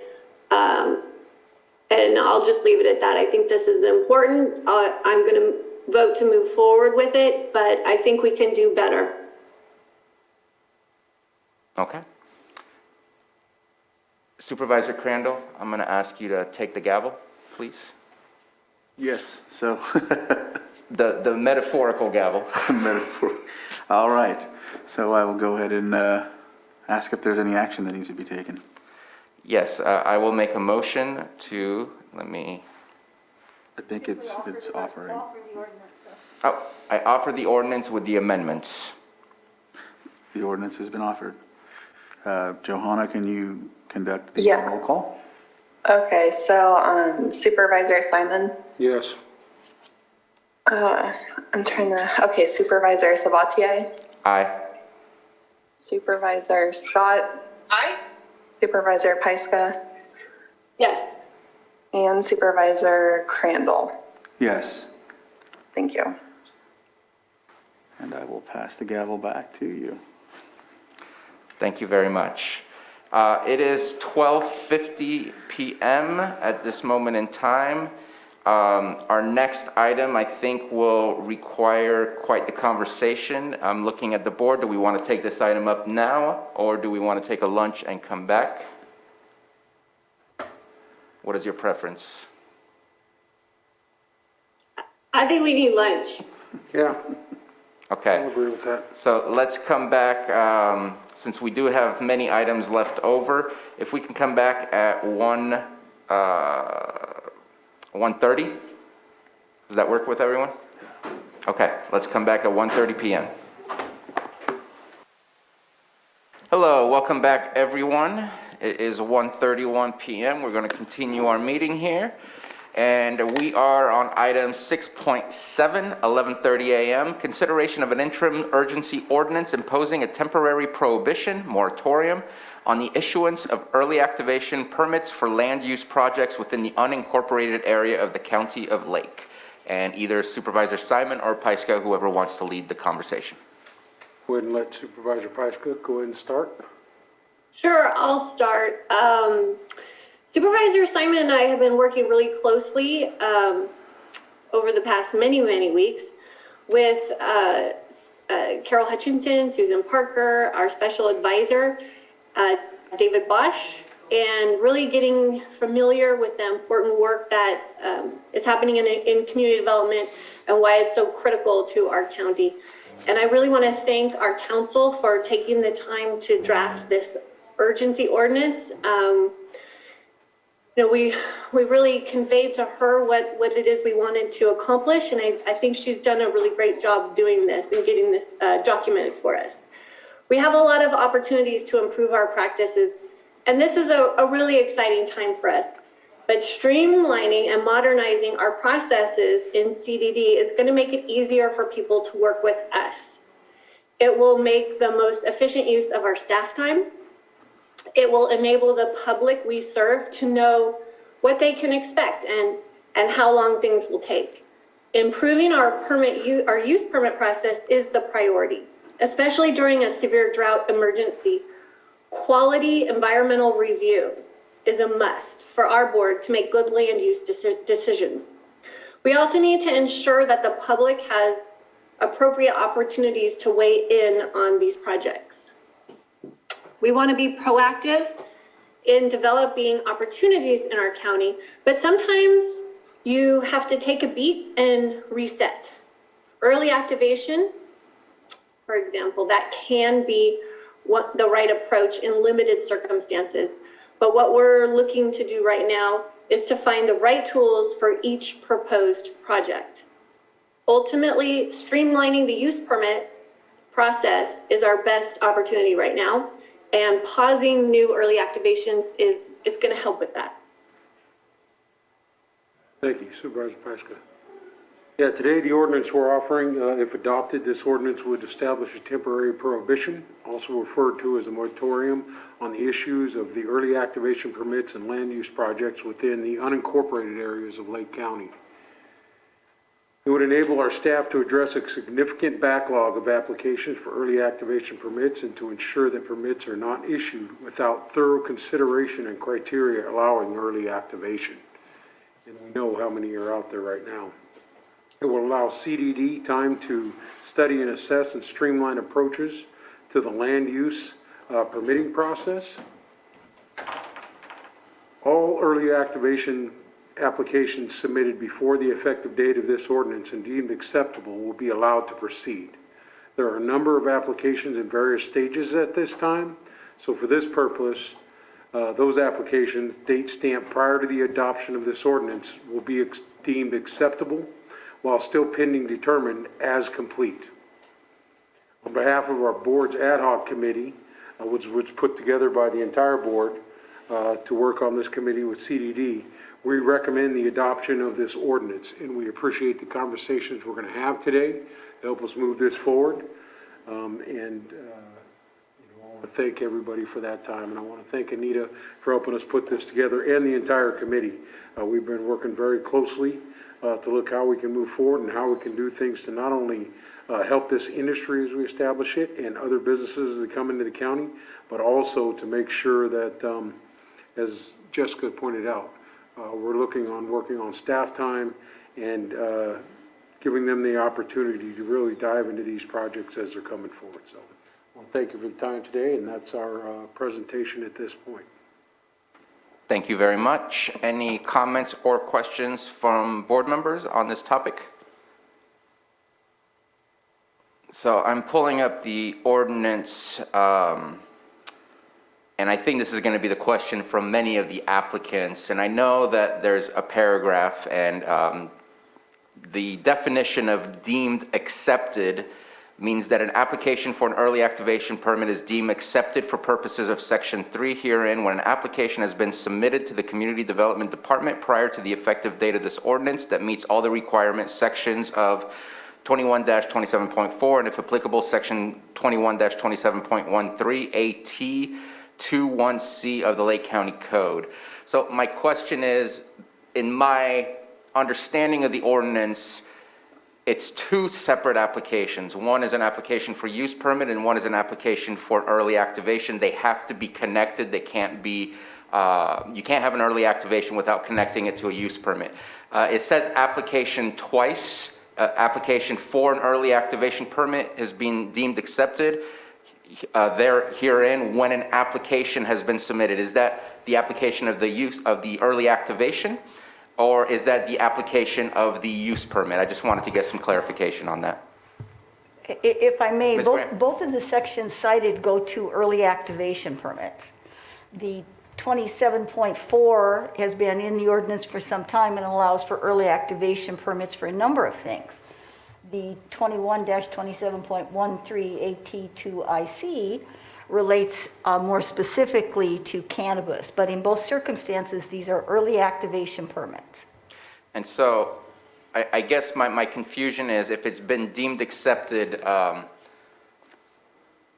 would that be deemed accepted, you have an early activation already, or deemed accepted, or as in it's deemed complete, like you've given us all the materials we need? This is a little bit lighter than that. What it's intended to mean, and certainly your board can change it, is that the application has been submitted and on its face, it meets the requirements to be submitted. Okay. In other words, there's no grading. The requirements, in other words, there's an entry fee, if you will. You have to be able to say certain things will not be occurring in order to justify an early activation permit. And so what this says is that if you've submitted your application, rather than having it more involved, just having submitted to the Community Development Department and it meets the requirements for early activation under one or both of these code sections. For cannabis, it's 27.4 and 21-27. For other early activation permits, it would just be 27.4. And I will try my best to flip to that part of the zoning ordinance real quick, but I don't remember in the early activation portion of the cannabis, commercial cannabis ordinance, that it says that your main use permit application has to be deemed complete. I just, because right now our problem is that people have been submitting both at the same time, rather than one, and then when meeting a certain milestone, then being able to provide the new application for early activation. In my opinion, I just want to make sure that the use permit application has been deemed complete, which would now make them eligible potentially to submit an early activation. If that's not deemed complete and they have an EA at the same time, that's where it gets confused. I think that's where staff has been confused too, is getting both applications at the same time rather than having. Because see, the early activation permit is actually just a temporary 6-month permit intended to stand alone, was intended to just be kind of a respite while other things were gelling and coming together. And now it's become kind of an entitlement, or treated as an entitlement, which is a temporary permit it wasn't intended to be. And having the early activation and the use permit going together kind of confuses the entire issue, because if you can fast track the minor use permits and major use permits rather than spending time on a temporary permit, people get their actual permit that much faster. Right now, the whole process seems bogged down because people are trying to do more than one thing at the same time. But again, if there's words that you feel are more effective here, the point was that if you've put an application in for an early activation permit and it qualifies to be an early activation permit just on its face, and if you want to change that and just say it's been submitted to the Community Development Department without even looking at the requirements, you can certainly do that. But it's just the early activation permit that needs to be, again, according to the direction of the committee, needs to be put on pause for a minute in order for the process to become more streamlined and clear. And let me clarify my comment, because I have a feeling my statement was not maybe clear. And I just popped up the early activation portion on 27-129, page 120, I guess it would be 129 that I'm looking at. where it says for early activation for cannabis, it says the applicant shall have filed an application for a minor or major use permit application as appropriate for the same project that has been determined to be complete. And that's what I was looking for, I is see, making sure okay. that the main application has been deemed complete, because unfortunately, the status quo has been you submit both at the same time. And I didn't want those situations to be wide open for saying we can continue. I wanted to make sure the main use permit application has been deemed complete by CDD, and therefore then we can look at the early activation that has been submitted as well. And as long as it's a condition of one of those two sections, then yes, it would have to be Yeah. met. So my apologies for misunderstanding. Yeah, no, I probably put It's way just more that- words in there than I should have. Well, no, it's, again, the processes have become a little convoluted, and the point is that if that is creating a backlog, the easiest way to do that is to not circumvent the work of anybody who's already in the system, but as to future ones, to just say pause, and I believe that's what the committee is recommending, to just say pause to make sure that this process can be as clear and streamlined as possible. And I think that this follows the same pathway of our previous conversation, where this is not just how it's going to be. There's going to be further conversations to review how these things have been done, what needs to be rectified, and bring it back. But I would also suggest that this falls right in line with the drought situation, that an early activation, which is not the entire deep dive of the environmental impact analysis, really should be something that we look at, and it should be a rare case at this moment in time due to the drought, that early activations are as easily provided. And granted, last year with 100 early activations, or approximately 100, versus this year where I think we're not even hitting 20, it's drastically different, but at the same time still should be scrutinized for the environmental impact. So I appreciate the committee bringing this to me. That was my only question, was for the clarification of where people are in the application process and who gets cut off and who does not. Mr. Chair, if I may, just one further Please. clarification. This ordinance itself is in effect for only 45 days. And within that 45-day period, your board can consider whether you want to have a notice public hearing and have it extended further. And you can certainly do so. If you take no action and 45 days passes, the ordinance dies. Thank you for that clarification, Anita. And ultimately, as you were saying, more discussion needs to happen. And with the committee conversations that we've been having, we really think that this is just another tool to help us move forward with clarifying, and really, as County Council said, just getting clarification on the easy application process. We want to move towards the major and minor use, approvals of those permits. That's the ultimate goal, so we have stability for the industry, but we also look at the opportunity to have our communities weigh in. As you know, we've sat here right at this board, and that's one of the big things that are happening, and I think we'll be able to accomplish that with our early activation moratorium ordinance that we brought today, and hopefully we can have some good discussion, but looking for support of this ordinance. Thank you. Any other comment from board members before we open this up for the public? All right, let's go ahead and open it up for the public. Anybody in the board chambers have a comment on this?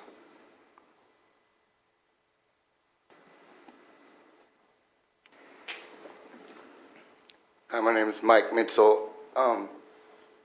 So the two different ways you're looking at it, like if you're deemed complete or if you've turned in your application, is going to be a way different number. We have projects that have been turned in for months, sent out for RFRs, and we haven't received a complete, like a deemed complete letter.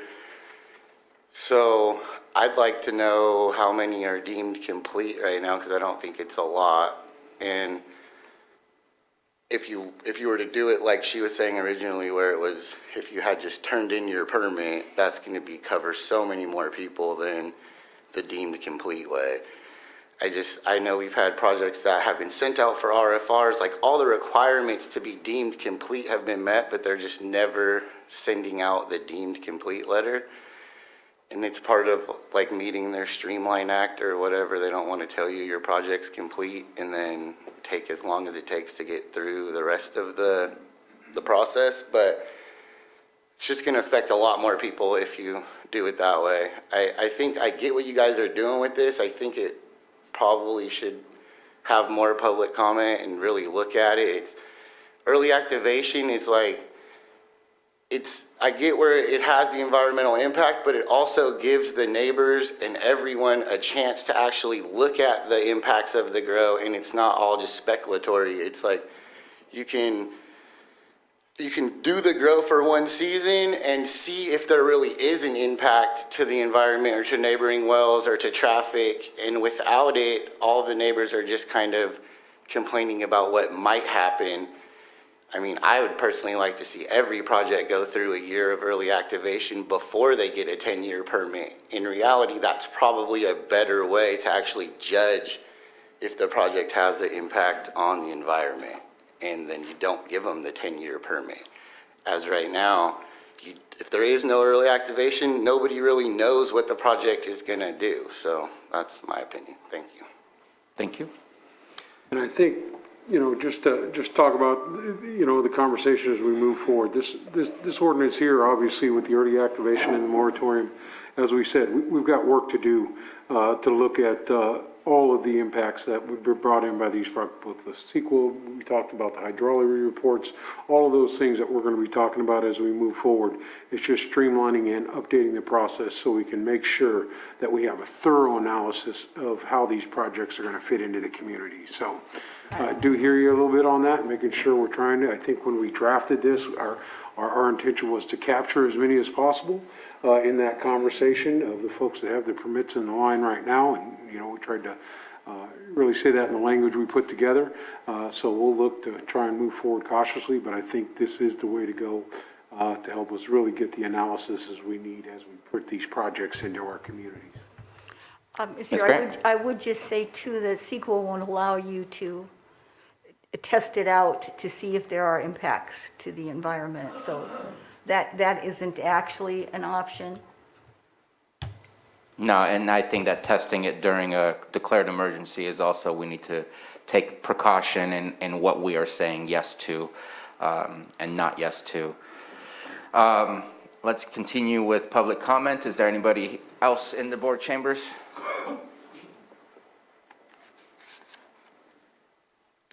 Don Van Pelt. I have firsthand experienced this early activation as recently as the last 3 months. And I think the board really needs to look at the long-term outlook of things. There's numerous issues involved that we can say today that everything's going to be fine, but nobody really knows. And, with the Planning Commission last week of one of the largest, if not the largest, cannabis grow in California, there's several issues involved that really need to be looked at. And water is the main issue in the drought, but also we have numerous other issues, odor and so on and so forth. Unfortunately, I live right next door to it personally. And earlier today with the COVID, there was a gal that spoke about savoring the air. And then the doctor spoke about it. So how am I going to savor my air or the valley air when nobody knows what the outcome's going to be? And the prior gentleman letting them get going and see what happens so we can all measure it and see what's going to happen, I think is a very good idea if you're going to allow this type of thing to go on, because there nowhere is addressed odor and water is very little addressed. So we really need to understand what the long-term consequences are going to be for this type in Lake County. Thank you. Thank you. And just to reference you to the current ordinance that we have, there is an odor mitigation plan. There is a way to go and file complaints if there are odor issues. And there is a water use area, which includes an annual report to CDD on well reports and well use. And we just strengthened that a little bit today and looking to continue and further that with more scrutiny a little bit later once we get more deep dive into the conversation. Just wanted to make sure you were aware that those things are there. The odor issue is for indoor. This is outdoor. I think the odor issue, as far as I'm concerned, is for any and all Right, grows. but the mitigated measures right now are only for indoor. There is no mitigation measures for outdoor, to the best of my knowledge. And I think that there's still room for filing a complaint. I think it's, the complaints would go to the air district. And the districting that we did was also part of the mitigation process as well, to make sure that it wasn't in zones that it should not be. Appreciate the comments, though, I do. Any further comments from the board, from the chamber? Let's go ahead and open it up to the Zoom room. Sean Connell.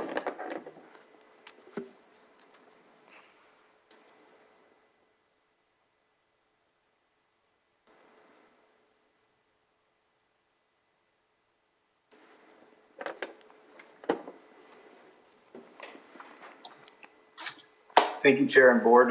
This is Sean Connell. Can you hear me? Yes, we can. Perfect. I might have caught the back end of the open conversation between the board and I believe County Council. I'm looking at the Planning Department application right now, and early activation is a portion, $190 fee portion of a total use permit application. So I yet again find myself trying to understand why we're pulling apart a portion of the total application, which would mean that any applicant in the process isn't deemed complete or eligible for early activation if their entire project hasn't been reviewed. This was a portion, and I think it's already been explained, that this was used as a stopgap, knowing that the time for review and the amount of people that would need to go before Planning Commission and scheduling agendas and things of that nature, this would give people the opportunity to remain in business and to be successful here in Lake County. And yet again, we're stripping away that right in a time that we are all trying to recover from a pandemic that is still ongoing. There's not a lot of outlook here in Lake County as far as jobs, as far as really any economic growth outside of farming practices. That's total agriculture, both throughout Upper Big Valley, Scotts Valley, Kelseyville. That is what this county depends on. I've sat before this board multiple times. I've spoken about cannabis. I was the previous cannabis manager for Mendocino County. I fully understand both the regulatory and the farming plight that stands before us. I think what the best thing Lake County could do at this moment in time is to figure out how to establish a cannabis department. You've restricted wells based on use permit applications, which we all know is a way of saying that cannabis permits, because agricultural wells do not go through the community development department for approval nor scrutiny, so the amount of ag wells that draw from this county is unknown. I know that last week, University of Berkeley's Cannabis Research Center put out an entire publication in Mendocino County detailing the use of water of Northern California farms based on research and data that's provided from accurate farmers to their water boards. That is a requirement of their license, both locally and at the state level. We are talking about the most regulated industry before us, and we're still fishing around and trying to figure our way through it. I think it's time that you invest into it. I think you establish a department. I think that you don't have a representation from CDD here talking about the difference between those permits. I imagine that's my time. But I would love to see a department here in this county that focuses and gives us the ability to have subject matter experts that know what's going on locally in our county. And that would be the biggest support, both in those chambers, outside of those chambers, and throughout the county and region.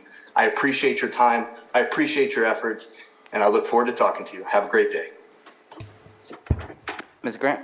Just for clarification, the early activation is not a right.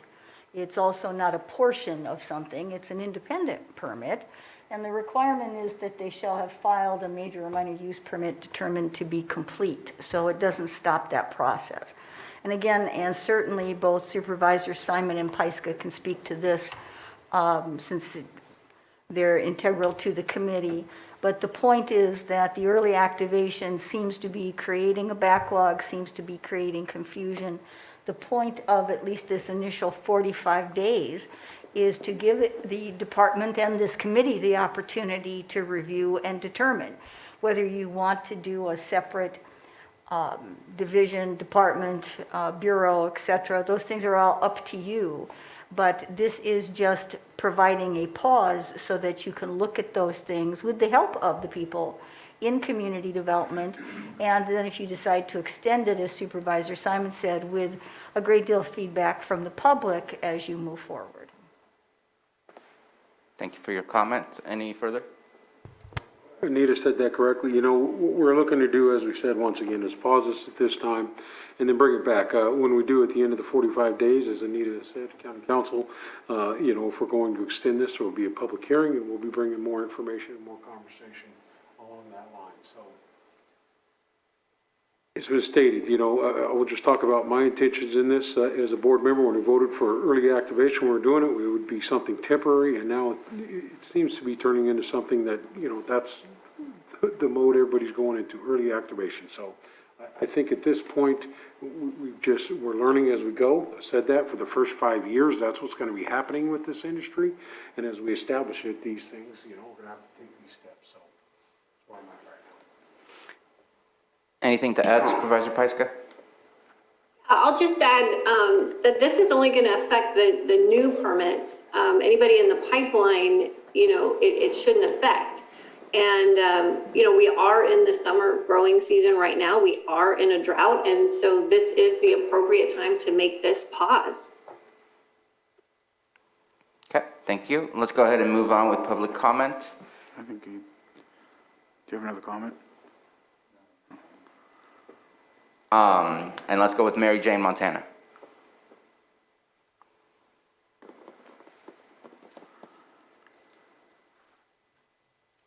Good afternoon, Board. Thank you for this discussion.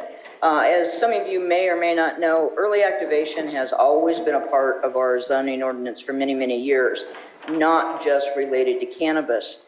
That there would be use permit applications that portions of the application could be started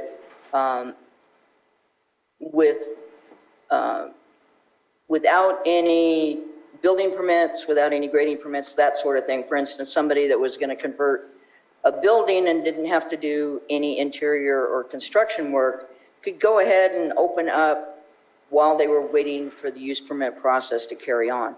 And then we looked at that in the zoning ordinance regarding cannabis, and same sort of thing. There was quite a backlog from the very beginning that people were waiting a long time to get their permits reviewed and get the okay, get the modifications, that sort of thing. And then somebody said, well, if it's something that doesn't require grading or building, so that these are restricted to those projects that don't require any permits, would not require any permits other than the use permit for the cannabis cultivation.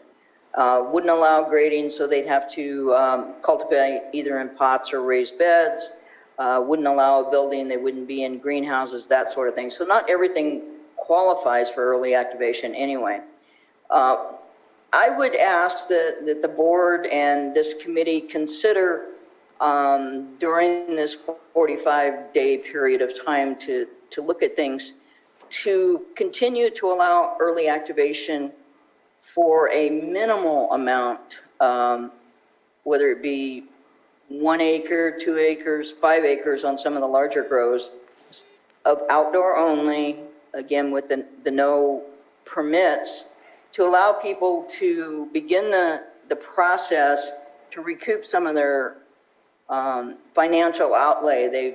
There are folks that have considerable financial outlay, both in terms of the purchase of the land, the taxes, those sort of things. So if you would allow it for 1 acre, 2 acres, 5 acres, something like that, that would allow them to go forward to some degree with minimal impacts to the environment, minimal impacts to existing activities, while still being able to perhaps continue and recap some of their financial outlay. Something for your consideration during this 45-day review period. Thank you. Thank you for your comment. Next, Trey Sherrill.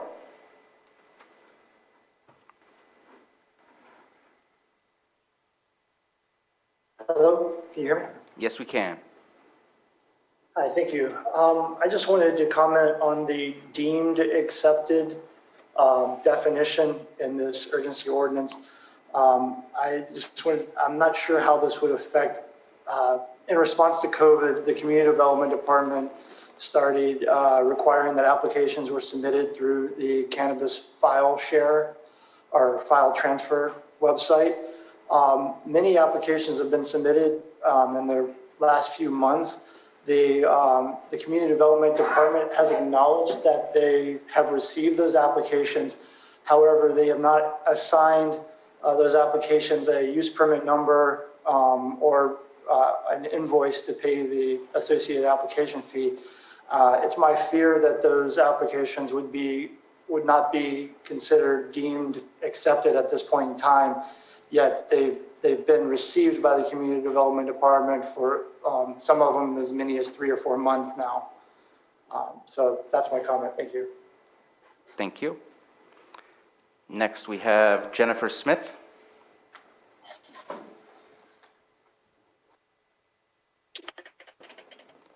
Hi, this is Jennifer Smith.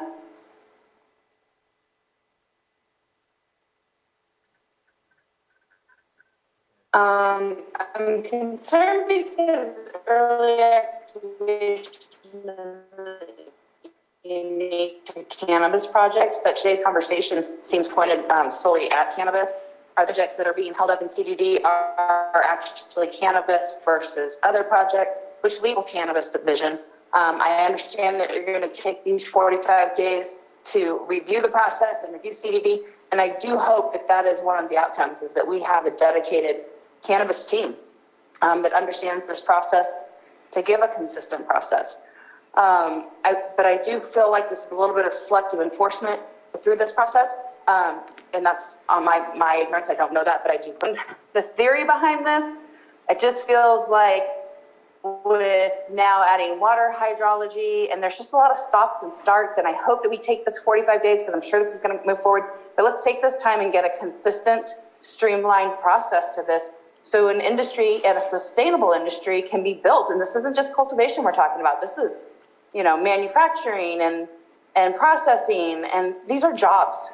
These are jobs in the community that need to be fostered. And I hope that you'll consider some of those comments. Thanks. And I will add a clarification that this ordinance, urgency ordinance, is looking at the entirety of early activation. It does speak to the early activation in cannabis, but it covers all early activation, not just cannabis. And I'll let Ms. Grant correct me if I'm incorrect on that statement. Thank you. No, sir, that's absolutely correct. Okay. Thank you very much. Daniel Terrell.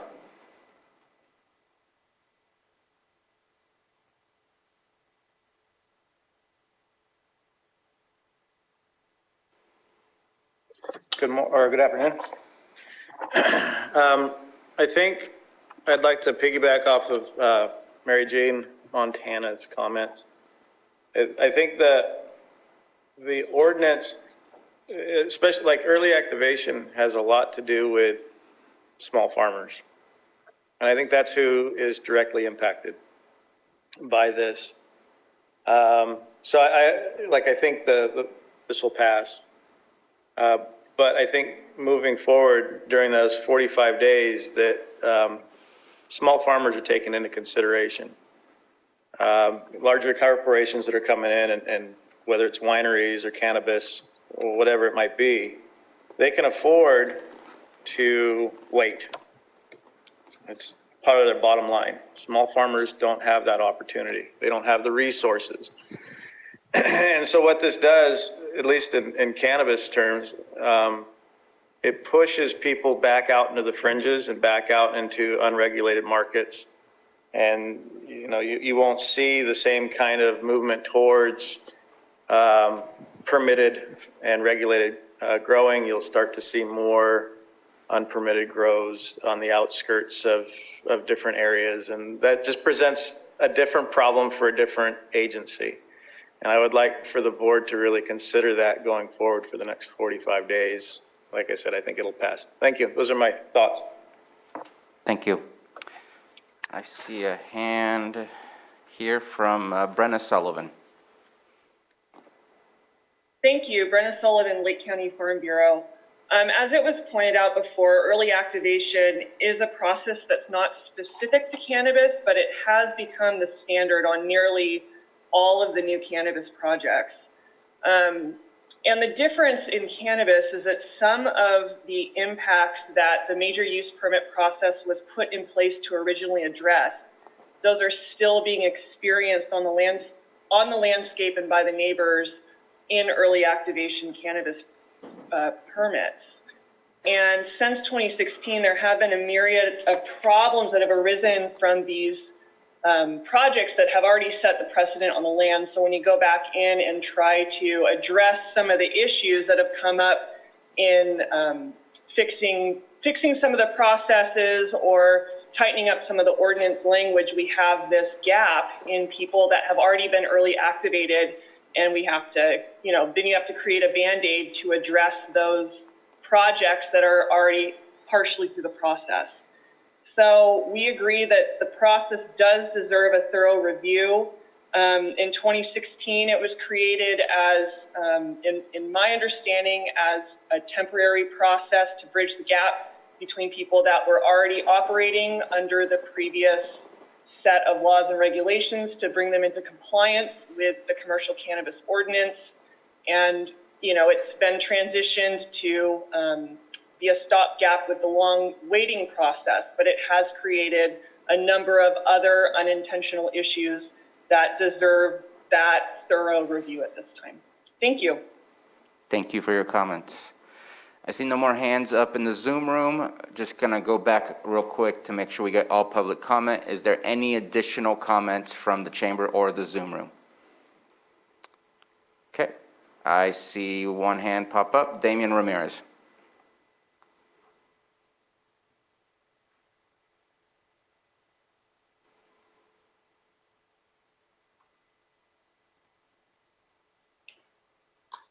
Hello, Damian Ramirez here, Lake County Grown. I just want to encourage the board to review some of the definitions that some of the previous speakers have spoken about. I think in the past, lack of clarity and on some of these items and differing interpretations by CDD have created some issues in the past. So really dialing in what some of these phrases and words really mean, I think will be beneficial for everyone involved. When it comes to water usage, I really hope that enforcement of illegal grows can be stepped up the remainder of this summer and fall, as that would be major to help regulate illegal water usage. I think that is a major problem as well. And again, as previously mentioned by a couple other speakers, following the 45 days, it'd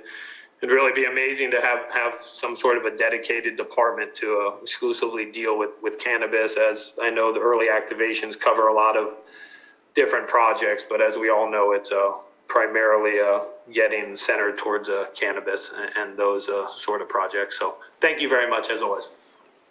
Thank you for the comment. All right, last call for comments from the public before we bring it back to the board. We have a comment in the board chambers. I will go ahead and close public comment in the Zoom room at this moment. Hi, what? Okay, hello. Try again. Okay, there we go. Hi, Tony Morris again. I think when they're talking, complaining about the business and the money that they're going to lose, if they didn't have a very good business profile, if they jumped into this and weren't prepared for something like a drought or something like that. I've been self-employed for 40 years. It hasn't always been the best 40 years because I didn't plan well for it, but it doesn't mean you're entitled to take a business for profit and use water that might be needed for the community just because you want to. So I think that the board wants to pause and take a look at this, and I think it's a great idea to look at some of the things that we talked about, that I heard talked about earlier. One of them is fire suppression in the areas that these places are going. I haven't heard anything about that, or whether that's part of the program or not, and some of these things need to be added in to their permits and stuff. You don't have a right to have the permit because you paid the fees to submit the permit. And I know the grow that's going on out in the Oaks, it seems to be one of the ones that was pushed through, and now it seems to have all kinds of problems, even though they say, well, we're a legal grow. They're not a legal grow. They have a temporary use permit to develop that project, but there's problems that don't meet the criteria for the codes. And so does that mean they get to keep going anyway? It shouldn't. So, I mean, that was the whole point of setting up these laws. So if the laws aren't clear and they aren't working well, then we probably need to revise them and make them more firm. And like the other guy was saying, have a better definition of some of the language too. So that's all. Thanks. Thank you for your comment. And with that, I'm going to go ahead and close public comment as a whole and bring it back to the board. Any comments or questions from the board? Supervisor Pyska? I hear everyone's comments. I just want to reiterate, we're doing this to improve the processes, to improve efficiencies, to improve expectations and deliveries. So this is to make the process better and stronger. And as I mentioned before, being in the middle of a growing season, it's the right time to do it. So I understand that there's some concern, but it's our plan to make this process better and stronger. And I hope that everyone can just bear with us as we get through this short-term process and get to the other side. We will be having conversations. We will be taking input, but this is the time to really make the improvements that we so desperately need. Thank you for your comments. Anything further? Yeah, so I've heard a lot of talk about the cannabis department, and I want to say in the 2019 budget approval, we discussed trying to initiate the cannabis department in the community development department. And since then, we've been able to hire a code officer and a tech and one planner for cannabis. However, we've never been able to obtain a program manager. And so I hear a lot from folks that are on the calls talking about program managers, and we need qualified program managers. And so a lot of these folks have expertise. Maybe that could help if someone with the expertise applies, because it's been open for a while, I'm pretty sure. I just wanted to highlight that because I keep hearing it, so. And if I can clarify, I think qualification needs to come with the expertise and not just the experience of having submitted an application and followed the process. I think the difficult task is that we need to make sure that you have the qualifications that come along with it. Right. But I know that, yes, I agree that it's something that we have been working on, and unfortunately have not been able to fulfill.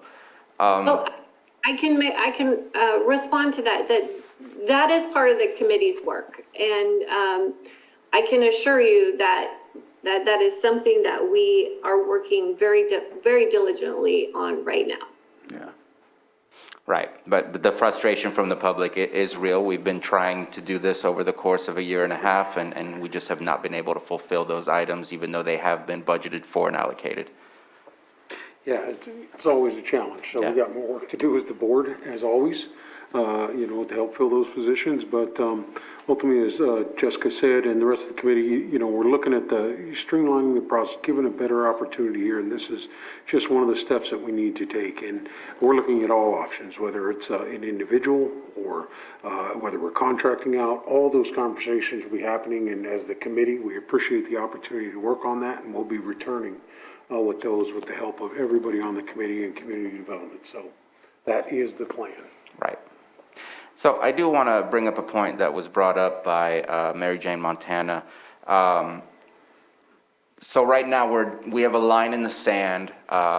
If you have an application, a use permit application that is deemed complete, and your early activation application has been deemed accepted, trying to use the definitions and the wording that's inside our both the urgency ordinance and the cannabis ordinance that we have in place, then you are still eligible to obtain an early activation permit. I don't know what that number looks like. Do we have an idea of what that number looks like, of how many applications still fill that? wondering if anyone might have that data. I don't have that data at this point. And I know that the data itself for our cannabis applications is being dissected and reviewed and kind of cleaned up for what we need to know and better understand what our position is. And the reason I bring it up is there are some very large grows that are still looking to get early activations.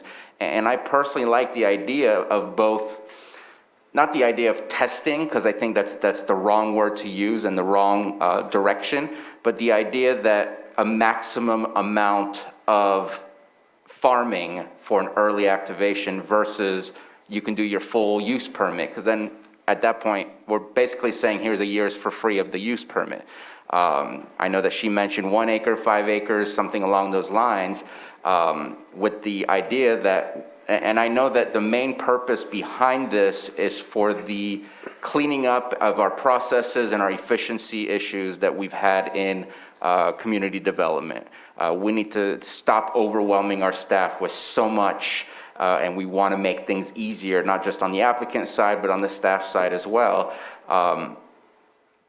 I see it more as an issue of drought as well. And so I think it would be easier to swallow from the public's perspective if we were looking at a minimal amount for an early activation. And again, without knowing the numbers, it makes it really difficult to know if we're passing this and 0 meet it, or if we're passing this and 30 meet this. And again, what do those 30 look like? So that those details. I can't answer your question for community development. They would have to answer that. What I can say is that this doesn't, if you make an application for an early activation permit right now, one of the requirements, if it's a cannabis project, is that the department has determined that your use permit application is complete. Mm-hmm. So if it's not complete, you don't qualify for an early activation in any event, whether it's in the pipeline or not. The point of this, I believe, is that the committee wanted to be fair to people who had done everything they were supposed to do and put in their application. So if somebody put in an application, but their use permit isn't deemed complete, then perhaps what your board might want to do is, over the course of the 45 days, direct staff to look at these issues, because you can adjust the ordinance accordingly if you decide to extend it. This is not etched in stone for you, but that would be one of the things that you could consider. You could direct staff to look at the issue of where they are, and if the deemed complete is circumstance or is because of a circumstance that's not the fault of the applicant, then your board can certainly consider that in any adjustments you want to make if you determine to extend the ordinance beyond the 45 days. And I'm not trying to change the definitions. That to me needs to be set in stone, or else it becomes even more confusing than it already is. My concern is if it's 0 applications that meet the guidelines, then let's speak very frankly and say we're doing a moratorium on early activation, not moratorium on early activation if.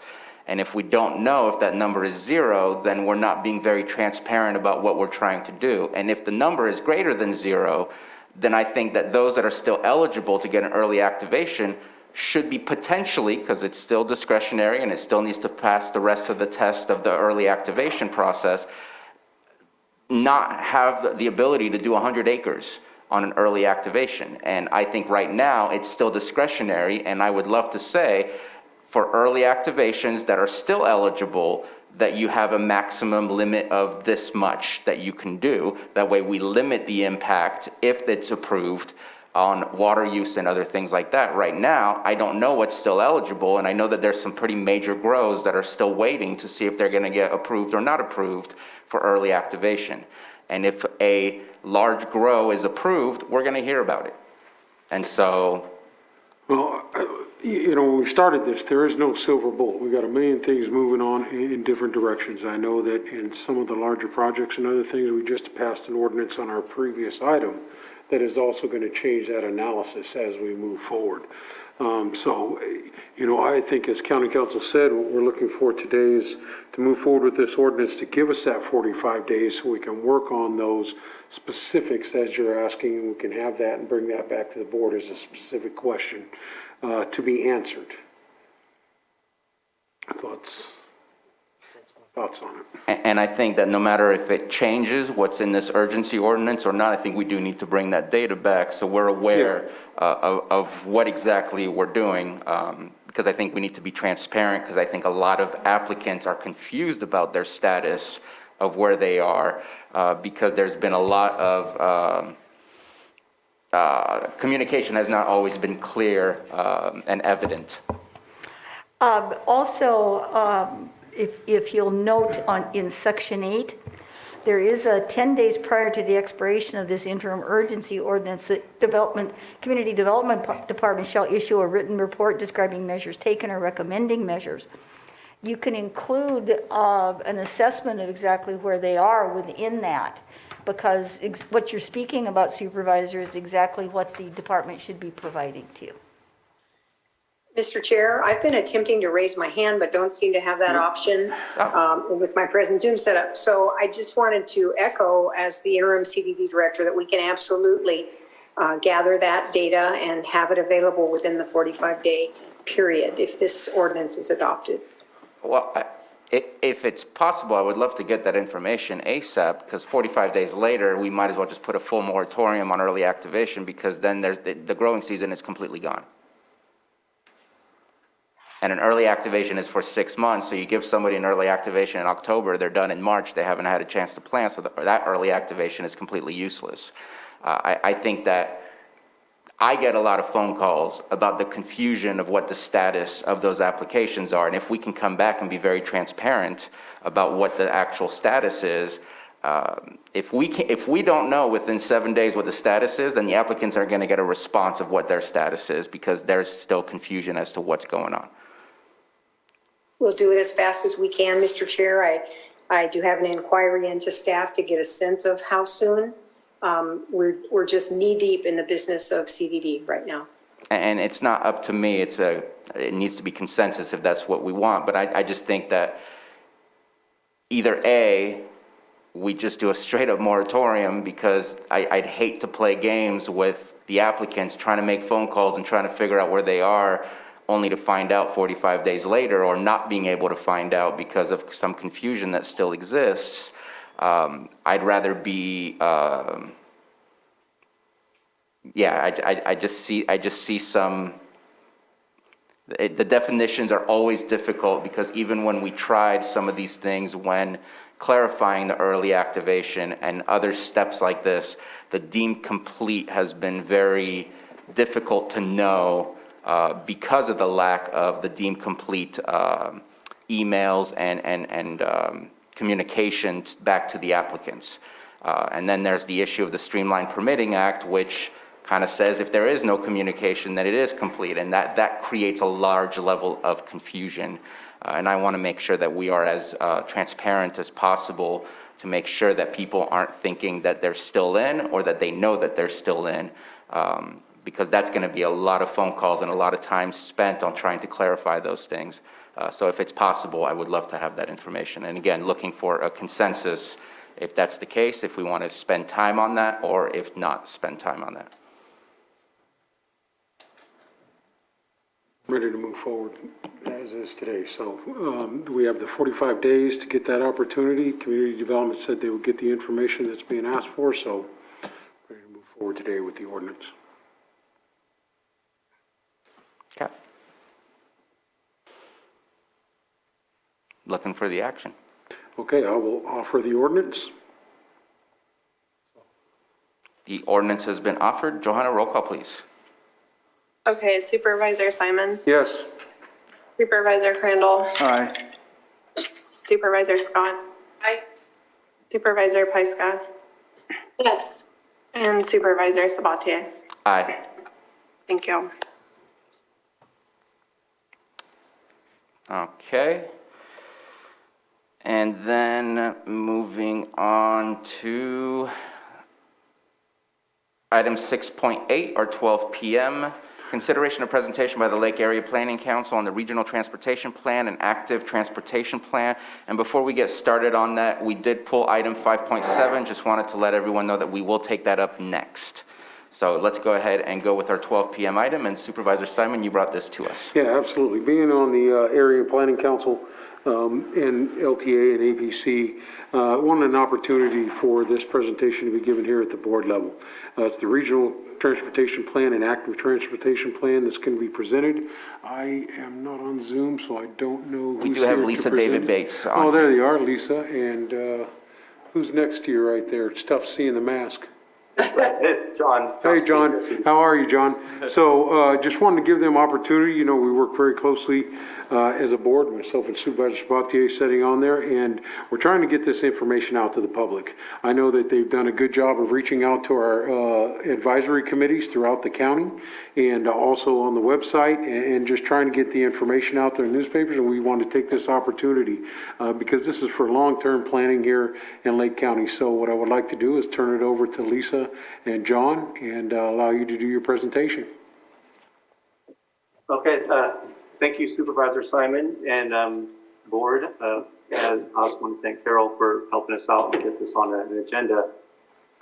Lisa, Davy Bates, and myself both work with the Lake Area Planning Council. I'm John Spica, I'm the Senior Transportation Planner, and Lisa is the Executive Director. As Supervisor Simon mentioned, we are part of the Lake Area Planning Council. Supervisor Simon and Sabatier both sit on our board of directors. And I believe Supervisor Scott has as well in the past. In any case, I'd like to give a brief video presentation if that would work. I'm not sure if this is set up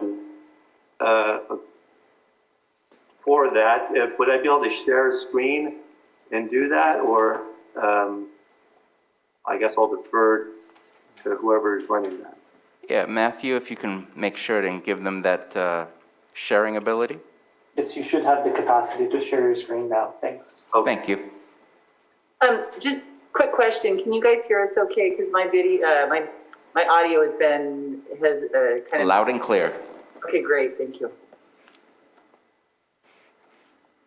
Okay, can everyone see this okay? Yep.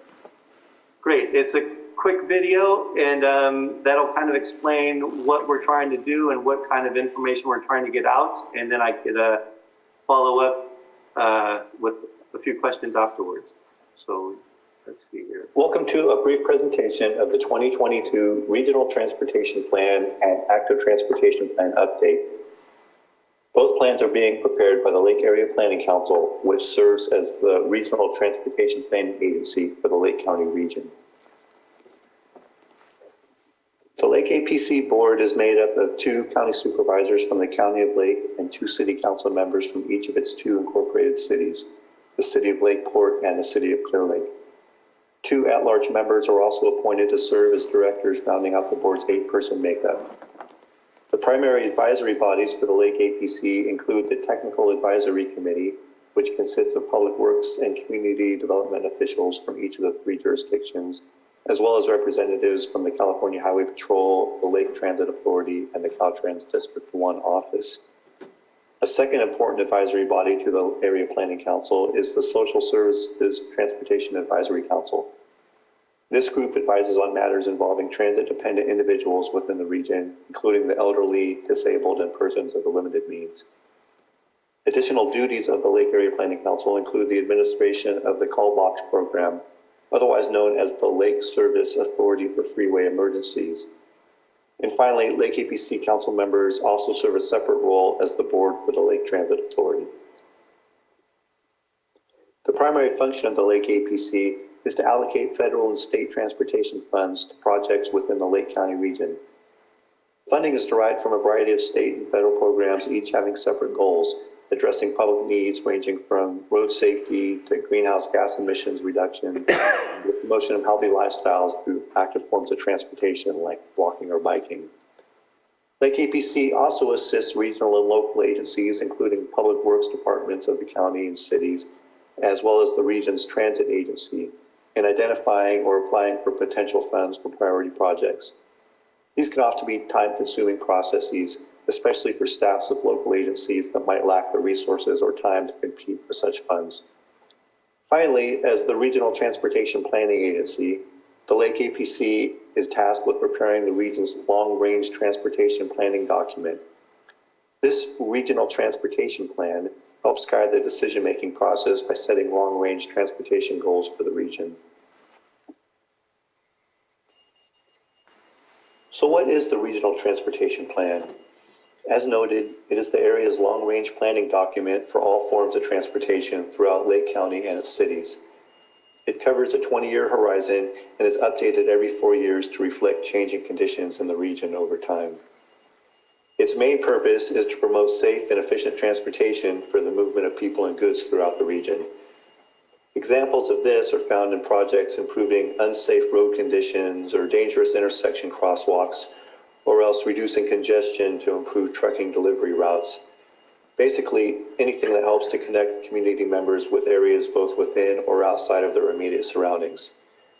The plan includes all transportation modes in Lake County, such as highways, streets and roads, transit services, pedestrian facilities, and bicycle lanes, among others. This update process also covers an update to the active transportation plan. So what is the active transportation plan? This is a plan that focuses on improving and integrating bicycle and pedestrian networks throughout the region. Essentially, it is a focused form of transportation that deals with non-motorized or active transportation. Projects within the active transportation plan are eligible to apply for grants under a specific state program known as the Active Transportation Program. This is a highly competitive grant program that rewards well-planned, high-priority projects, which are evaluated as part of the Active Transportation Plan. Lake County adopted its first Active Transportation Plan in 2016. Prior to that, the Regional Transportation Plan would normally include a section or element that covered non-motorized forms of transportation. For the previous RTP update in 2017, it was decided that the 2016 Active Transportation Plan would now serve as that component of the RTP, and both plans will be updated in conjunction from that point on. The Active Transportation Plan therefore serves two purposes. One as the non-motorized element, and also as a standalone document for projects that can potentially be funded by future rounds of the Active Transportation Program. Identifying needs and priorities for the region is a big part of either plan.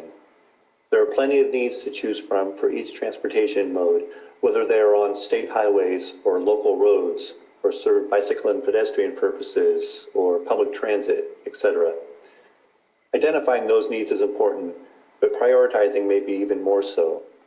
This is done by soliciting feedback from local public works departments, state agencies, tribal governments, and your voices from the general public to determine how the next 20 years worth of improvements should unfold. Prioritizing is especially important because there are far more needs than available funding can accommodate. The RTP seeks to guide how these limited dollars should be spent. The process will look something like this. From now through the summer, we will be seeking public input to help guide the update. By mid-spring, we will have an idea of the local and regional needs and how important they'll be in meeting the overall transportation goals of the region. A draft of the updated Regional Transportation Plan and Active Transportation Plan, as well as the environmental review documents for each, should be posted by late summer. There will be a comment period specified for the documents at that time as well. Finally, we expect to present a final draft to the board of the Lake Area Planning Council by the end of the fall.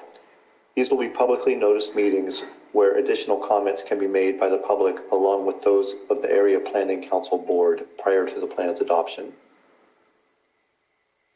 Again, we want to stress that your voice is important to this process.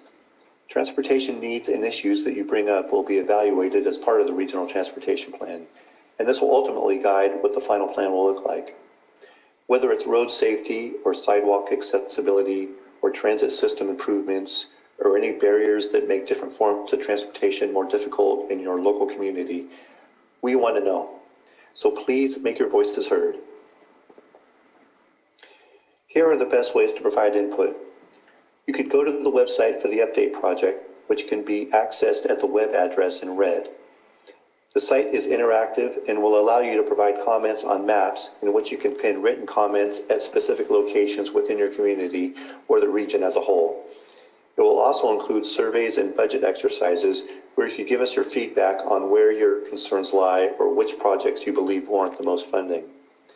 Or feel free to email or write letters to staff, myself, John Spica, Senior Transportation Planner, at the email address in red, or else at the physical mailing address below that, Lake Area Planning Council, 525 South Main Street, Suite G, Ukiah, California, 95482. We look forward to hearing from you, and thank you for participating. Okay, so that was our pitch for the most part. What I'd like to do just really quickly as well is go through this, our social pinpoint website that allows for comments for the plan itself.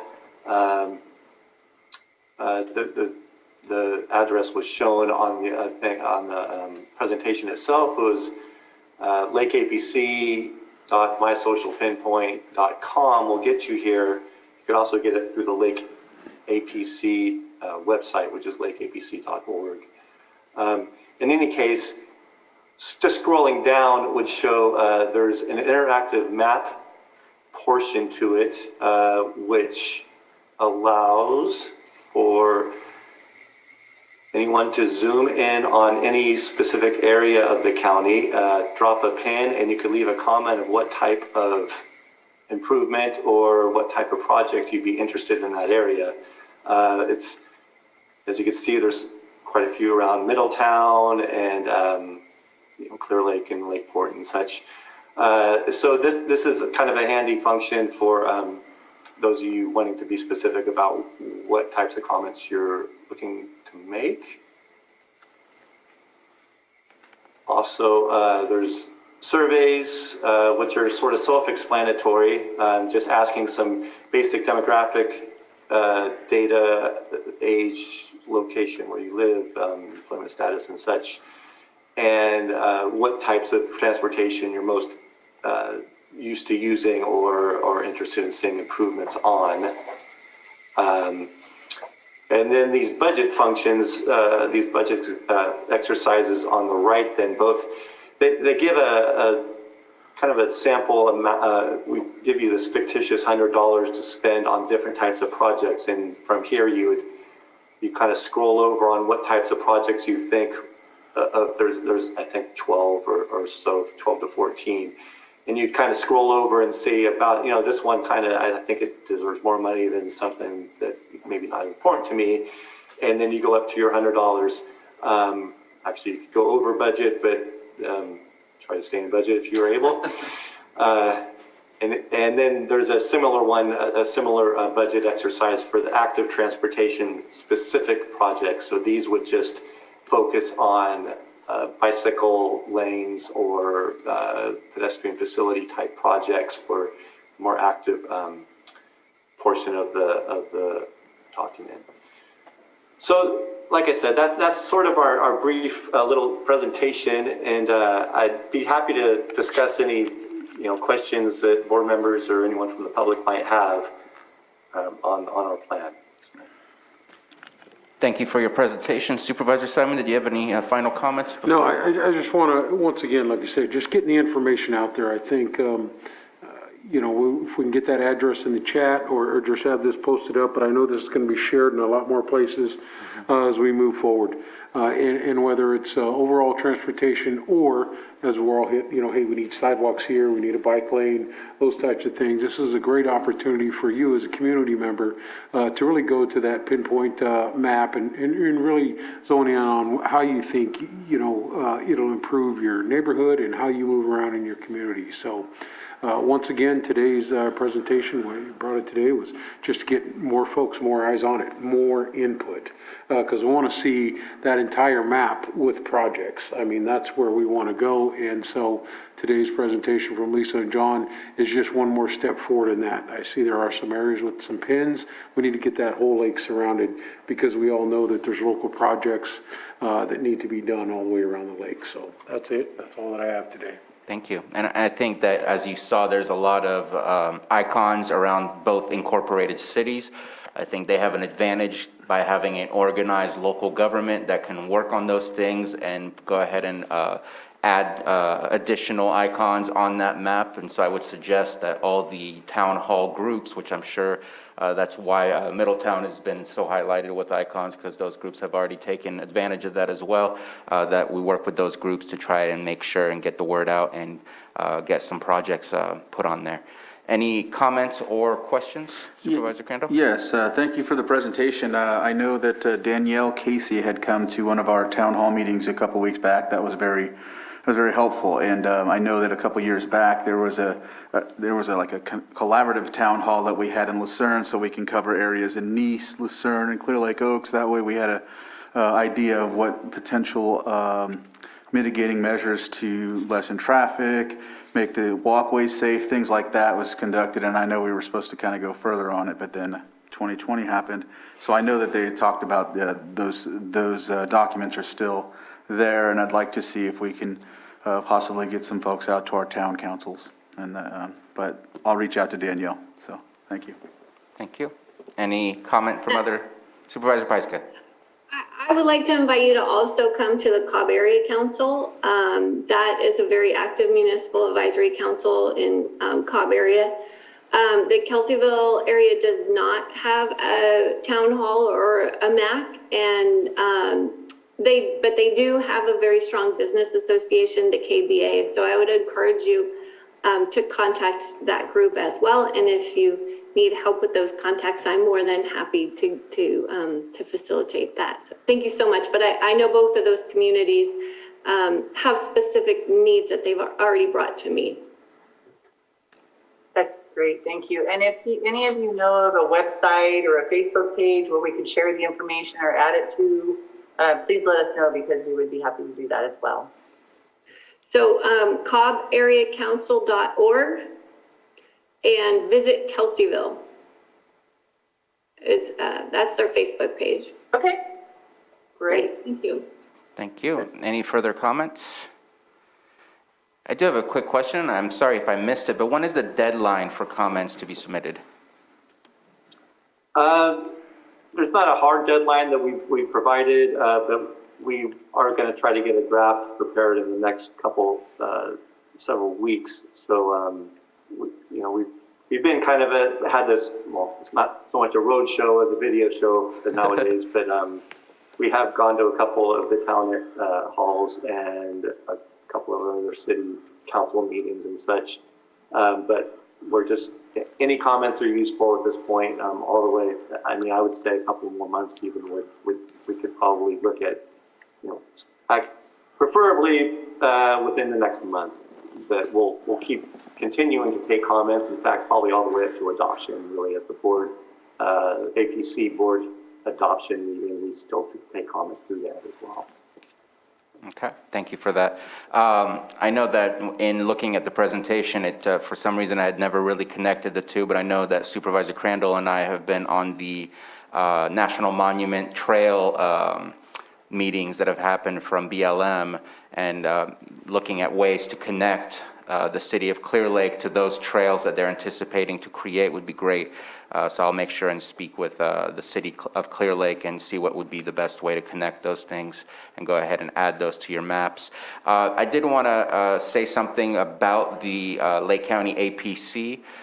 You mentioned that there's 2 public at-large members. I believe that we've had an opening for quite a while for another public at-large. So I just want to put that out there to the public, that if you are interested in helping to make decisions on what is happening within our area planning council, which have dealt with many important parts, such as adding bus ramps, or creating sidewalks, or even being a part of the discussion of what's happening right now on Highway 29 with the expansion. These are important things that are happening in our community, and if you want to participate in a way that your vote will count, rather than just your voice being heard, then please make sure to get a hold of myself or Supervisor Simon so we can make sure and get your application into the committee as well.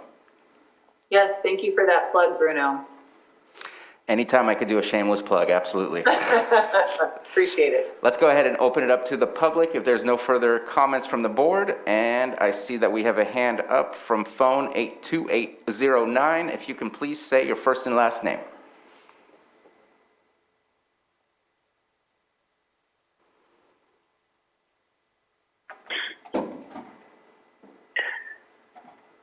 We can hear you. Hello, Hello. is this regarding 5.7?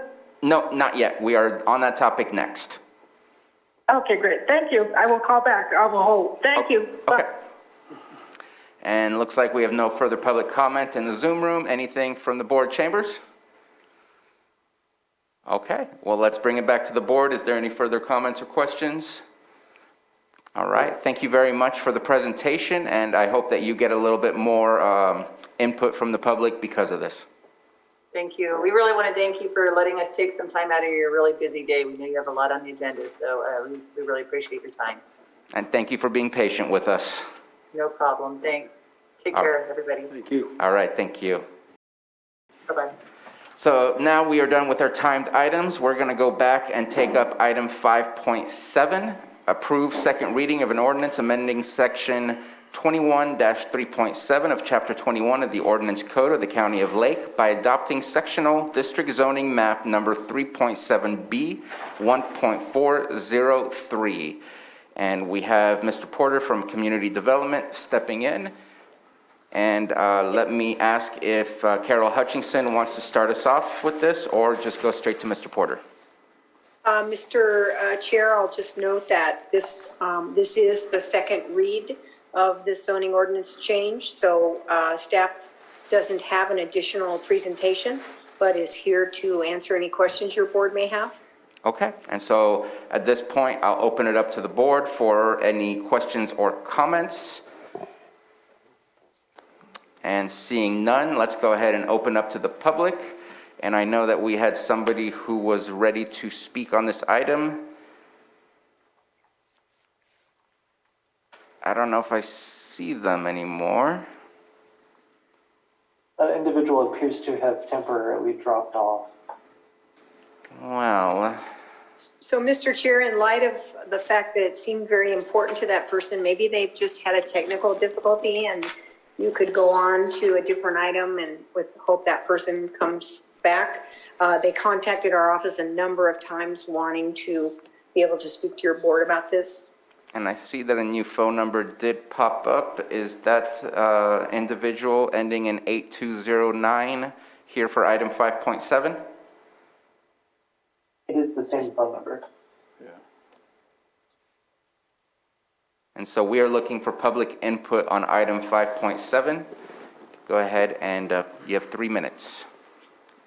And please provide us your name.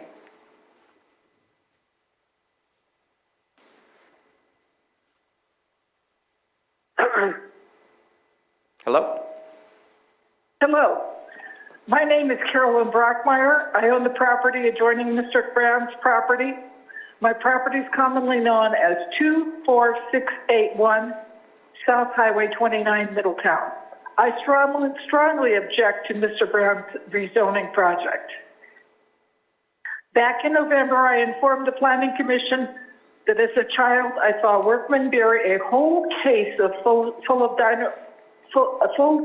whole dynamite case full of liquid mercury bottles in an area that is now part of Mr. Brown's main reservoir adjoining my deeded easement. In cooperation, my ex-spouse also sent a sworn statement to the effect that he had seen 2 bottles of liquid mercury that I had been given to play with as a child, which was kept in my parents' dining room in Vallejo, California. Somehow his letter, my spouse's letter, got shoved aside. Mr. Porter claimed to know, claimed no knowledge of which site I was referring to, so he had the water tested in a site away from the main reservoir, and of course it came up negative because it was nowhere near the site that I described. As such, I'm now forced to test for mercury and heavy metal contamination in all the wineries, both in Napa County and in Lake County. I have invited an investigative reporter to join me in my investigation. Furthermore, Mr. Brand has on the preliminary map shown my deeded easement as a fire lane. Not only is my deeded easement not a fire lane, but it could never qualify as one as it is approximately 10 feet wide and has a steep incline. Mr. Brand has over the past 30 years tried to separate me from my property by denying me ingress and egress over my deeded easement. He is well aware of this easement as I have sent him a copy of it several years ago. Mr. Brand has offered to buy my 140 acres for a princely sum of $100,000 cash. How generous. Now that all other methods have failed, Mr. Brand now wants to do away with my easement, calling it a fire lane, which can be shut off, completely denying me access to my property. I will not allow Mr. Brand to deny me access to my property so that he can force me off the land that has been in my family for almost 67 years. Far longer than Mr. Brand has owned his land. Either Mr. Brand needs to go back to the drawing board and designate the so-called fire lane as a deeded easement, or the state of California can come in and investigate how a deeded easement came to be designated as a fire lane. I'm sure that the state will thoroughly investigate to determine who made the initial request, who decided that the easement met the requirements for a fire lane, and finally, who made the final approval to use it as a fire lane. Mr. Brand needs to withdraw his map to properly designate my deeded easement as such. Until such time as the two aforementioned problems have been solved, I firmly oppose Mr. Brand's zoning plan. Thank you. Thank you for your comments. I do have multiple questions that pop up in my mind. One, in the rezoning process, and I'm asking Mr. Porter or Ms. Grant, in the rezoning process, we're not changing the, what's the word I'm looking for, like the plats and legals of what easements are on the property. All we're doing is rezoning it, and so those things are still intact, and that would be a civil matter of dealing with neighbors and easements. This would not change upon our decision today. Am I correct on that? Ms. Grant? The ordinance, as it is proffered, simply changes one zoning designation to another zoning designation. That's what this ordinance does. And maybe upon splitting the properties, which seems to be the plan, into 4, at that point, each one needs to make sure that, or that's where they have to deal with the easements being continued on the split, or do those easements continue to exist within the split automatically? I can answer that. Go ahead. Please, Mr. Porter. Thank you. Conditions number 5, 10, 11, and 12 are associated with the parcel map. They're not associated with the zone change. And they have to do with the dedication and improvements of the opening leading into the Brand property, which is tight, narrow, problematic, and steep. It would widen it to meet Caltrans requirements. That was one of the issues that Ms. Brockmeyer had raised with me about a week ago. The second part is they would have to improve the interior part of the road that's shared by the Brand family and by the neighbors. It actually splits off. The Brand Road goes off to the right. What's called Roberts Road, thank you, on the parcel map. That's fine. Hold on one second, Ms. Grant. Excuse me, Mr. Chair, you've got one issue today, the rezone ordinance. If you really don't have the ability to reopen the substance of the public hearing that you had, I thought the answer was going to be more of just a simple procedural one. But Mr. Porter's getting into specifics here, which is going to lead to additional questions and issues. And the item on the agenda is the second reading of a zoning ordinance. And I guess I got the answer correct I got the answer to my first question, which I think is the most important. The decision we make today does not change the easements that have already been applied to the parcels that we are rezoning. It's just the zoning itself that is being changed. The rest can be dealt with outside of the decision-making that's happening today on this item. Well, and the caller can certainly look at her rights with regard to the decision that your board's already made. Neither your board nor I can give legal advice to the caller, but she's completely capable of looking at that as well. But the hearing has already occurred. Your board made a decision and closed the item, except for the ordinances the ordinance here for this particular project for the rezone. And as you pointed out, that's all it accomplishes today. Okay. Any further comments or questions? I can't see the Zoom room. There we are. Nope, nothing there. And so we had closed public comment, and so there was a response to the public comment that was made. And at this point, I am ready for action. Chair, it's a motion. We're just going to offer the ordinance. You offer the ordinance, that's correct. The ordinance has been offered by Supervisor Simon. Johanna, roll call, please. Okay, Supervisor Simon, Yes. Supervisor Crandall, Yes. Supervisor Scott, Aye. Supervisor Pyska, Yes. and Supervisor Sabatier. Aye. Thank you. Thank you very much. Let's see here. Let's go ahead and take up item 5.1. That was pulled also from our, Mr. Porter, thank you very much.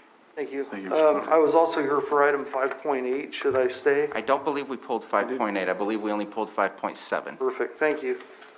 Thank you again. Okay, 5.1, allocation of cannabis taxes to the Middle Creek Restoration Project design cost. So I will go ahead and start and present this to the board. As you know, the Middle Creek Restoration Project has been in the works for decades. We are getting some movement and getting some property acquisition.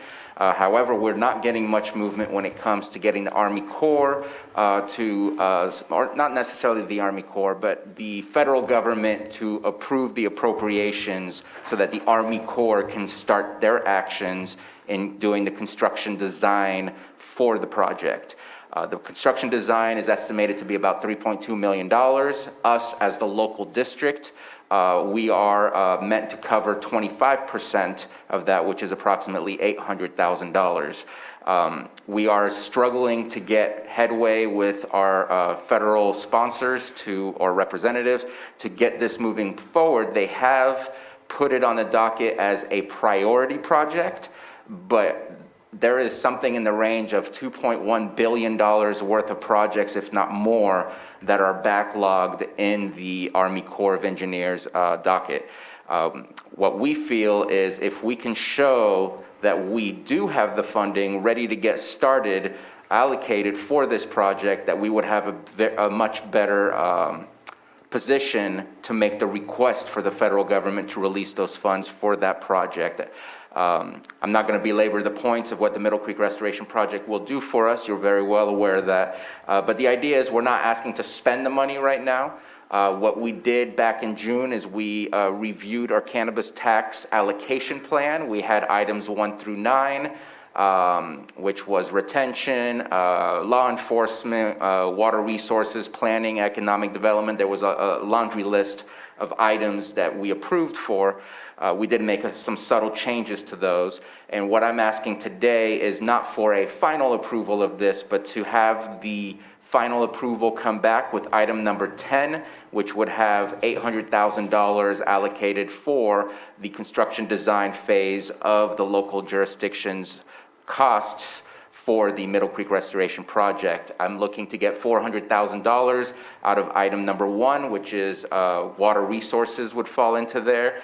And then, and I don't have it right in front of me yet, let me open it up. And then the second one would come from item number 2, or item number 3, which is economic development, housing, and risk reduction. And since this is for flood control purposes and also expanding the amount of acre feet of storage that we have in our lake, this would definitely fall under the category of risk reduction. And while I didn't state it in my memo, the better health of our lake is definitely part of our economic development as well. So trying to figure out where those monies would come from and create that line item rather than just asking for more money to be placed in a new line item was my preferred way to go. So unless Supervisor Crandall has anything else to add? No, we just want to have a better position for the Army Corps to see that we're serious about the project, and we have our funding prepared to put towards the $3.2 million in the project construction design.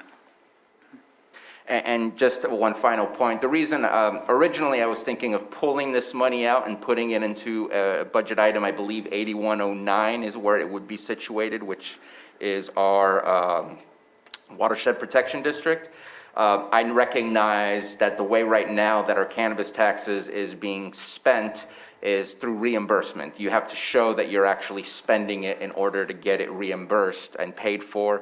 Here, we would just be putting it to the side to show the federal government we have the money, it's ready to be spent, to try to get them to move their wheels so this project can move forward. We do have a deadline, which we are trying to extend, of March 2022 to expend all of our monies to purchase all of the properties within the project area. Hoping that we can maybe get an extension since things had slowed down for us drastically during COVID-19 of last year. We brought that to you already to discuss the situation.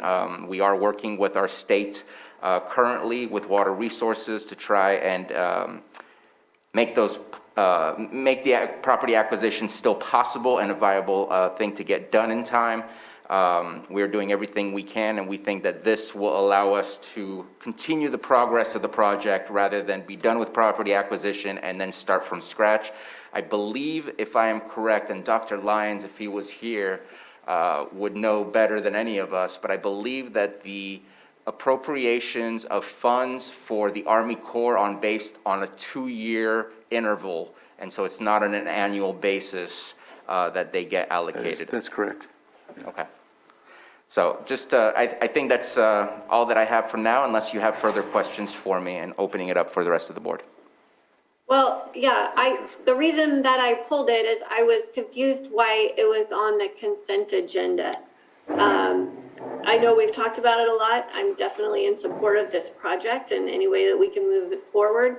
I do think that cannabis funds are the appropriate use for this, but I don't know why it didn't go to the cannabis committee to talk about it and then bring it as a recommendation for the final budget. I feel like we have that process set up, and so I was just wondering, A, why it was on consent without this discussion, and B, why it didn't go through that channel.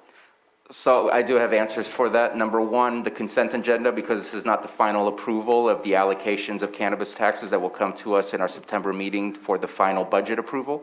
And number two, there's two individuals on the Middle Creek Restoration Project, and there's two individuals, I think one is shared on the Cannabis Committee, and by moving some information from one committee to another committee to review, all of a sudden there's 3 of us reviewing the same thing, and that could be seen as a Brown Act violation, and I want to try to stay away from those as far as I can. So wouldn't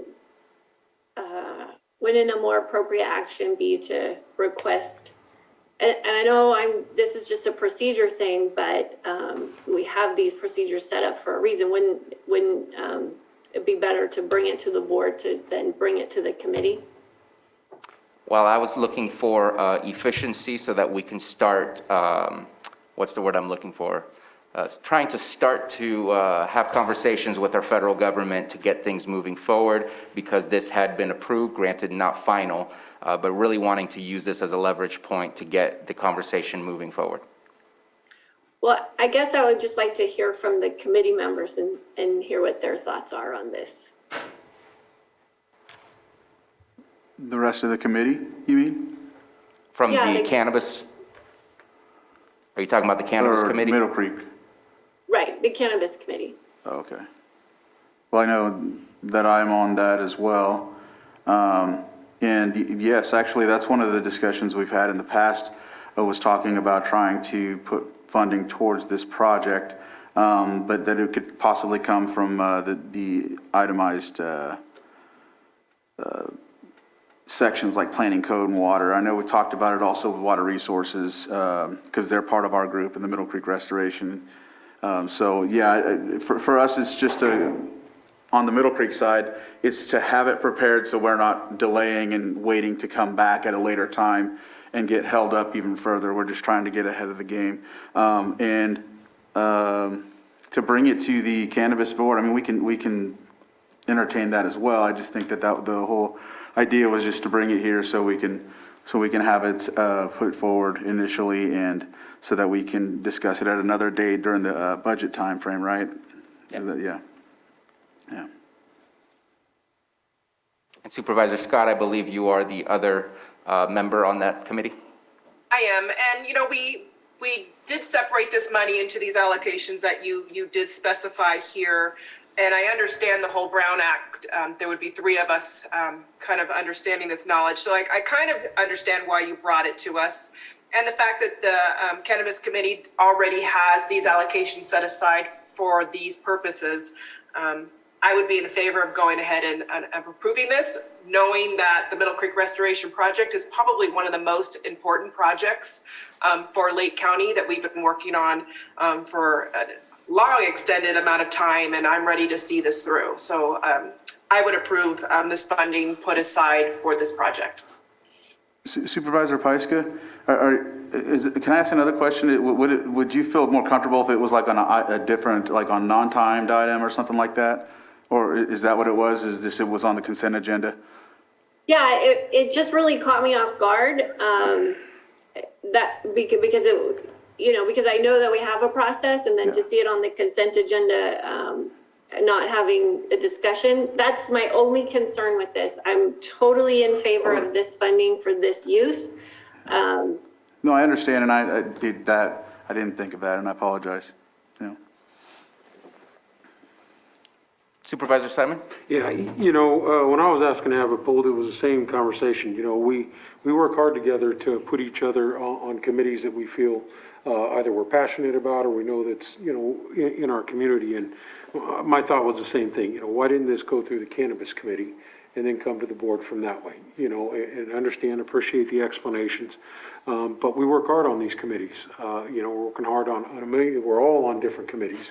But that's what it's for us to vet it, bring it back, and then when the recommendation of us, because we all decide who's on those committees, to support them as they move through that process. So that was the reason, I was going to pull it off, but Supervisor Pyska beat it to me, just to make sure that, we are working through those processes and we're respecting the committees and the work that the folks that are doing on it. Because, it's not just us board members.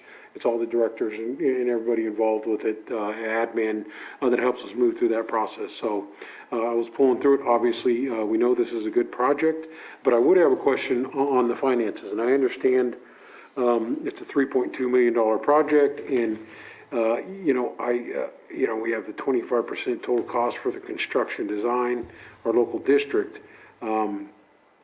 If there was a possibility that you got full funding for the project or something, would this money be reimbursed to the cannabis side if that came in? Since the money has not been used and it's just been put on a line item for cannabis taxes, absolutely. And if we can save even $1 on this project, we would jump on that. So yes.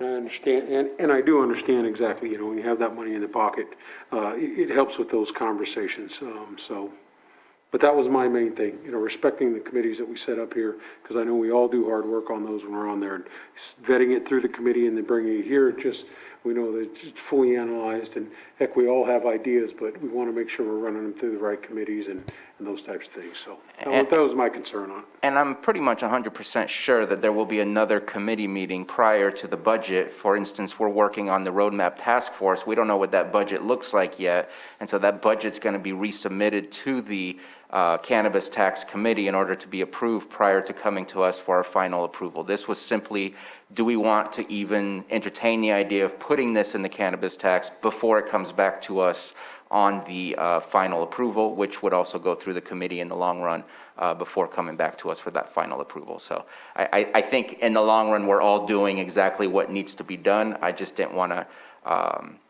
submit something without the board's consensus to be brought. And I heard a click, which means I believe Ms. Grant had a comment. I haven't touched that. Oh, I could have sworn I heard that strong click. No, I think also just being super careful because our Middle Creek meetings are, they're actually publicized and whatnot. I'm not sure if the Cannabis Committee meeting is necessarily, but I know that the Middle Creek Restoration Committee is, and you and I are on that. People see that. I don't know. We're very careful about the Brown Act. There's a lot of sticklers out there, so, yeah. All right. Any further comment before we open up to the public? Supervisor Pyska? No, just, I think it's important that we're all being sticklers right now. And, Supervisor Simon and I aren't on either of those committees. So probably that's why, we got a little concerned when we saw it here just for process. So that's it. Okay. Let's go ahead and open it up to the public. Anyone have any comments on item 5.1? Seeing none in the boardroom and none in the Zoom room, let's go ahead and bring it back to the board for action. Mr. Chair, I move to direct staff to allocate cannabis funds to the construction design cost for the Middle Creek Restoration Project. Do I need to say the amount? $800,000, $400 coming from item 1 on the cannabis allocation, and $400 to come from number 3, economic development, housing, and risk reduction.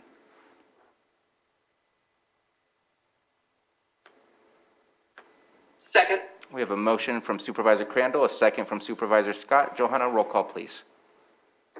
Okay, Supervisor Simon, Yes. Supervisor Crandall, Yes. Supervisor Scott, Aye. Supervisor Pyska, Yes. and Supervisor Sabatier. Aye. And I'm going to break protocol here. I completely missed that Director De Leon was here with us on the Zoom. Want to make sure that if he had a comment that I did not ignore him. No, thank you very much. Just following the proceedings. Thank you. Okay, thank you very much. So that fulfills our items that we pulled from the consent agenda. Now let's go ahead and move on to our untimed. And I think we're going to take a quick break here. We are going to continue when we come back on item 7.2. So let's go ahead and reconvene at 3:25. All right, let's go ahead and reconvene our meeting. And it is 3:25, just checking in. Looks like we have all of our supervisors back with us. Checking to see if Supervisor Pyska is back. And she is, awesome. Okay, so item 7.2A, discussion and consideration of code enforcement priorities during the drought emergency. And B, consideration of code enforcement ad hoc committee. This is sponsored by myself and Supervisor Crandall. Supervisor Crandall, would you like to take this, or you want me to get it started? Yeah, so this is in light of many different constituents and people calling. We've been having an influx of concerns with illegal grows, and there's many people that are dealing with this, especially in my district, but I think all over the county. And so when it comes to enforcing priorities during this drought emergency, especially because when we have some of these plans come to the Planning Commission, of course, the first subject that comes up is water. But at the same time, it's kind of, I think it's auspicious to take advantage of that in a submitted plan. But then when you think about the illegal grows that are getting away with this and just taking water in general from different areas, having it trucked in, we wanted to shed some light on this. And then that's why we decided to come forward with some of this and give code enforcement some direction. Thank you for starting this off. And as you know, code enforcement had been working with our sheriff department on a task force, and unfortunately that task force was not able to continue due to staffing issues over at our sheriff's department. And so what we want to see is, number one, how can we tie the code enforcement activities directly to drought emergency issues? So hazardous vegetation is one of them. We just heard from CAL FIRE earlier and how much fuel there is out there and how dry it is. Illegal cannabis grows, and then there's the continuous and now almost becoming statewide issue of water trucks and their activities dealing with the drought.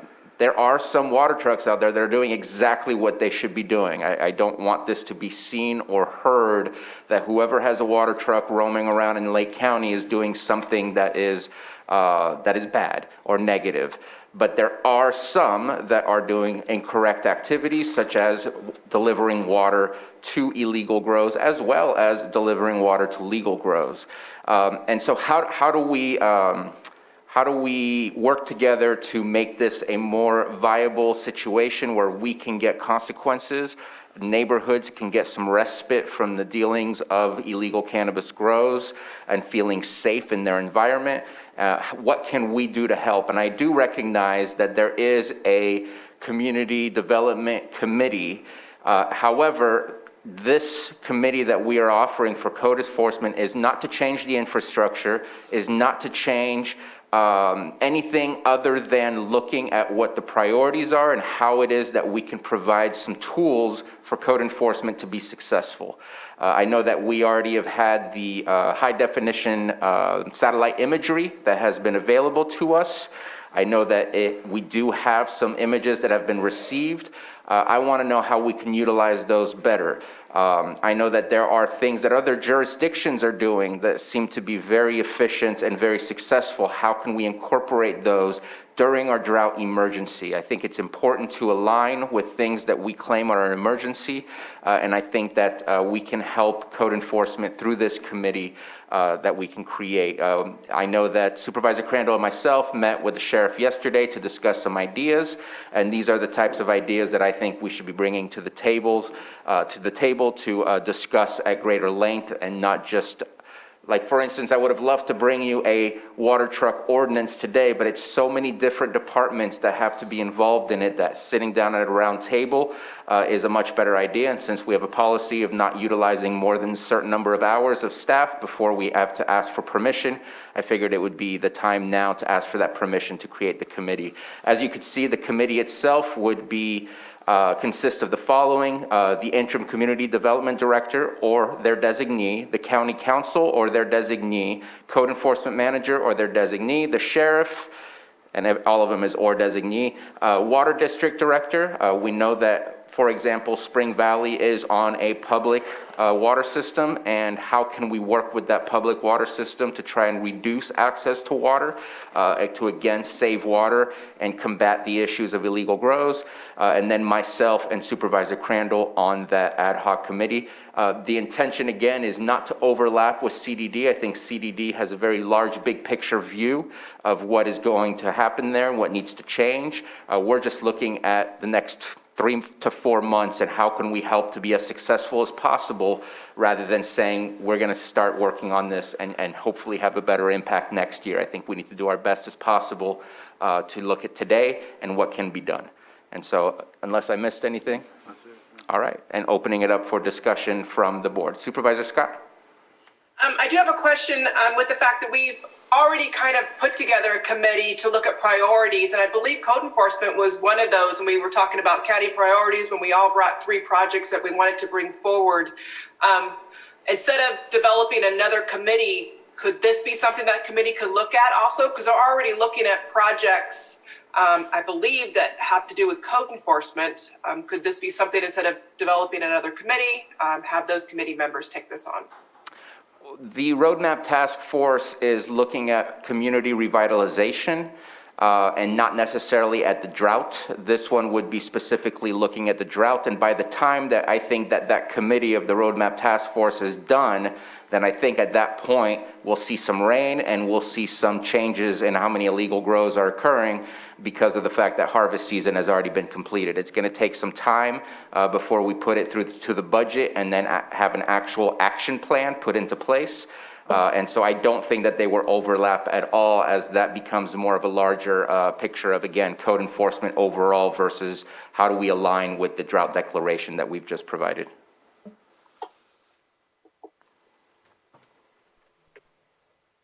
Supervisor Simon?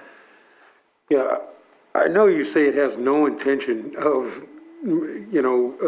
conflicting with the CDD, committee, but this is, code enforcement is a part of CDD.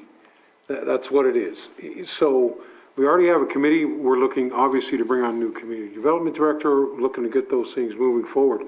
And two of the priorities on here, as key priorities, new priorities, the only new one would be the illegal water trucks, illegal cannabis grows, hazardous vegetation. That should always be a priority of community development, unless we made a decision as a board, which I don't remember, that is their priorities. Vegetation abatement, they were sending out letters reporting to the Risk Reduction Authority, illegal cannabis grows. We've all reported those things through there. This, once again, I think we have a committee that could look at this and look at the opportunity. Myself and Jessica Peisker are on that. Supervisor Scott mentioned the Roadmap Task Force Committee that is already together and moving forward. So don't disagree with, we're all getting calls and all these things and trying to deal with that. But we're also trying to reestablish community development. We're looking to bring on a new director and to make sure that we're supporting them in the best manner that we can. And I know most of the folks you're putting on this, at least a few of them on this list, are already on, a couple of the other committees. So I don't know what the sheriff's participation in this committee would be any different than the other committee that was just disbanded. So I'm a little confused on that. If sheriff couldn't work in that committee, how come he can work in this committee all of a sudden or provide a designee? So the previous was not a committee, it was the actual task force where he had his staff involved? So he had a staff involved, so this won't have staff involved from the sheriff's department? And I think that's where the problem solving needs to be done, and that's where Supervisor Crandall and I met with him yesterday to discuss some of those ideas.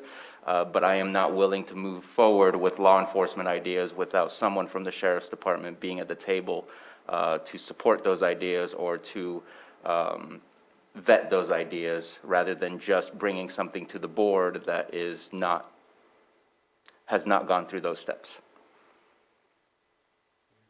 So, I'll just let you know, consideration of code enforcement priorities during the drought emergency, completely agree with that. But at this point, I think we have committees that this could go through with those priorities, and, that's my thought on it. Okay. So there is quite a bit of overlap with the Roadmap Task Force. I know Supervisor Crandall is not on that, and his district does have a lot of the illegal cannabis issues. I am concerned also that we have too many committees going here, and I am concerned about staff time. So I'm not sure about this either. I think that we have the priorities set with code enforcement, and we have the Roadmap Task Force in place. So if we wanted to take a deeper dive, we could do it there. It sounds like you want this committee to be short-term while the Roadmap Task Force is long-term. Is that what you mentioned? Correct.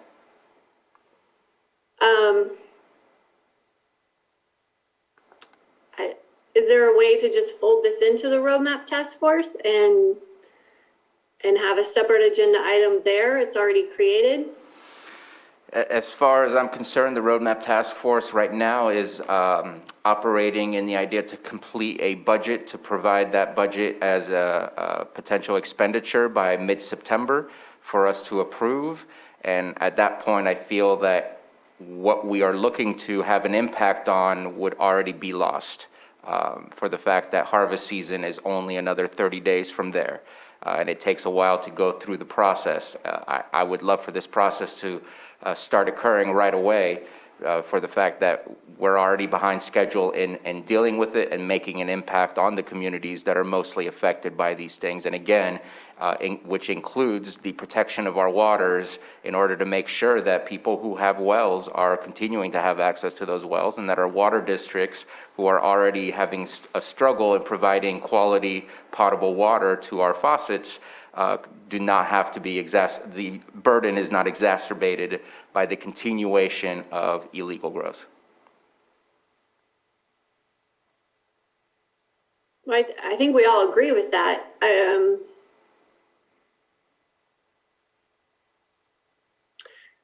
I guess I would like to hear from the sheriff to see if he has time for another committee on this, and maybe you discussed that at your meeting with him the other day.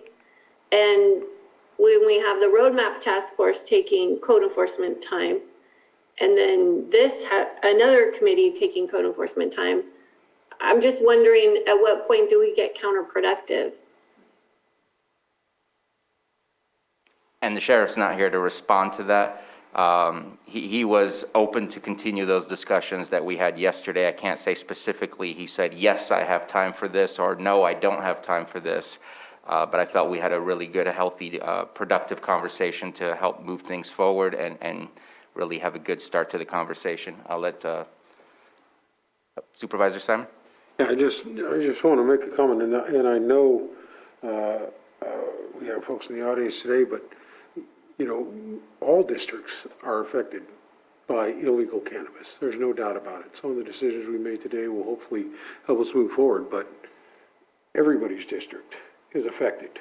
I know each community thinks they're affected the most, but each one of our districts, I have Jerusalem Valley, I have South County, we heard today, in Jerusalem, great out there, a gentleman surrounded by, 9 grows, and 2 of them are permitted. So, and these are large operations. If you haven't been out there, they are. So clearly understand the need. Just want to make sure we stay focused, because as Supervisor Price said, we're getting all over the place here and pulling a million different directions. Those 2 priorities, illegal cannabis grows and hazardous vegetation, are at this point a priority of code enforcement. But obviously, as you know, with the Community Development Committee, we're working on getting the leadership and then filling the roles to give them the backing, because I know we did a good job this year in the budget process. We approved more code enforcement. We improved opportunities to help with that. We just, we've still got work to do. So, Supervisor Scott. I don't disagree that illegal cannabis grows and hazardous vegetation is already a priority of ours. And I think this is a mistake we've made in the past, that we've pushed too much on a department and we then see no progress. And I think this is adding to a plate that we're already working on with different committees, but these are priorities. I think we need to let that committee work on redeveloping CDD, and then go from there, and from what they come up with, move forward. But I do not believe adding another committee is going to help us.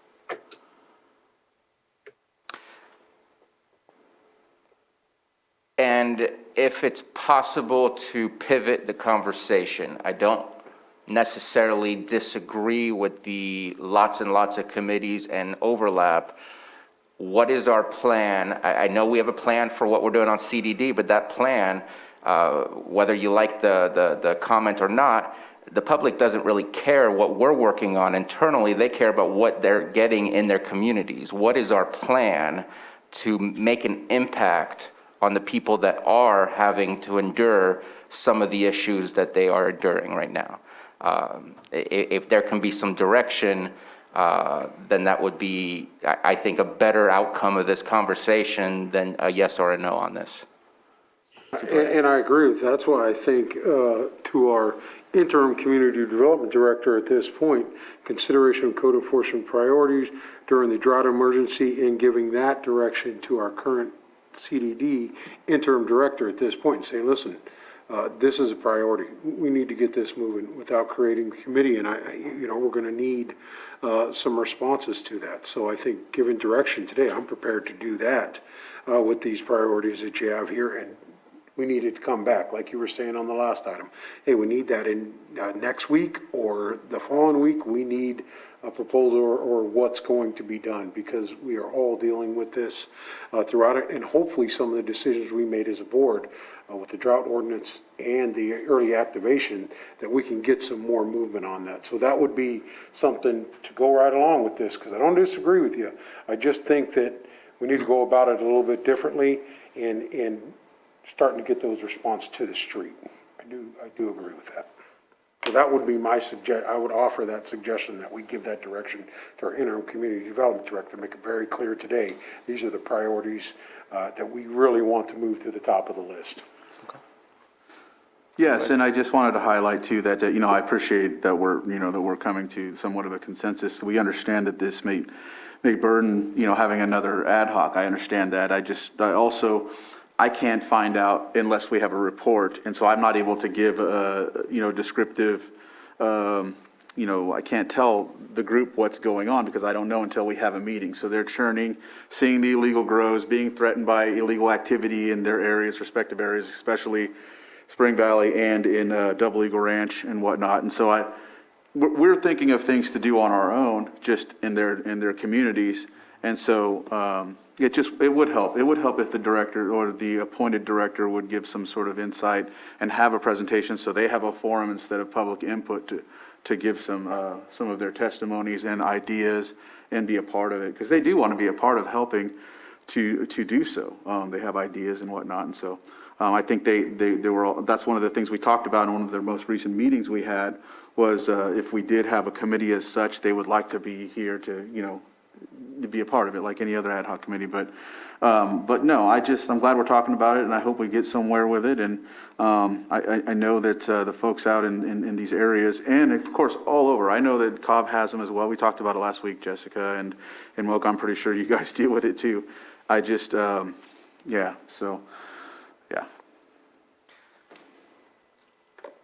Any further comments on this item?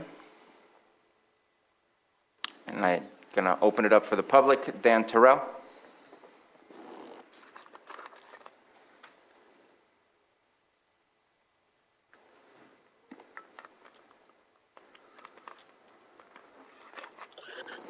Thank you again. As much as another committee is super exciting, I'm sure everybody's just sitting there thinking, wow, another committee. I think, having intelligent people, which we have in this county, put in the right places is where it's at. And we're out here. Oh, by the way, I would invite any of the supervisors who think that harvest is over in November to come on out to my property and have a firsthand account. This is a 365-day operation out here with hoop houses and lights. They're running all year long. It's not done in October and November. It's all year. With that being said, action is kind of where we're at. We know what the problems are. I've talked with the county about the permitted grows, not just the illicit ones, but the permitted ones that are violating the ordinances, violating their own permits, and nothing's being done. I've talked with supervisors about it as well. Nothing's being done. And I can't go out there in the middle of the night and chop down people's fields. It's against the rules. I can't do that stuff. I'll be arrested for trespassing and vandalism. But they're able to truck water in and damage the roads. They're not going to pay me to have a new well dug because my water's run out. What's the incentive? What's the incentive for any of us out here to go through the permitting process if nothing is being enforced? I could put out 40 different greenhouses in the back. of my 21 acres, and I could have water trucked in 10 times a day, and nobody's going to do a damn thing about it. But we're going to have these committees come in and we're going to talk about it some more. You know what the problem is? Your constituents tell you what the problem is, but nobody does anything. It's getting kind of old. It would be nice if, okay, you guys know what the problem is. The people that run the county, the administrators know what the problem is. Let the people do the work. Let code enforcement go out and enforce the rules. I don't want to bust good people. I don't think that's right. Good people that do what they're supposed to do is great, but when you got garbage blown all over your property and people are dumping not just toxic stuff, but like one of the neighbors was dumping poop, literally feces from a green, like they had like an outdoor outhouse and they're, pardon my language, they're shitting on their neighbor's property. How is this even acceptable? And then they called and nobody did a damn thing. Not one. I know the person called. He said, I called county and then nobody ever came out. So that's the problem. It's not that we don't have enough committees out here. It's we don't have enough action. And it's really frustrating. It's horribly frustrating. And it's costing us a lot of money just to live out here, to have water trucked in so our wives and kids and like no livestock or anything, but like we can take showers and flush our damn toilets. My neighbor can't flush his toilet. You don't have any water. But these guys are having water trucked in and they're pumping out the aquifer. 365 days out of the year, they're running it. So don't say it's done in November, because it ain't. You're welcome to come out. Anybody who wants to come out, come on out, take a look. They're running it all year. Thank you. Didn't get his name. Yeah, we got his name. Okay. Maybe he didn't say it, but it's written, and it's who it is. Just wanted to let you know, the committee is not to figure out what the problem is. It's to go through the legal process of what is the legal way to deal with this and the most efficient way to deal with this, because we do have things on the books. It's not getting us the results that we want. Code enforcement is not being told to sit down and stay in their office. They are out there and they are doing work. It's just unfortunate that certain things are easier to deal with than others, and this is something that obviously, because of the years that have gone by and the lack of good real results to make the change, we've just become overwhelmed and have not been able to make the impact we want to make. And unfortunately, it's not just Lake County, but it matters more for us here, and it especially matters if it's something that's right next remote to your house and you're being impacted by it. So the committee is not to just sit down and talk and figure out what's wrong. It's a way to figure out and talk what is not working for us and what do we need to do, because we can't just go out there and cut down plants either. That is not something that we're allowed to do. We have to go through a process, and how do we minimize that process and make it the most efficient way to get it done? And so that's why we need to have those minds put together. But I digress. Any further public comment in the boardroom? I get a little nervous when I get up here to talk, so I'm going to use some notes. If you can wait till you're at the microphone and please provide your name. Tony Morris. I said I get a little nervous when I get up to talk and then I forget what I want to talk about. I live in Spring Valley. I've been there for 5 years. I moved there because it was kind of a cool little community and it looked like it was on its way up. I think there was maybe a handful of grows out there 5 years ago that everybody kind of knew they grew, and they left them alone because they didn't bother anybody. But now they intrude on our lives every day, not only with the equipment and stuff that goes up there, but people being threatened and harassed at gunpoint. I wasn't sure about this, and I didn't bring it up when we were here last week, but I talked to the ladies that it's happened to. It's been on more than one occasion. Let me read you a list here. Stolen cars, cars in the creek, trashed campgrounds, rollover at 35 miles an hour on the main road, head-on collision on the main road at speeds over 35 miles an hour, a shooting, 3 fires, and threatened homeowners. All of this happened between last year's end of the season and now. And that's probably 5 times whatever used to happen in Spring Valley. It's a criminal activity. They're stealing, they have they have meters that they're using that they've stolen from the houses that have burned out in the fires, and they're running hoses and equipment over to grows to water them. They bring water trucks up every day. The big grow up on the hill brought two double semi loads of dirt up again. So they're getting ready for another grow that's going to go past the season. Also, they're growing 3-month plants that are in and out of the ground in 90 days, so they can do multiple grows in a single season if they get started early enough. So we have a huge grow up on the hill. I don't know how many plants it has. It has 8 or 10 greenhouses up there. They took it down earlier in the season. They are back up and running again. The greenhouses are nicer and newer than they were before. Enforcement isn't doing anything because you took its teeth away. I don't know that it's used specifically, but code enforcement can only tag them and then wait the process out. The sheriff's department has to be involved in going and taking the plants, which they did a couple different times, but they don't care. They're arrogant about what they do. They don't care what you guys do. They don't think you can touch them. They literally, if they get tagged with the code enforcement, they change the property owner so that the next guy, they don't see the next season that it's the same guy growing, but it's somebody in the family, and they've just moved it on down the line. There's a huge process involved in the whole mentality of what they do to grow, and I don't think that your district committee knows all of those things enough to make valid decisions in regards to our future out there. I was mistaken when I came in last week and said there's 52 grows out there. There's maybe 100, maybe more. And we're talking about a complete residential area zoned R1 that is family homes on quarter-acre and third-acre lots. We're not out in the middle of nowhere where there's a bunch of people. There's 460 homes back there that have to put up with this every day, including the trash and the siphoning the water out of the creek is a big one now. I guess we're going to try to work with that. But they go down to Wolf Creek and they siphon water out every single day.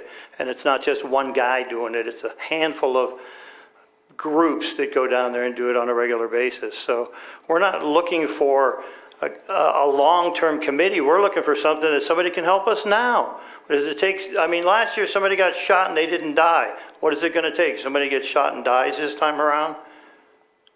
It's become unacceptable to us in a lot of the other areas out here that your code enforcement has no teeth.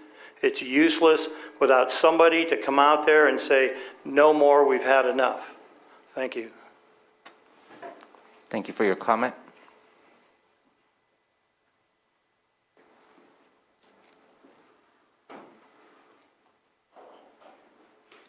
My name is Wynn Carey, and I'm from Spring Valley. We had a meeting last week of residents, property owners that were concerned.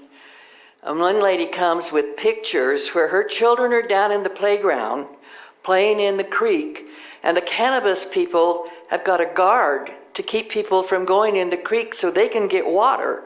And the guard comes after her children in a four-wheeler, laughing because he's scaring them and chasing them out of the creek. It's public property. We pay taxes on that property.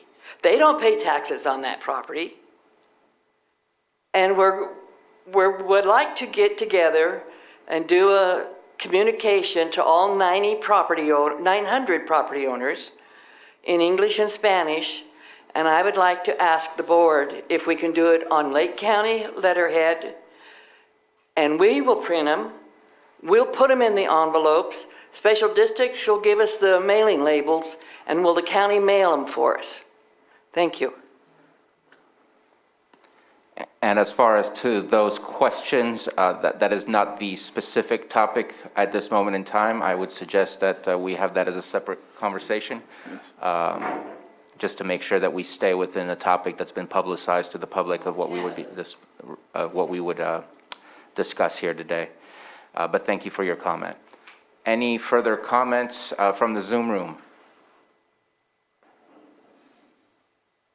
All right, and bringing it back to the board. Just one comment on some of the last public comment here is obviously we understand the frustration, and we got work to do, so clearly hear you. But I also want to say that, you know, if someone is pulling a gun out and threatening folks and doing those things, that's illegal. I don't, I'm confused if the sheriff is called because someone was threatened with a gun and there was no response. Was there a response? We're too far away. Did somebody get murdered? We'll come. So you're saying that was the answer that was given? You need a witness. If it's just you, there's nothing they can do. Okay. Because obviously code enforcement would not deal with issues like that. That is a law enforcement issue. Yeah, that's exactly, when we talked in the last meeting we had out in Spring Valley with Andy, Andy came and talked with them, and that was the same sentiment. He can put tags on anything, but if they can't get the resources from the sheriff's department because they're short-staffed, then it sits idly, and that's where these folks get emboldened out there. And that's also another reason why we were thinking about this group, was this ad hoc group, was also to attack the low-bearing fruit, if that makes any sense, like the water meters that we're talking about, and the fences that have no properties on it, those type of things. But then, like I explained before as well, it still goes back to needing the resources of the law enforcement. So that's where, you know, it gets stuck. I believe at this point, and I think it was always the same, but Prop 64 made it slightly more difficult by decriminalizing a lot of this, but no one is allowed to tear down or touch cannabis unless you are a peace officer, or at least you have to have a peace officer present when doing so. So code enforcement can't just go out to an empty lot, even if there's nobody there that would be seen as possibly a dangerous situation. They still can't cut it down without having a peace officer in the area. And I believe it's the same concept for hemp as well because of its proximity to being cannabis. I know that was part of our discussions when we created the hemp ordinances. If somebody is found to be out of compliance, we're going to need law enforcement to be there to help cut it down. Those things definitely take their toll when we have staffing issues, which unfortunately that toll is taken on the communities that don't have the ability to solve the solutions that they have in front of them. I am willing to look at alternative ways to get to the same result. I'm open to, again, those alternative routes other than the committee, but I am still very headstrong about bringing things back to bolster our toolkit to be able to make change and make an impact. I'm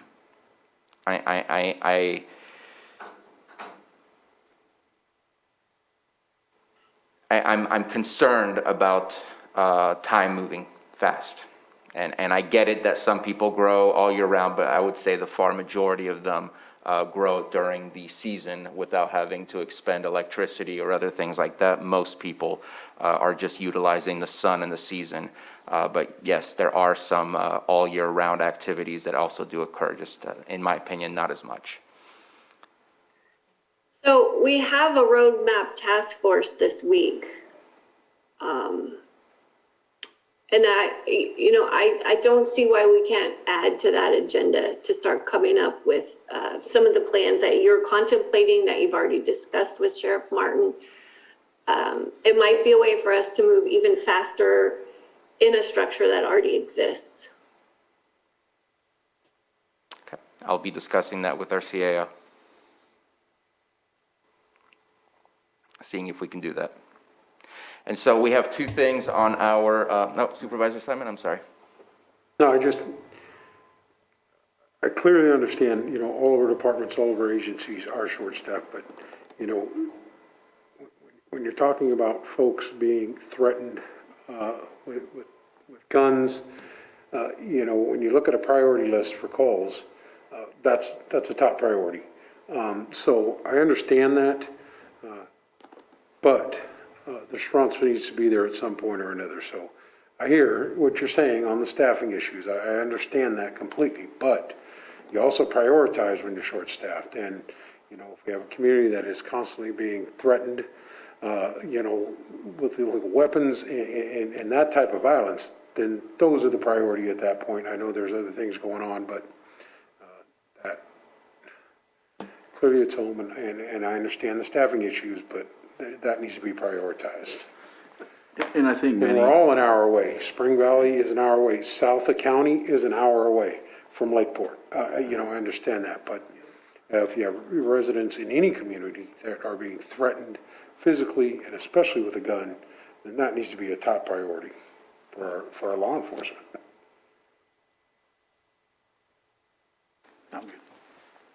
So we have two items here. I know there seemed to be better consensus for item A than B, and B, again, alternative routes are very much possible. But if we can look at item A, and if that's something that we want to agree with, and send that consensus back to the interim director.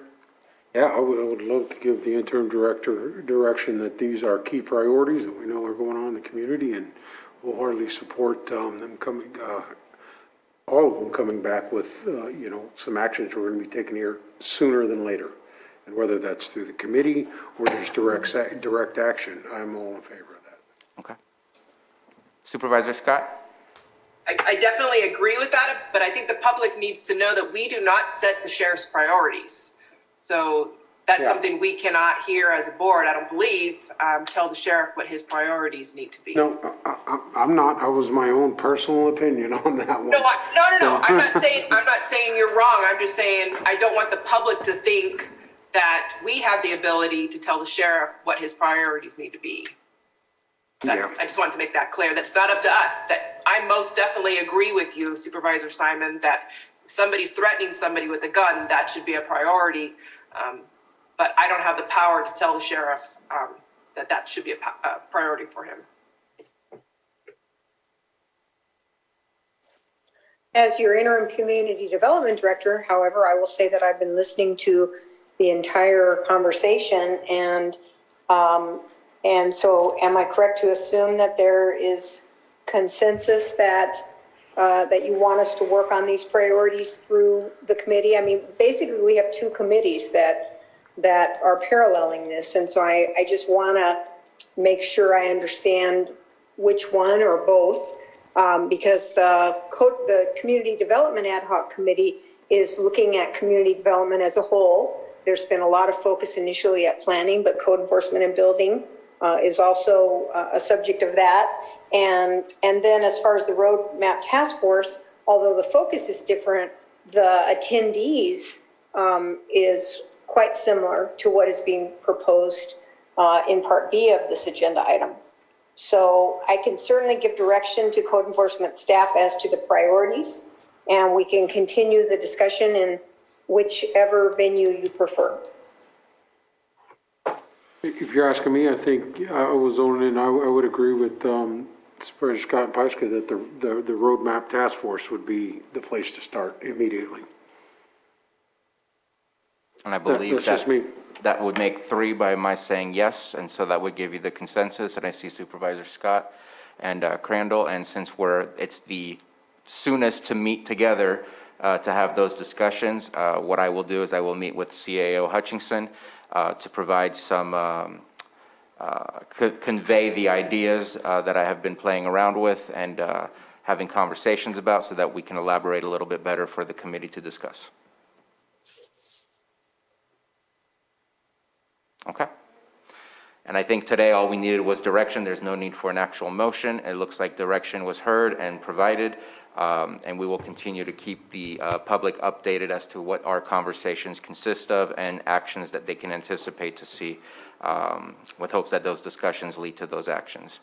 And that will do it for that item.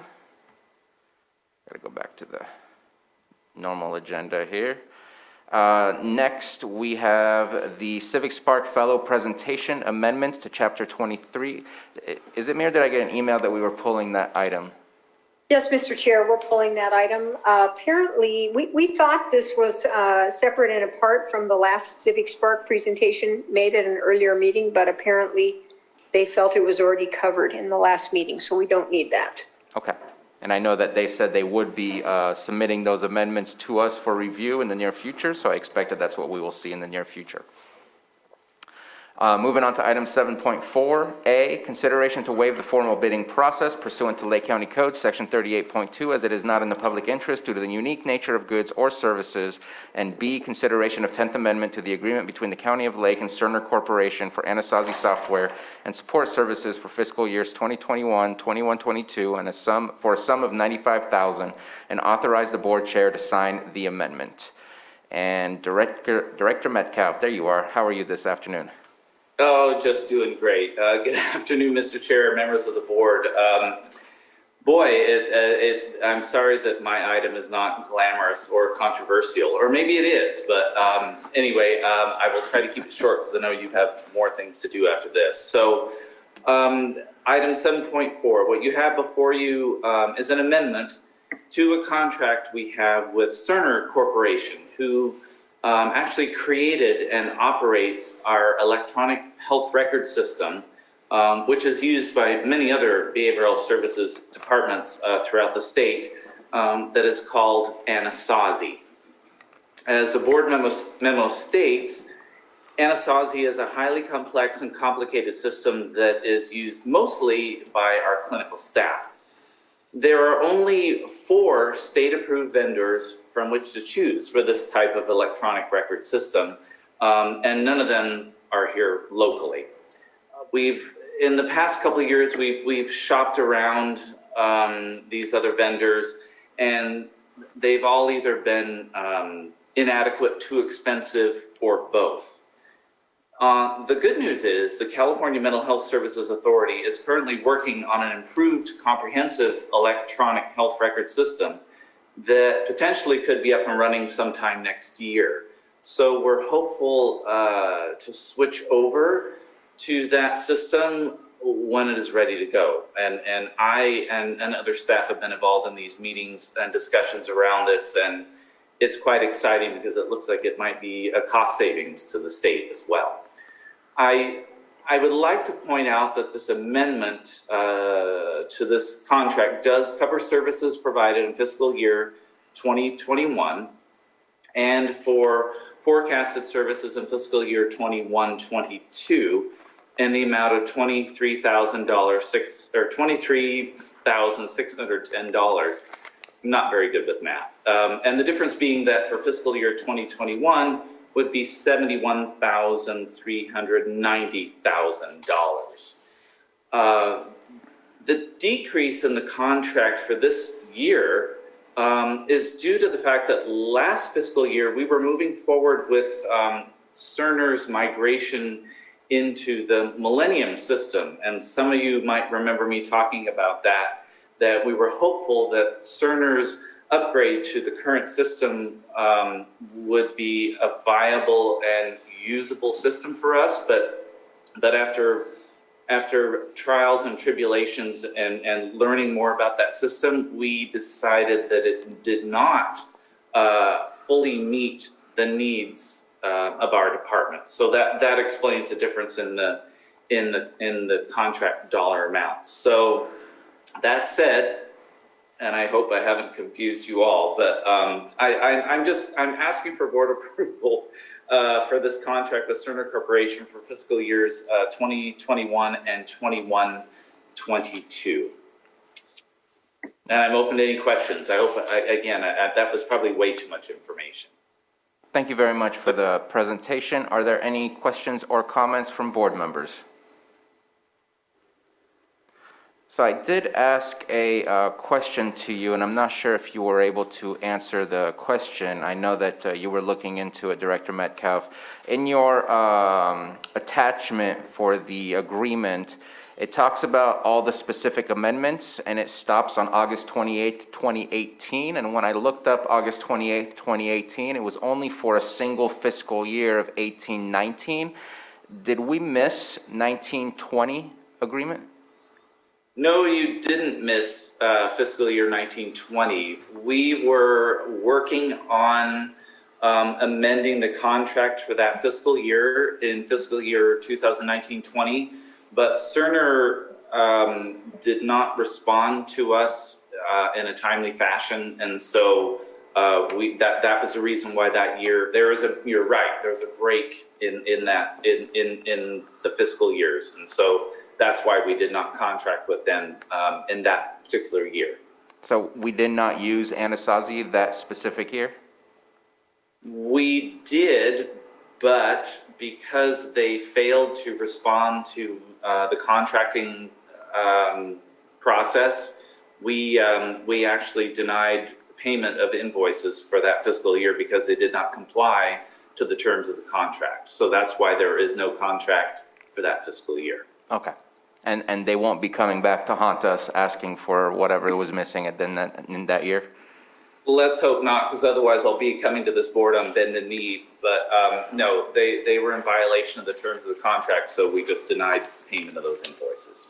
Okay. And then I do have a question. Not sure if you have an answer for this one. All the contracts before were in the $50,000 range. Is there a reason for the increase to $70,000? Yeah, I'll have to get, you know what? It's probably just because of changes because of COVID-19. I know that's been an impact to our electronic health record system because we've had to accommodate different components to how we provide services that way. So that's part of it. But if you want a more detailed list of that, I can certainly put that together for you. No, that will do it. I think that was the gist of my questions, and thank you for letting me know why there was a gap.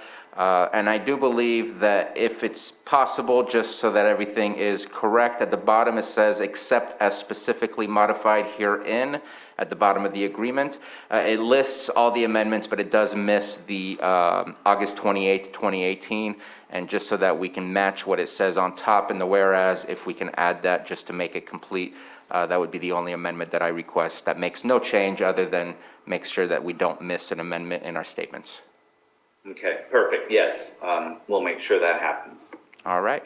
Any other comment before I open it up for the public? And let's go ahead and open it up to the public.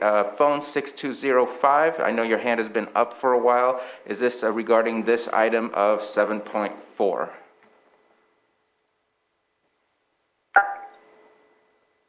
Hello, this is Bart Levins, and yes, I tried to comment several times today and wasn't recognized, and I'm afraid you're past the item I was trying to comment on.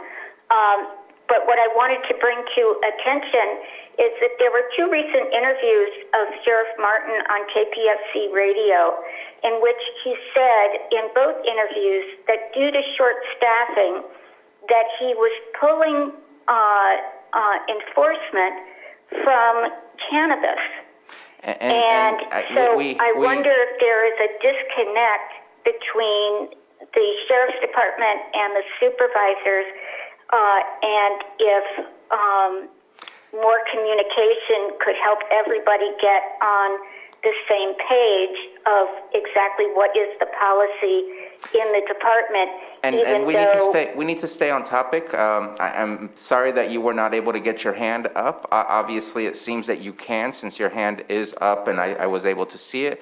But at this point in time, we've moved on to item number 7.4. I would suggest, so that you can be heard, if you can email us your full comment. That way we can make sure and get that and receive it. Thank you. And I see no further public in the boardroom, and so that means that's our final public comment for this item. Let's go ahead and bring it back to the board for action.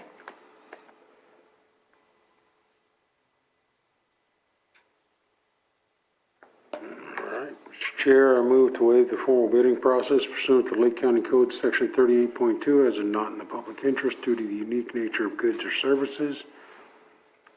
Second. I think he wasn't done with his Yeah, I motion was just quite reading, yet. sorry about that long day. And approve the 10th Amendment to the agreement between the County of Lake and the Cerner Corporation and Anasazi Software, and support services for fiscal years 2020 and 2021. And authorize. And 21 and 22. Oh, and 21 and 22 for a sum of $95,000 and authorize the board chair to sign the amendment. Second. We have a motion from Supervisor Simon and a second from Supervisor Scott. If we can please get a roll call, Johanna. Okay, Supervisor Simon, Aye. Supervisor Crandall, Aye. Supervisor Scott, Aye. Supervisor Pyska, Yes. and Supervisor Sabatier. Aye. Thank you. Okay, let's go over item 7.1, Supervisor's weekly calendars. Let's start in the back end. Supervisor Pyska.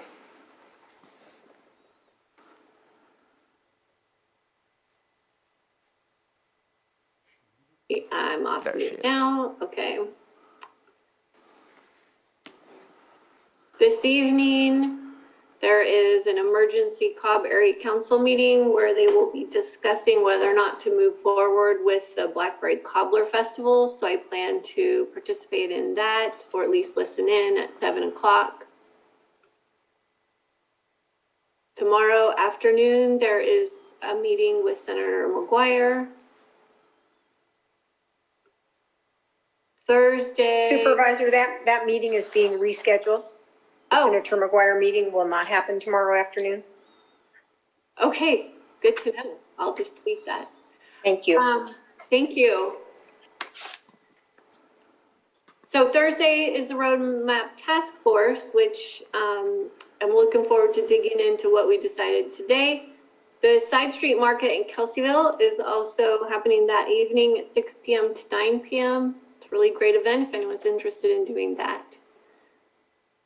Friday, I am going to be catching up on a lot of things. And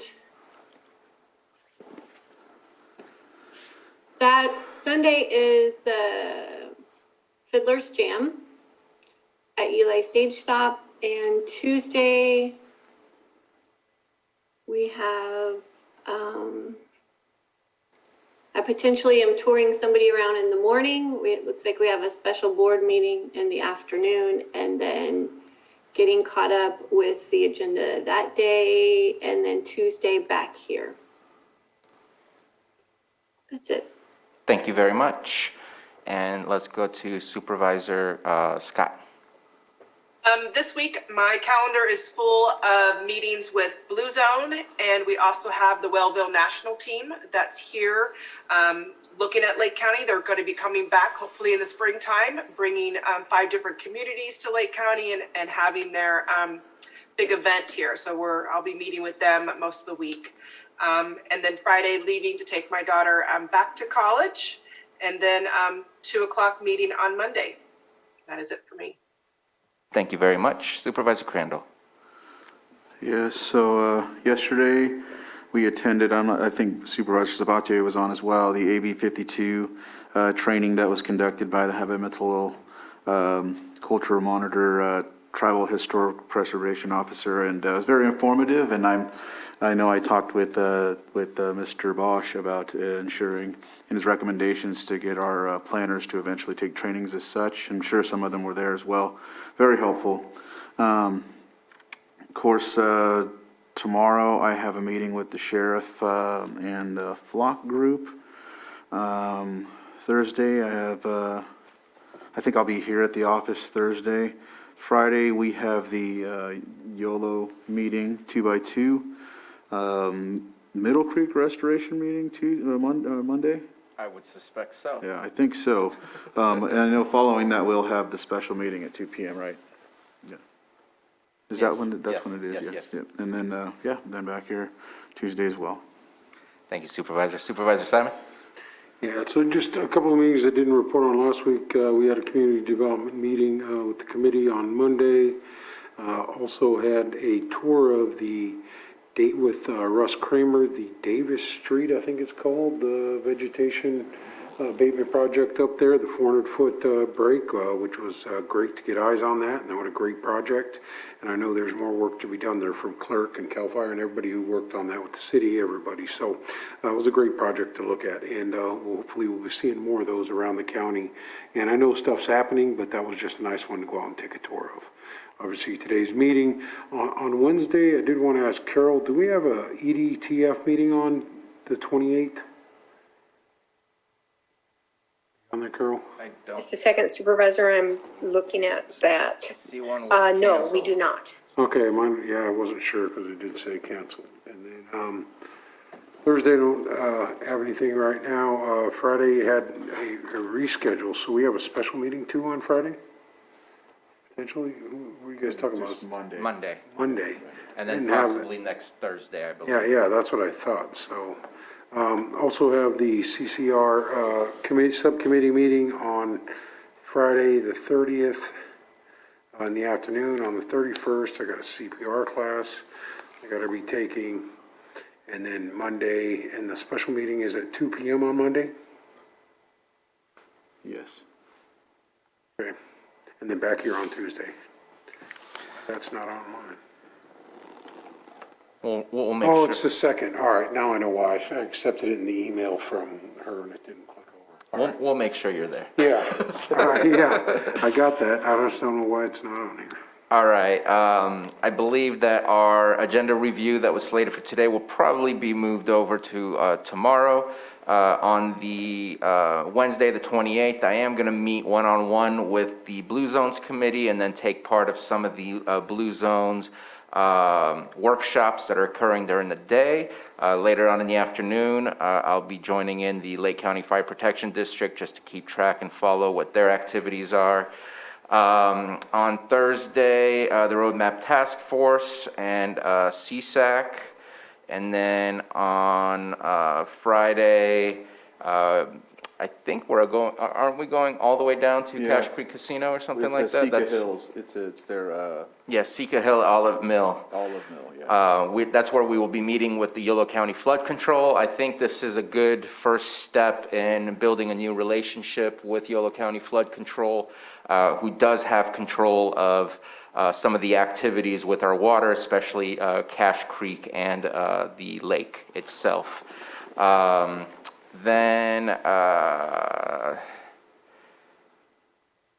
not quite sure what this is. Okay, no, that's different. And then hopefully I'll be back in time so that we can go to the sheriff swearing-in ceremony, which will happen here in the board chambers at 4 p.m. Oh, I thought that was August 30th. Yeah, it's all, unless I got it wrong, but want to make sure that we can be here if possible, depending on how long that meeting lasts. And then on the 2nd, Middle Creek Restoration Project, and then we will have a special meeting starting at 2 o'clock, and if I'm out in time, another CSAC phone call update. And then back here again for our Tuesday meeting. I do want to say that the Davis Street project that did occur is somewhat perfect to align with the Snow Mountain, Berryessa Snow Mountain National Monument Trail Park, or trail plan that they are working on right now. One of the ideas is to connect Davis Street directly to the Cache Creek Wilderness and the National Monument. And I know that there's a lot of conversations about connecting in many other ways. I think that National Monument is somewhat of a hidden gem in our community. I know that we have signs going up, still working with BLM to get some kiosks out in some of our parks and some of our visitor centers or stores. We need to really highlight that we have such a magnificent preserved area in our community, goes all the way from the northeast all the way to the south of the county and into Napa County. And it's just something that I think that we really can capitalize on, and I'm hoping that we can keep those conversations going. And that's pretty much my last update on the happenings of last week. I think we're gonna have to clarify, because it says next Friday, 8:30, August 30th at 4 p.m., but it says next Friday and it was sent last week, so We will have to clarify that. Thank you very much for that. Is there anything else that I missed, board members, before we close up and go to closed session? All right, so we will be going to closed session. We have 3 items. 8.1, conference with legal counsel, significant exposure to litigation pursuant to government code, section 54956.9D2E1, one potential case. 8.2, sitting as the board of directors of the Lake County IHSS Public Authority, conference with A, Chief Negotiator M. Long and County Negotiator C. Marketan, and B, Employee Organization, California United Home Care, Workers Union Local 4034, 8.3, conference with legal counsel, existing litigation pursuant to Government Code Section 54956.9D1, settling States versus Mckesson, I think I said that right, Cardinal Health and Amerisource Bergen Distributors and Manufacturer Janssen Pharmaceuticals, Inc., Johnson & Johnson et al. And with that, if I didn't miss anything, we will adjourn to closed session. Thank you for joining us in our open session today.